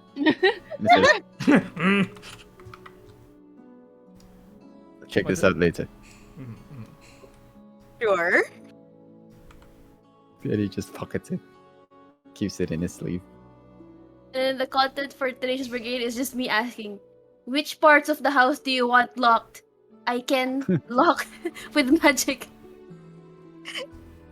And probably just like, Steve's like, we can tell her when she's back, right? Yeah, do we have to send a letter to the back? I don't think so. But, I can always sending her, you guys. No, that's well, the fair. banner isn't done yet. Yeah, maybe we figure it when it's all set up, we can figure it out. Yeah, we can figure it out then. Yeah, so I'm still learning it anyway, so. Excellent. He opens his letter on the side. Mhm. He like sits in a corner. And is like, Do Hey, you imagine have- "Ooh." in a corner of the stone alien, and he's like, No, he Everyone doesn't can sniff it. He just opens it. It's a big guy with a small piece of paper, and he's just like there. What it says, hey you big oaf, Ah, how are you guys doing? I hope you guys are doing okay over there. Anyways, I owe you something. I'll give you a tree once we meet again. But for now, thanks. Hmm. treats him.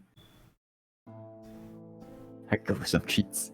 And he just like folds it up, keeps it in his pocket, and he goes back. heck. That's pretty much it. No! No! My antics come back to bite me. That's pretty much it for Asher. It's not yet before he leaves, so yeah. I think next session, and when he goes to Helmshold. Gotcha. Okay. Yeah. With that, during one of the teaching sessions that you've had, Steve, teaching your new class how to hunt, just how to knock the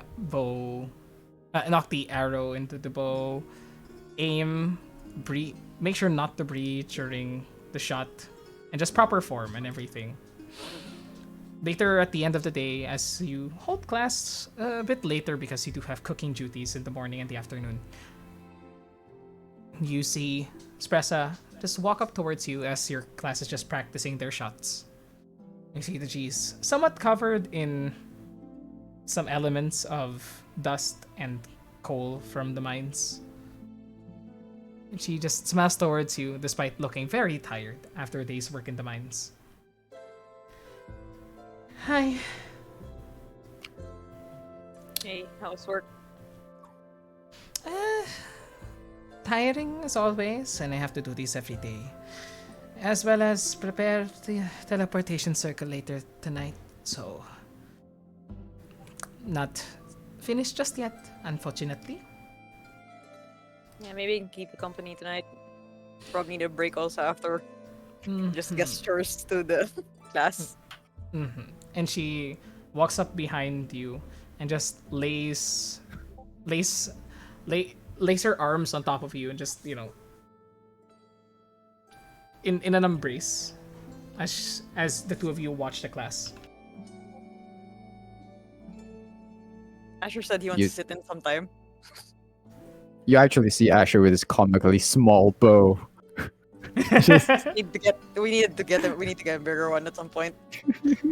Yeah, maybe the very large bow that we found from that bugbear, if you remember that. I'm scared the string might smack him in the face. That is also a possibility I was thinking of, yes. But how are you doing teaching? How are the kids? How's Aral as well and Cap? How are they doing? Aral is actually a better archer than he is a leathersmith. By far. And it's almost natural the way that he knocks an arrow, so that there's just he's not as good as you, but he's definitely learned in it. Carp just runs around. Carp runs around with the bow, and then just holds it above his head and puts it around his neck, really, and just runs around and shouts, "I'm a bird!" Most of the time. And then he hears like, "Hey, Carp, don't do that. Your mom's gonna kill me if something happens to you." Okay! And he just stops in place and goes back. And then gets the arrow. And then just Don't wave it around with the other kids either. he is waving it around as you say that. Aww! And then he just pretends that, like, he sees the string, he sees the arrow, and now you see him just pretending that it's a viola of sorts. Bring, bring, bring, bring. He's been a lot. Oh, you can see that one's been a handful. I certainly noticed that. I hope you're coping well. Doing okay. I just hope that, when we have one, it's not something that we won't be able to handle. She goes quiet. Huh? What did you say? Steve? What? I said, and then, there's a pause, and he's like, you see what, it just, clicks to him what he said, his eyes grow big, and he's like,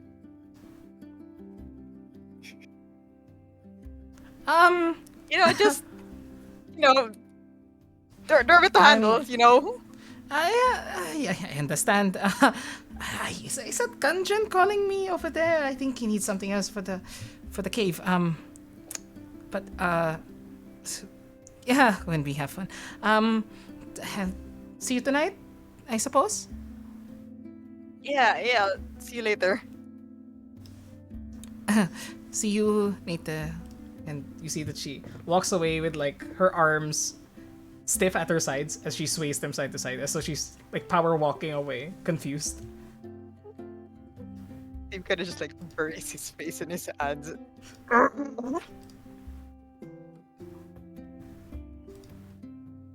And once again, just fade to black, but for a different reason this time.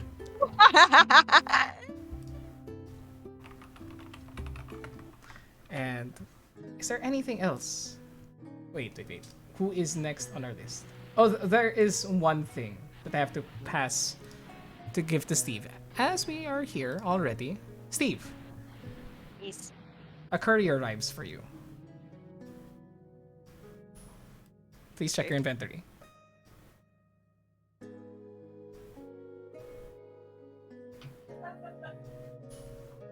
The courier brings a letter with a rectangular container that faintly smells of baked goods.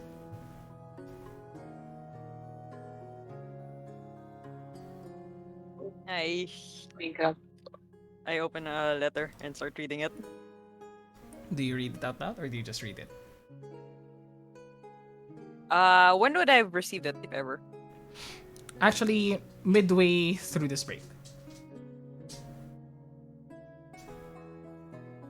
I would read parts out loud. Mm-hmm.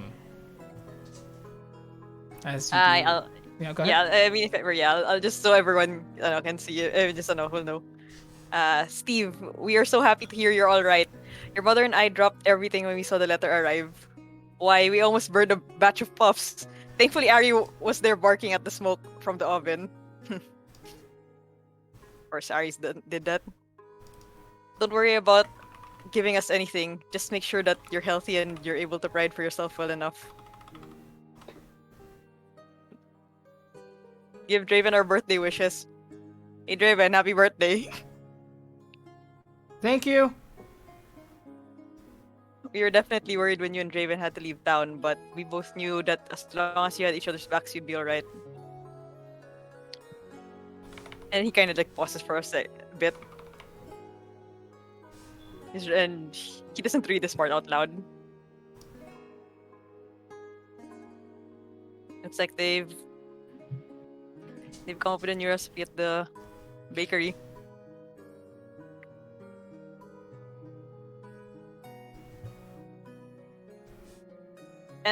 Apparently, my dog doesn't like it though.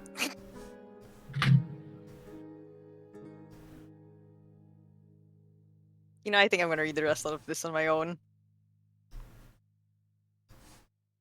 Mhm. There's also another letter there. Let me just drop it in there. Oh, this one he's gonna read on his own. Yeah.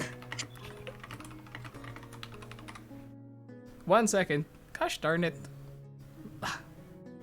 Why is Roll20 so goddamn slow now? It is very slow. 1 second, Mark. Sure, no problem. Sure. Here we go. And I do check though what the thing is in the box. within the box are Input not or the run. not the raspberry puffs because unfortunately the puffs would not survive the journey for Yep. that long. Instead, you find inside granola bars, which function as 30 pieces of rations. Nice. And it does smell like home, though not necessarily something that your parents would make. They knew that at least this would survive the journey. Yeah. I offer it to once. Anyone here want taste of stuff from the Tilo oven? Oh, me. And And I just distributes to whoever wants. Curious.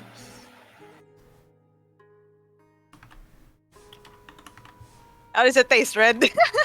It tastes fruity, very dried, lots of raisin-y taste, dried fruits, somewhat of a fig aftertaste, as well as some bits of delectable chocolate within, and nuts. If we ever pass by Longdale, I'll make sure that Pa makes a bunch of puffs for us. Trust me, it's way better than this. I can't imagine what it would taste fresh. They're already so good. It does. Yeah. It does remind you of home. A lot. I'll pocket the rest after distributing to everyone who is around. So probably like Asher, Prisma, Draven, Kirchin, and Sprasa. Yeah, just 5. Hmm. So reduce that amount within that you have within your inventory at the moment, and wait here. It's finally loaded. Perfect. Yay. I am putting a separate entry for this, just so you know, Red. No, yeah, fair. It's important. Here, you have another letter that comes with the package. Shorter letter. Yep. Hope that you enjoy that.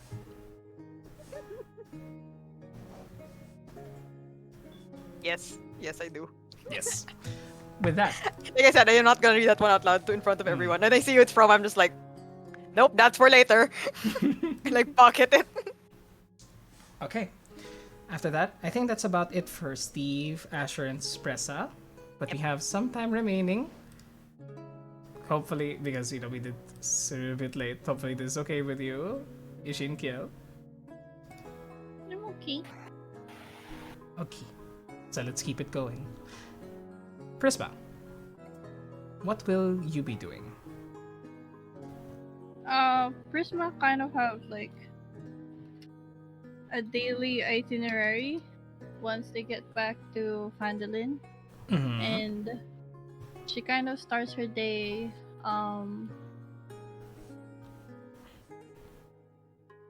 She doesn't pray, but she does light candles on an altar with a skull. Mm-hmm.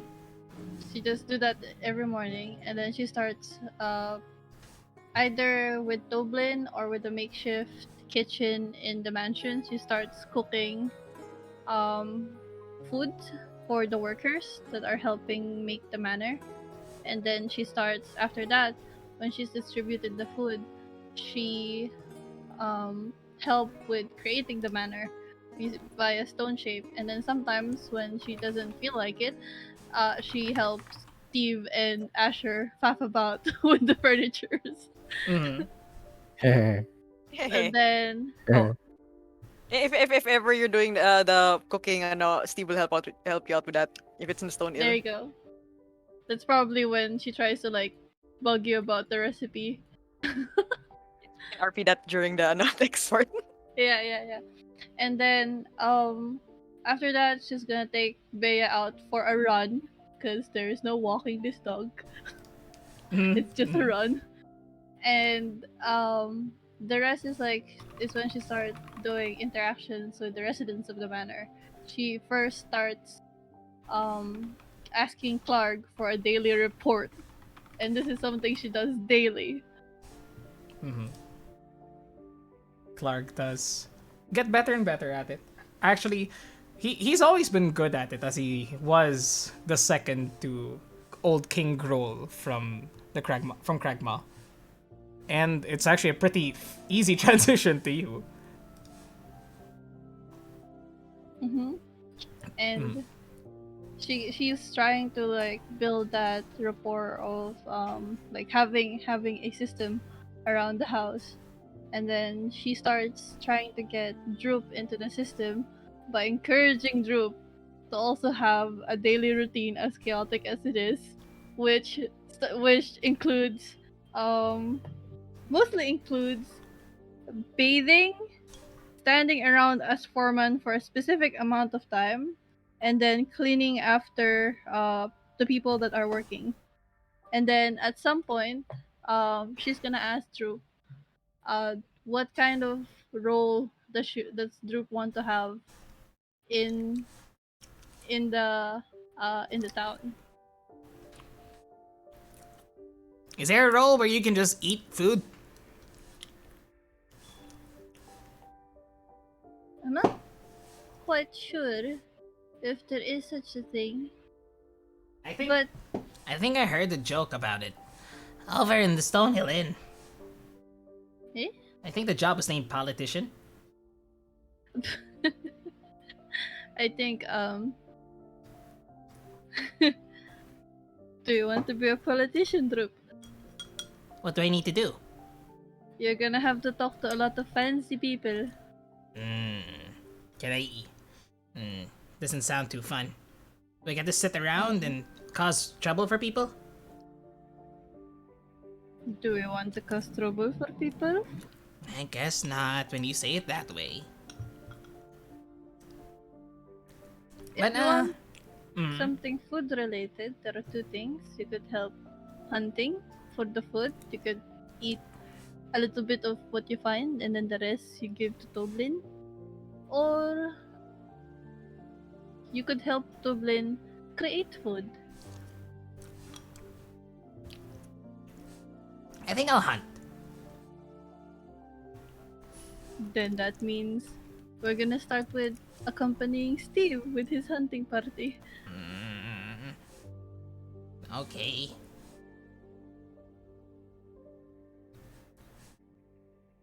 Okay. I'll pick one of Okay, those. well, I'll pick one of those go shooty take a bath sticks up. first. Yes, but go take a bath first. Mm, And don't chase after the kids. yeah, I guess. As you say this, and Troop goes away from you to take a bath. You see Toby pass by. The pigeon. Just hop nearby Chestnut Manor where you're talking. And Troop immediately, okay, and runs the other way. Wait, what? What just happened? As you see Toby just look at Droop, and Droop runs away the other direction. Am I forgetting something? What is this? Do they have? I'm gonna Drip? add bird droppings in Droop's room now. Oh my god! Yes. Oh, the so manor? good. Oh, so good. So everyone knows. Okay, that's all. If you ask Droop about it, all he'll say is, that bird's something else. It's Does he feisty. scare you? Oh, I see. A nerve, I think, is better. But yeah, I'll accompany the halfling. Okay. I'll learn, I guess, to shoot stuff. Sure. And then that's Clark. That's Troop. And then the next one is weekly, not daily.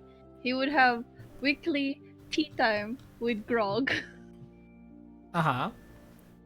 And it's basically Prisma asking about the farm and asking about plants that would be good for tea or ways to like create more tea. If not asking, teaching. Grog? Yeah, with Grog. Okay. Grog does answer back. And basically teach you whatever he can. There's all sorts of tea that we can start growing here. There's jasmine, there's green tea, which is, a bit... I don't really like it, but if you want it, we can probably try and grow it here. But we can have an assortment of teas that we can prepare for everybody. No problem. Grog, I've kind of been toying with the idea in my head. Because essentially, tea is dried leaves. And it gives a flavor. But then there's also fruits. And I'm wondering if we could have fruit tea. You see his eyes widen. Like getting the essence of a fruit and infusing it within an herbal mixture. That Yes. could work. I'll bring this up with Colleen immediately. Maybe they know something. Oh, perhaps that would be fun. How is the farm work? How is working with Colleen and how is staying in the town? It's fine. I'm finally doing something that I enjoy. In comparison to, killing people, I suppose. I feel I'm much better here, suited at the farm. You're aware that the things that you're all growing are all alive, right? Yes, I've learned this. So, every time I pull up a root, I say a little apology. My. Such a difference. Before you take life and now you create life. It's very poetic. Let me write that down. And you see it's a little booklet. Are you writing a book? No. Not much of a book, maybe an exhortation. But, maybe in the future. Yeah, we've encountered a library. I didn't get to visit it myself back in Neverwinter. If if that is something of your interest, since you're really good into books, perhaps if you want to write one in the future, we could pull some connections. See your influence go across That beyond does make me think. Mandalay. Grog, a memoir about my experiences Indeed. within the Cragmaw. Oh, the case of the Cragmaws. A Perhaps a hobgoblin, a look within. Which one of these titles are hitting you? I like a hobgoblin, a look within. Hobgoblin, a look within. I'll write that down as well. Plus, it's rare for. I don't know. I haven't quite traveled as far, but I'm not aware of many hobgoblin writers. Then I will be. Then I will be a driving force for all goblinoid kind. You might inspire more to join you to follow your footsteps. That would be the dream.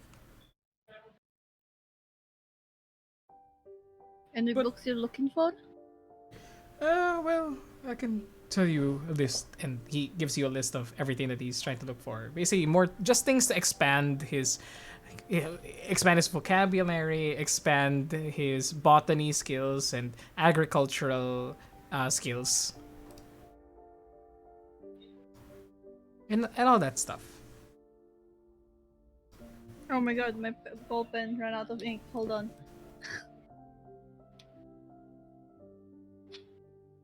Just more books he'd be happy with. Okay. He's easy to satisfy at this point. And then after that, Prisma checks on Hikirta via Clark because she doesn't understand. Checking up on Hikirita, Hikirita has managed to start learning some basic common in preparation for what Selwyn has asked of the two of them. Clark has also mentioned to you that Selwyn would like the both of them to go with her when they go to Helmshold in a few months. So if you'd allow that, they would be interested in doing so. And, hopefully they just don't get attacked on the road by guards. Clark, don't worry. I'm pretty sure Hikirta could handle himself. Now, it's not really much of a defense of ourselves. If something attacks us, Hikirta's gonna go wild. Oh, I see what you mean now. Then And perhaps... if anything happens to Hikirta, I might have to, hurt some people too. Yes! Yes! Yes! Yes! Let's go. Bark, bark, bark, bark! I see. How are you and Hikirta? Oh, we're best mates. Yeah, inseparable. Well,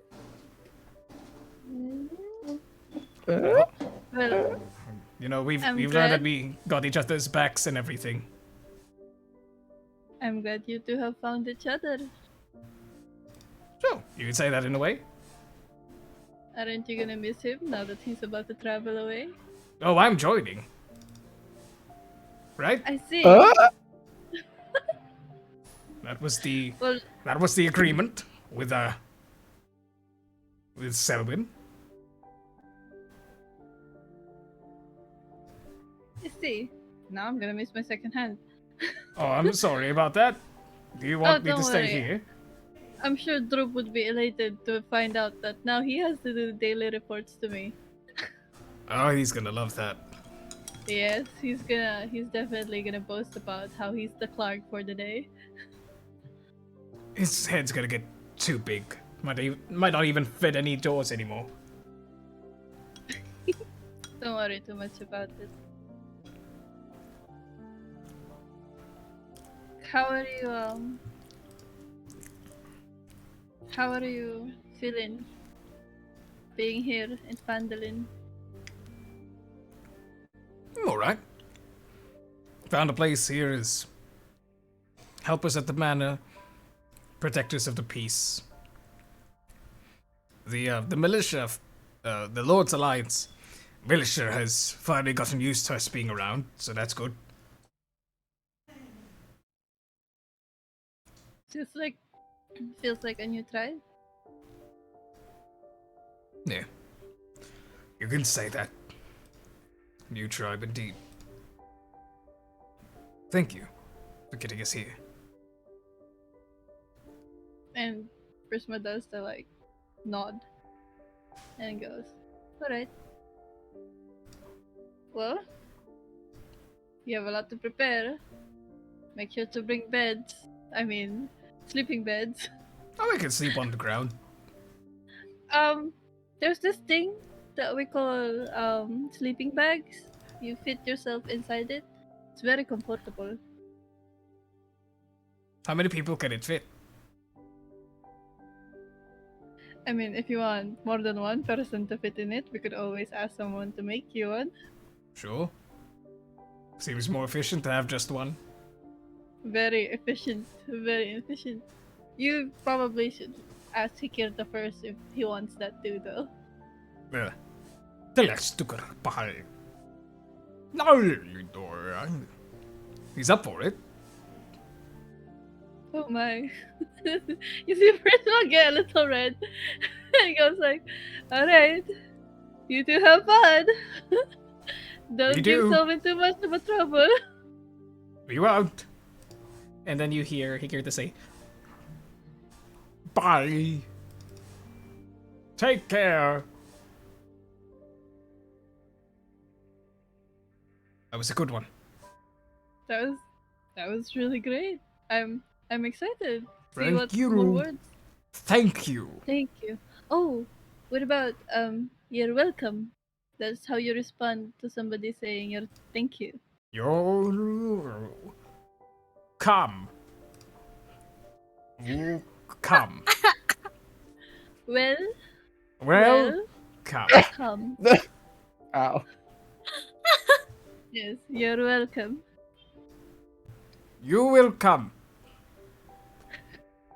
Close enough. No, Hikirta, it's you're welcome. You will come. He says it fast enough, it will sound close enough. You will come. And is there anything else you want to do? Everybody's like,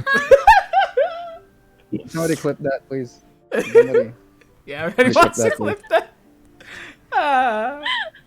Your chat. I don't know if it's their chat. Thank you. It's so dread.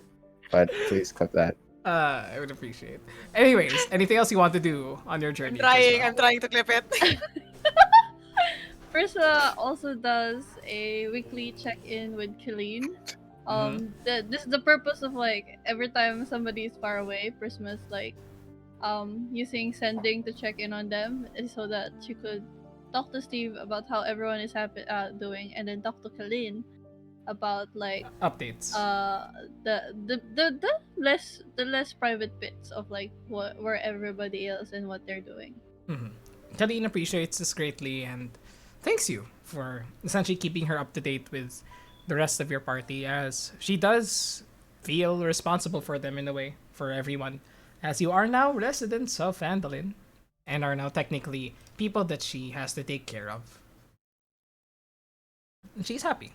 She's happy that you're taking up this position as sort of a information gatherer for the party and for what you've seen.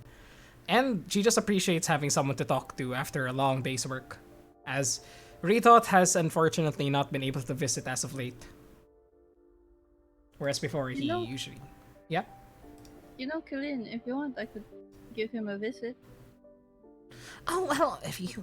Oh, gosh, if you would do that, I would appreciate it. Could... You know... I know how tired he can get. You know, he sleeps like half the day. Oh yeah, we do owe him a lot. Yeah. For breaking his sleep cycle most of the time. Yeah.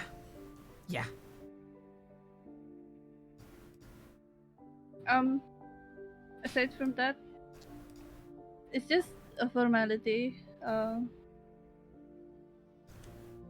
What do you think about formally naming the Tenacious Brigade as the protectors of Vandalin? Well, you guys pretty much are already. You Is mean like the- adding it as a tagline on like a Oh, message not on a board? Is that what people do? I'm I not. I don't know. I- I don't know many towns that have adventurers that live there. Right. This is all new to everyone. If you'd like, we can name you Protectors of Antolin. I guess it'll help with, I don't know, notoriety. Uh, gee, I'm wondering how Steve would feel about this. Maybe I'll discuss it with the party first. But what I'm wondering is, if there's anything that we could do for the town or really anything, just contact us. Will do. I mean, we know where to find you. Yes. And and there's that, and then this could be for later. Every week or every 2 weeks, she helps Presla with the mining, and then at night she has regular writing and lessons with Raven.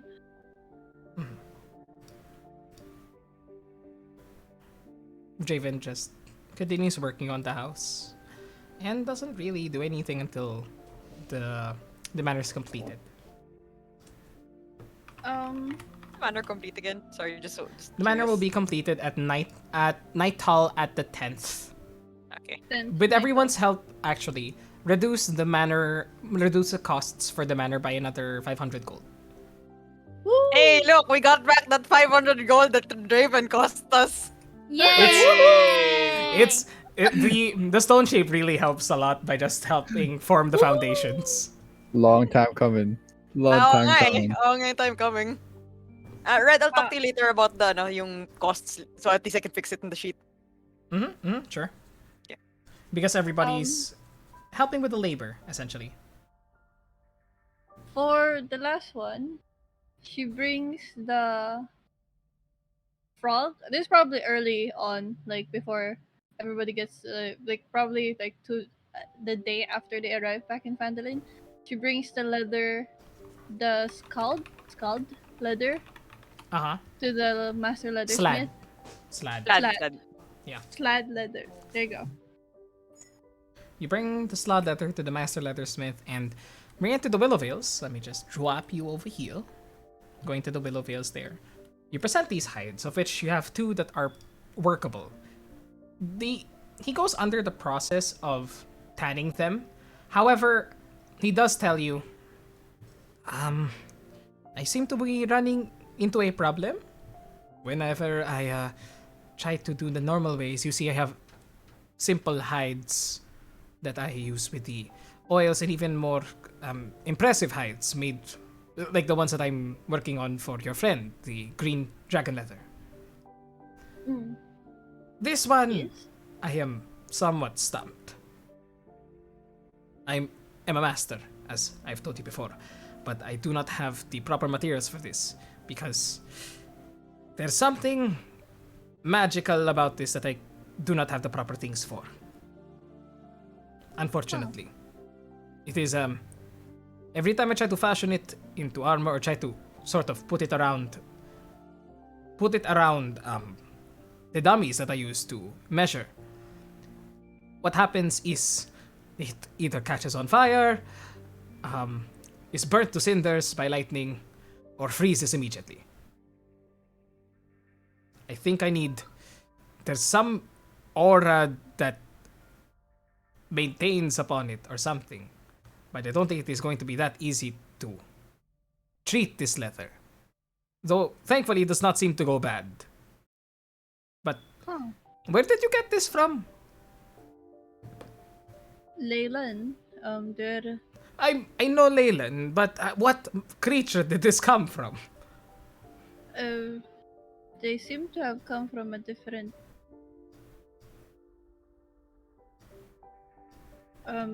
plane. Of existence? Yes. Oh, yeah. So this leather here is out of this world, literally. It is very much so, yes. The problem now is I have to find a way to treat it because I have to make some research on how to treat this. Probably ask my contacts, get some otherworldly oils as well to properly prepare for it. Might cost a pretty penny just to acquire that, if that's okay with you. That's all right. Just tell me what needs to be done, Well- and we'll find a way. Well, what I'm sensing from it and from the books that I brought with me from Neverwinter, these things, another plane of existence, and he like flips through some booklets. No, not this one. No, not this one. This one. This is from a slud, yes? Like you said, slud. Yes, frog creatures. Yes, yes. They seem to be imbued with chaos, energy. So, I think I need something to balance it out. It I might have the person to ask. Well, I mean, I might know some people from other cities that can get me what I need. But Oh, for, yes, please, yes, please. But for each of these hides, I will need around 400 gold worth each of proper material. And even then, I'm not sure what's going to come out of this armor. Shit. I mean, it is an interesting thing. It'll be the most challenging thing I've done, even compared to the dragon, because, you know, I sort of get what dragons are, what they Yes, can... we just bring you more and more interesting things. Sure, I guess. This is more interesting than the past few years have been, at least. Wow, an accomplishment. Well, I was somewhat in a coma for a few decades. Oh yes, yes, for sure. Sorry, I don't know if the dark humor was called for. No, It's I'm sort of how totally I cope. for dark humor. Tell you what, hold on to this, and while you're preparing to deal with this difficult task, I have a maybe slightly less difficult task. It deals with regular leather at least. Oh, thank the gods. And Prisma takes out this crude drawing of a leather attachment to the back of a person that is also attached to their arm that kind of look like bat wings. This I can visualize. I will get back to you on this, but is this for gliding of some sort? Oh yes, just for gliding. I'm pretty sure that something that could fly would be a little bit past 1,000 gold. Yes, yes. For this one, I will research this. Probably need some help from people who can construct the frame, as I mainly work with the leather. But how does yes. 100 gold for research and development sound? That sounds real good. I'll come back with the gold at some point. And she shows her broom with the attachment from the blacksmith. I actually commissioned this with the blacksmith, and this was also a custom order. So perhaps you guys could work together. I will see about that. But yes, I shall get started as soon as I'm able. Just give me the 100 gold whenever you can. Thank you so much. And that's it. Okay. With that, last but not How least, much did we earn from the previous mission, and how much was it divided? I don't We think. have not divided because a lot of it went Okay. to that. That's also why I have to talk to Red. But we can talk about this after the game na lang. Okay, Para, after. Mm, Okay, yeah, yeah. yeah. But last but not least in the party, Kierjin, for this part of the time skip, what do you do? First of all, he'd mostly be assisting with the construction part of the labor. Then, Mm-hmm. with That would. everyone who still remained in Tandalin, he'd try to get along. How so?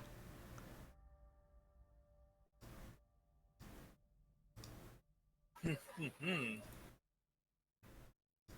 Anything But specific that you want to do with that? not yet, no. But just basically hang around with everyone. Okay. So you're not leaving Phandalin during this time? Yet, not yet. Yeah. Not yet. Okay. Gotcha. Um, is there anything that you'd like to pursue specifically? Oh, yes. During the off times and at night, he'd sneak off to the woods to practice his magic, where no one else would be affected. Because Mhm. he'd noticed that something's went wrong during that tower battle.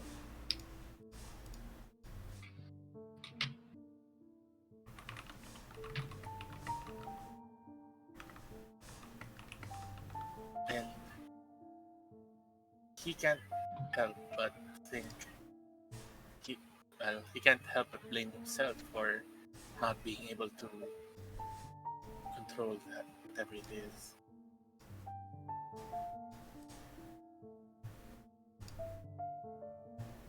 Over So, this. Yeah, go ahead. no, nothing. Go ahead.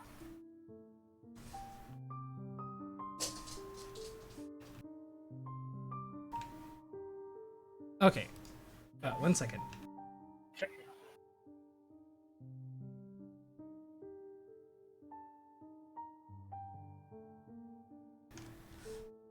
Anything else specific that you'd like to work on, or people that you'd like to talk to?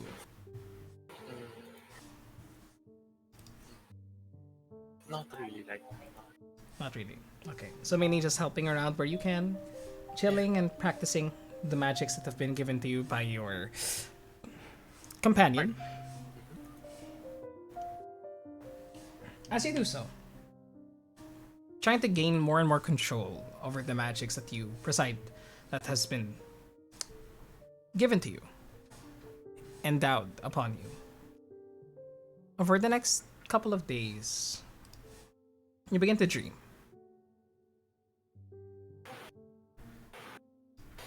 Dreams of being back at home. The architecture, surroundings, the cold, similar to you, or familiar to you. But you see through the perspective of another. You see through the perspective of a black scale dragonborn. Shunned by the society of metallic dragons. Everywhere he goes, he is rejected. Unfortunately. Treated differently. Both he and his metallic mother. Shunned by society for not adhering to their standards. Treated as an ill omen. You see flashes of life through the shoes or through the scales of this one. Hidden away by your own clan Serfang. Suffering a life of indignity. Throughout these days, you dream of the maturity of this individual. Until years later, through the timeline of your dreams, when Sol, now you recognize from within your dreams, suffered a famine. The entirety of the city that you were born in suffering a famine. when Saul was a teenager, it seems. And despite them not being the cause of this, you not being the cause of this, you were made scapegoats. And you watch a vision of Saul and his mother pleading to the to the tribal council, as they mark you all to be burned at the stake. Panic and pain follow soon after, as Saul's mother helps him escape this fate. Right at the edge of the city, where the protective magics against the blizzard stop. Saul and his mother are about to escape when Saul feels his mother's grip upon him slacken. As he looks behind and sees an arrow has stuck through Saul's mother's scales. She falls to the ground as more soldiers come rushing towards you both, as you have escaped the stake, but are now being hunted by the rest of the clan. With her last breath, Saul's mother pushes him into the blizzard, rolling down the mountains, high up north from where you know you are, Kirjin, until the vision goes white. The next dream that you have, you see that Saul is being taken care of by what seems to be a tribe of humans, a second chance at life. But you sense that Saul is happy. For now. But there's this rage that bubbles from within him, seeing Saul's mother executed. And that anger remains in you. And that's what you harness. These happen over the 90 days, with the dreams happening not within a set amount of days, like every 4 days or 5 days. Just during times where you feel breakthroughs in your magic, control over what you've been gifted. Until that's the last dream that you have over this period. And as you wake up, you hear Saul's voice say to you, "So you've seen into my past, Silver Scale. Now you know where my strength comes from."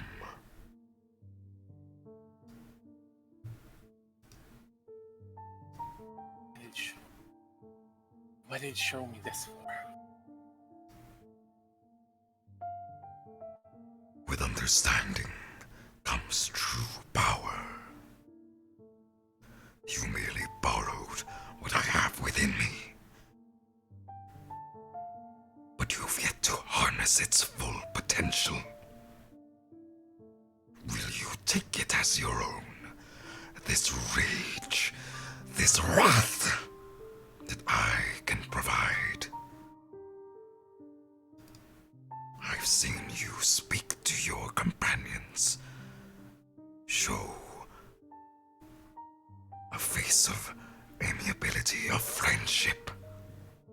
But is that really what you want? Is that really what will deliver what you've wished for so far?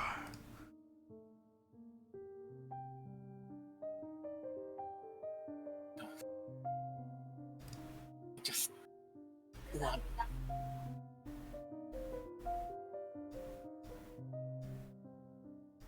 I just want the strength to get everything I lost back. Now you see that we are not so different. You and I. That is what I sought for, and what I attained. Don't put Match me in with the likes of you. I am nothing like you. Change is within you, within us. For if the world does not change, we shall never gain what we seek, what will bring us both happiness. Do you not understand? Do you think burning the world down get you any closer to it? If that is what it takes, then so be it. But that lies the difference between you and I. For I can see that I choose to wield that power of change. Unlike you. Yeah, and look where it got you. Much for that power, huh? Where it got me is a second chance at redemption, and at the very least, silver scale. I have done something. I have accomplished part of what I sought for. You have not, and you simply wallow in sadness, hiding behind a smile. But this benefits me in the end. The closer you are to despair, the more you will seek me and what I have. And when that time comes, not even a wish will save you.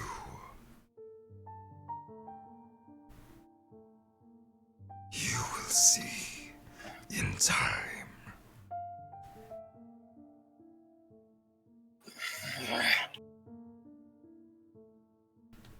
And he just spends that morning in bed trying to understand. Just feeling anger and anguish.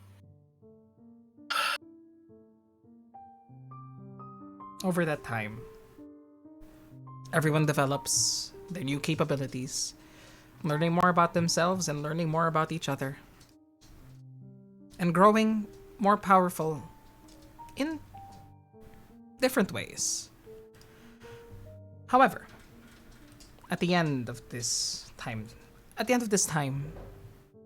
in the month of Nightal, what you now see is the completion of your new manor. Let's go! What is the name of your new manor? Oh, you think we thought about this? Of course not. Of course not. Nope. Of course not. Of course not. It'll be Tenacious. it will come together with a map reveal of the manor Yes. Yes. Yes. in 2 weeks' time. In 2 weeks' time, so join us there for when the actual manor of the Tenacious Brigade is unveiled. As with hard work from everybody, you are able to find a home for yourselves here within Phandalin and maybe with each other. Only time would tell, as some members of the party are in far away from where you guys are right now, but you're connected by a purpose, connected by a name, connected by the deeds that you have done and what adventures you have yet to go through. And so, with this, we end tonight's session and eagerly await what will happen in 2 weeks' time for the rest of this time skip and for the continuation of Team B's story. So, is there anything else anyone wants to say or do before we end? May dagdag sa list ko rin. Okay, we can discuss this. Yeah, discuss na. I'm just saying that I'm gonna add 1 or 2 more things. All right. So with that, thank you everybody for joining us. This is the end of tonight's session, and I hope everybody had fun. It's been a lot. There's a lot to Yeah. prepare. I wrote. That's a lot. There's a lot more that will be uncovered. So thanks everybody. We will see you in 2 weeks' time. So please join us for then 2 weeks. for the Grr. unveiling of the manor, whatever its name will be, as well as the rest of the adventure. Okay? Thanks everybody. Engage in whatever behaviors make you happy, and good night. See you next time. Bye, Shad. Ass. Ass, ass, ass. Yay! Love you, Ass. see You will come. You You will come. You will come. You will come. You will come.